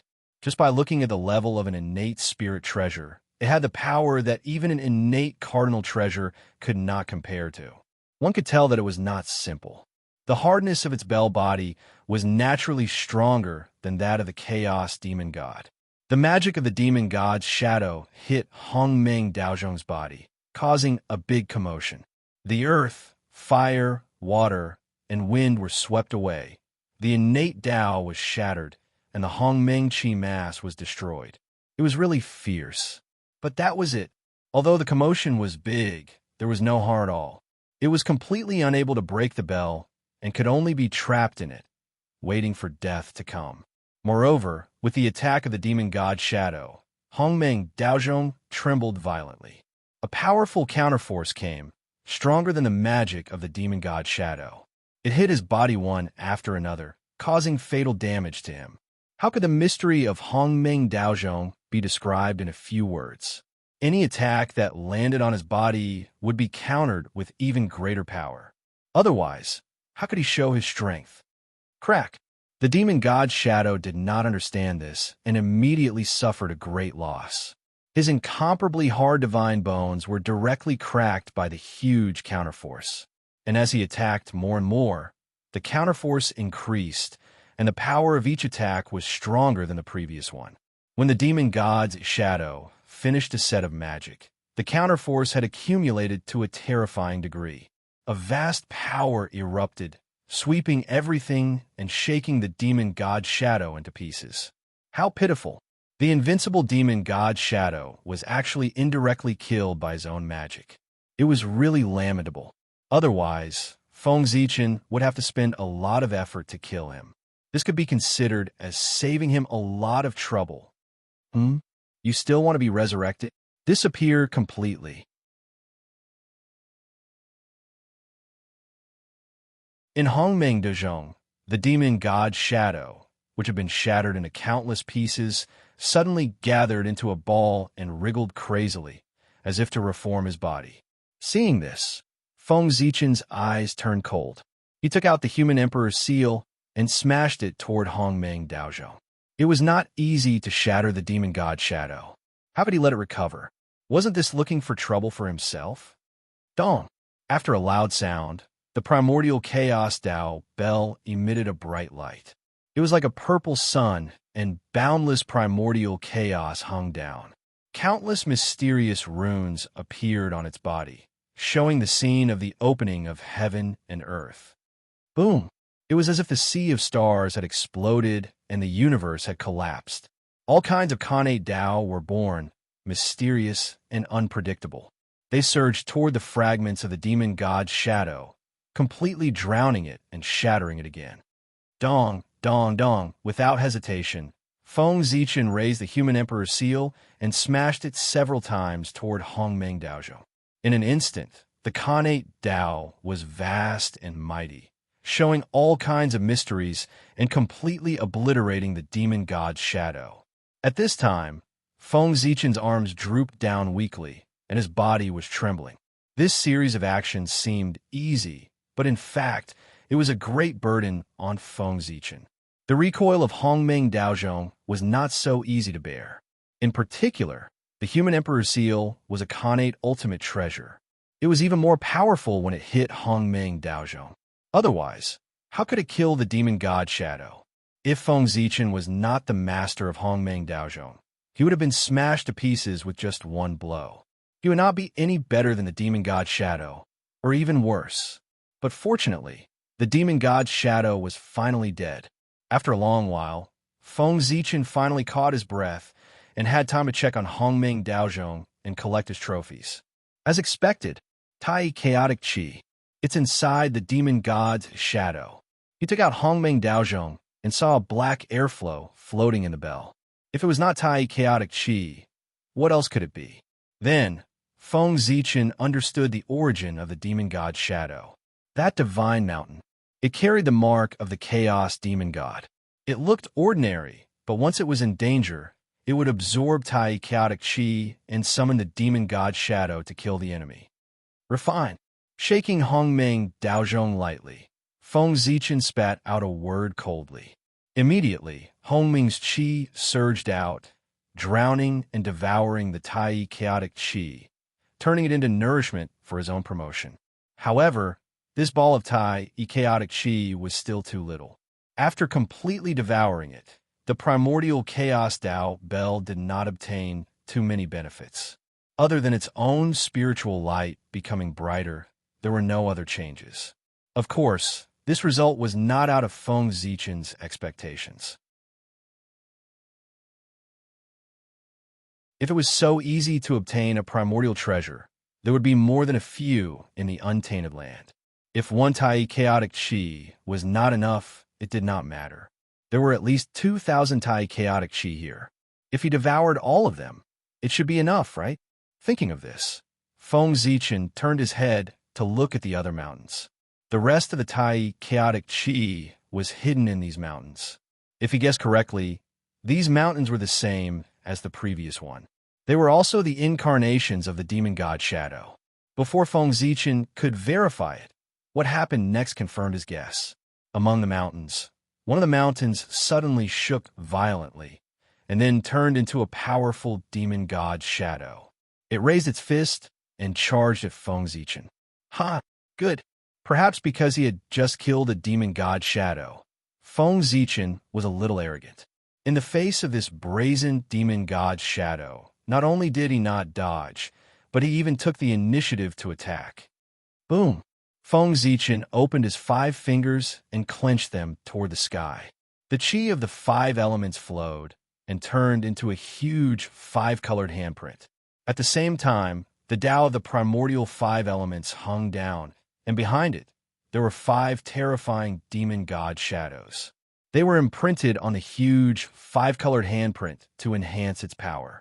It was the 5 Emperor's great divine skill, the primordial 5 elements handprint, and it was an enhanced version built with the 5 elements chaotic demon god as the foundation.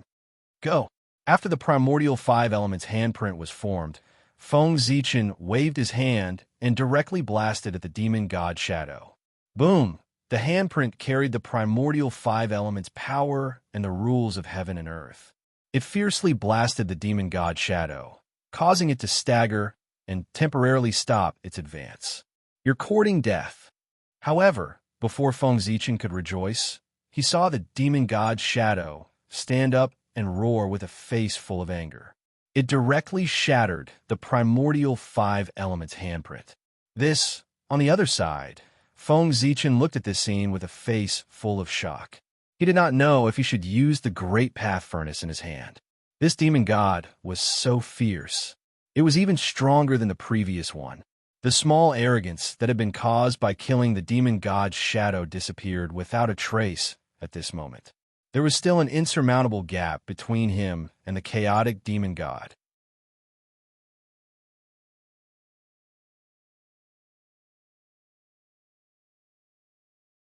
Chapter 419.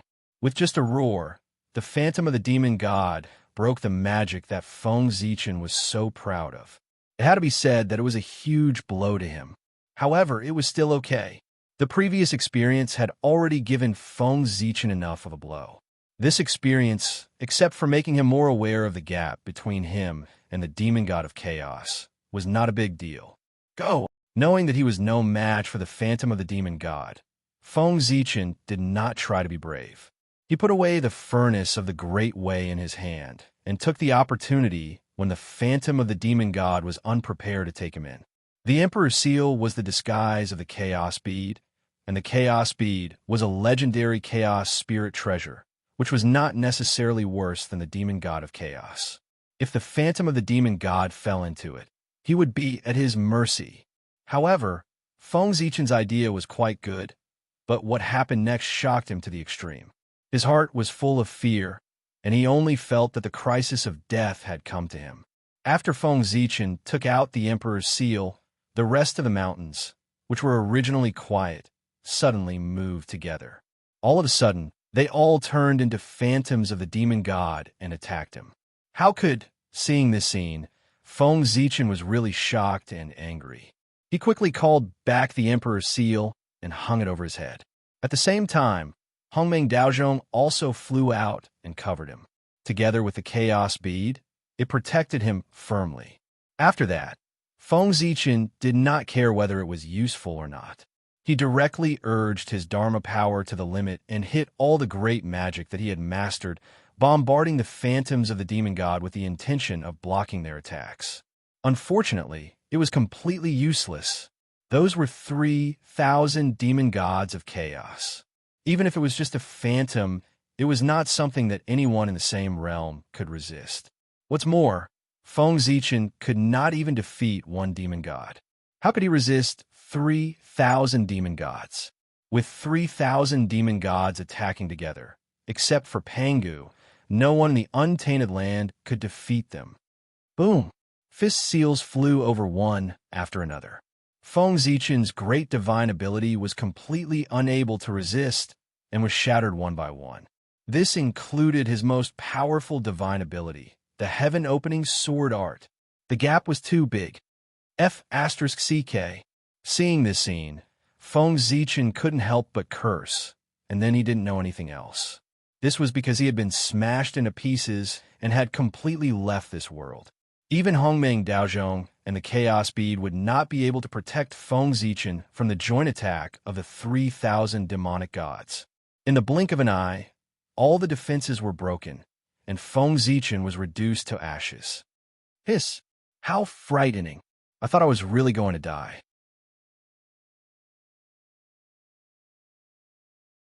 In the outside world, after Feng Zichen was killed by the joint attack of the demon god phantoms, he woke up with a start. He didn't have time to think about what had happened. He jumped up and hurriedly checked his body. When he found that there was no problem, he let out a long sigh of relief. Fortunately, it was just an illusion. The scene that he had just experienced was really too frightening. The feeling of death was too real, causing him to think that he was really dead for a time. Now that he suddenly realized that the experience was just an illusion, he couldn't help but feel that he had survived a disaster. How could he not feel relieved? No, that was definitely not an illusion. After a while, Feng Zichen gradually regained his composure and gradually figured out that something was wrong. Everything that he had experienced in the vast world was definitely not an illusion. First of all, it was too real. It didn't seem fake at all. Second of all, at Feng Zichen's level, he could still distinguish whether it was real or fake. Finally, the most important thing was Feng Zichen flipped his hand and took out the Hongmeng Daozhong. The Khanate Dao light that soared on it proved that everything that had just happened was real. Otherwise, how could the Hongmeng Daozhong that had been improved in the illusion be reflected in reality? In a trance, Feng Zichen seemed to have realized that that place should be an opportunity left behind by Pangu. It should be an opportunity specially prepared for the great Taoist priests. Buzz! Suddenly, there was an inexplicable throbbing between heaven and earth, which made Feng Zichen understand everything. The origin of the terrifying power in his body and the cause of the vast world. It was indeed left behind by Pangu. In the past, Pangu opened the sky and died of exhaustion. Although his body had turned into the primordial world, there was still a part of his power that didn't turn into Tao, but dissipated between heaven and earth. Pangu was like that. So was the chaos demon god. Although his body and origin had become nourishment for the growth of the primordial world, there was still a part of his power that was left behind to create chaos in the primordial world. Pangu noticed this, so before he turned into Tao, he mobilized a wisp of power and suppressed it in the depths of the boundless void, a mysterious, unknown place. He wanted to use the power of the primordial world to obliterate it. However, countless years had passed. Although the power of the chaos demon god had almost been obliterated, there was a wonderful change at the last moment. After many years of tempering, they had merged tightly with Pangu's power, forming a power that was the closest to Tao, with Pangu's power as the lead. This was an unforeseen event that even Pengu had not expected. The power of the 3,000 demon gods came from the Great Tao. There were different manifestations of the Great Tao. It was not an exaggeration to say that their combined power was the power of the Great Tao. Moreover, the power that could still be preserved under the obliteration of the power of the primordial world was probably the purest part of it, the essence of it. Obliteration was only obliteration if used well. If not used well, it would become a training. It was a blessing, not a disaster. It was also because of this that this power could be preserved, because the power of the primordial world could no longer obliterate it. The essence was too different. However, the will of the chaos demon god was completely obliterated with the help of Pengu's will. The rest, it was an extremely pure power of the Great Tao. However, although its essence was extremely high, in reality, there was not much left. It was far from being comparable to back then. After all, it had been obliterated for so many years. Therefore, Pengu had hidden it and treated it as an opportunity for the great Taoist priests. Today, by chance, it was obtained by Feng Zichen and became the foundation of his Daoyuo Jinxian's invincibility. That's right, the so-called invincibility of the Daoyuo Jinxian by the great Taoist priests was due to this power. The great Taoist priest was a Tao immortal, not a realm. Without the help of external forces, how could he have unparalleled combat strength? In addition, the so-called not much power left was compared to the power of the chaos demon god. Naturally, it was nothing. However, in the primordial world, it was a power second only to the primordial chaos Tao realm. Otherwise, it would not have been used as a reward by Pengu for the great Taoist priests. Moreover, this was not the greatest use of the power of the great Tao.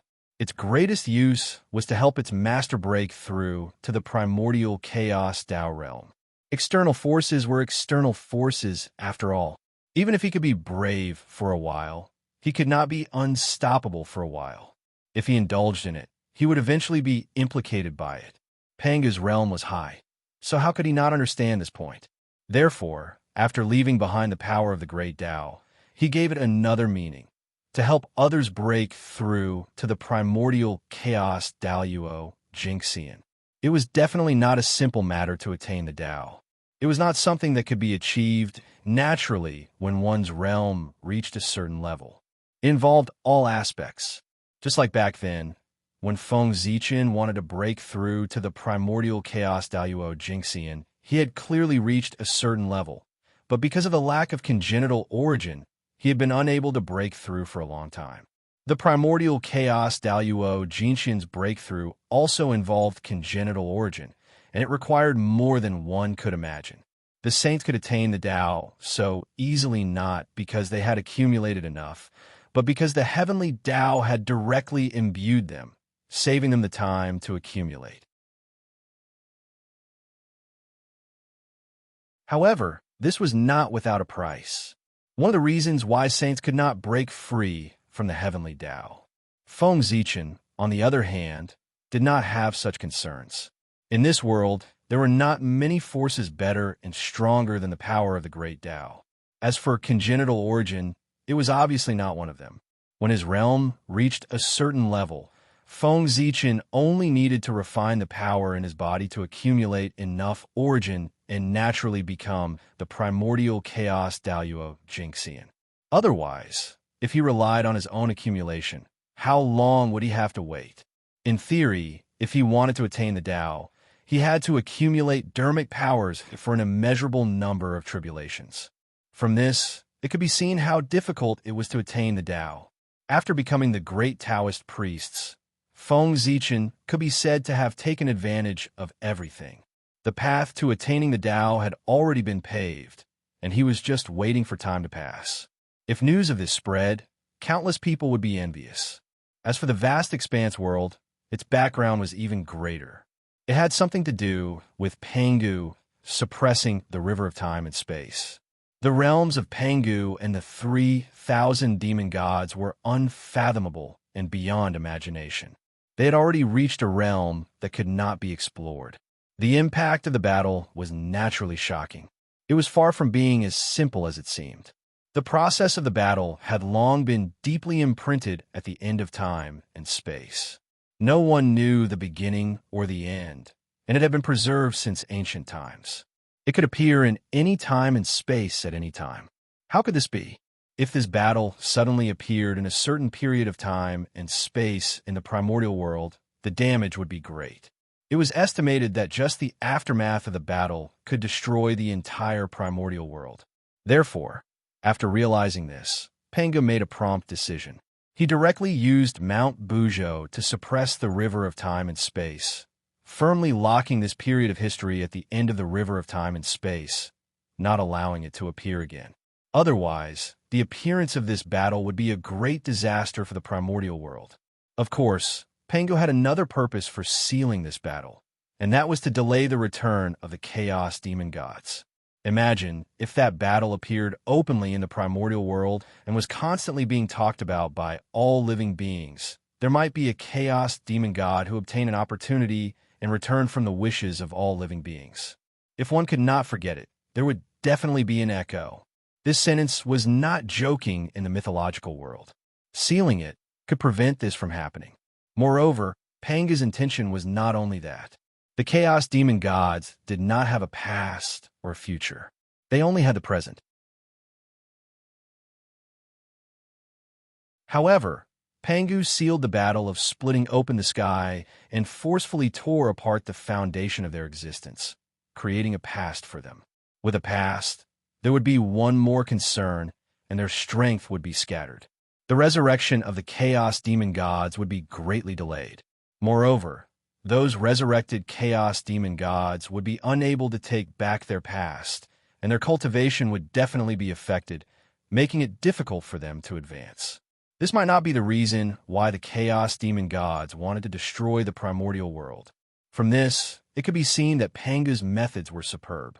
The 3,000 demon gods prevented him from achieving the great Tao, causing him to have no choice but to transform the world. He pulled them into the river of time and space, making it difficult for them to cultivate. The revenge came so quickly that the Chaos Demon Gods probably did not expect it.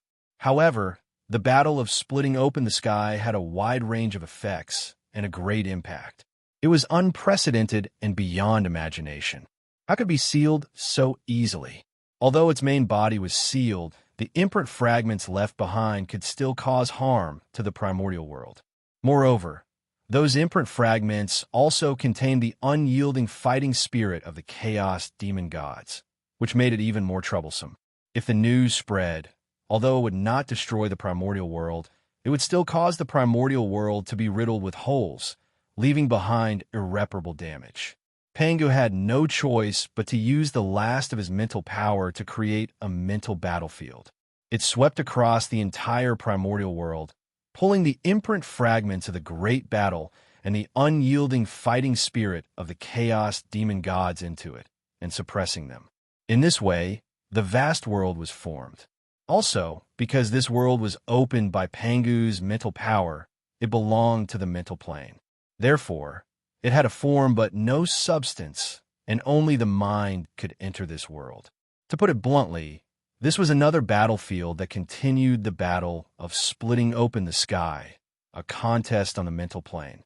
It was a war launched by the Chaos Demon Gods because they were unwilling to accept their death, and their indestructible spirit wanted to destroy the primordial world. Even if a person with a high cultivation level died, he could still cause a lot of trouble. Pengu had no choice but to fight. After his death, his spirit was not extinguished, and he evolved the mental realm to continue the battle with the Chaos Demon Gods.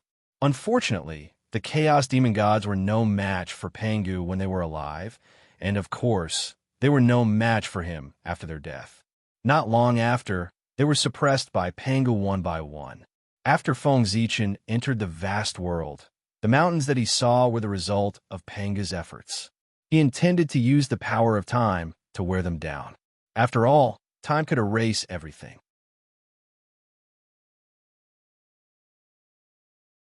No matter how big a thing was, how unforgettable a love was, how deep a hatred was, it would eventually be forgotten with the passage of time. It was a pity that his great power was known.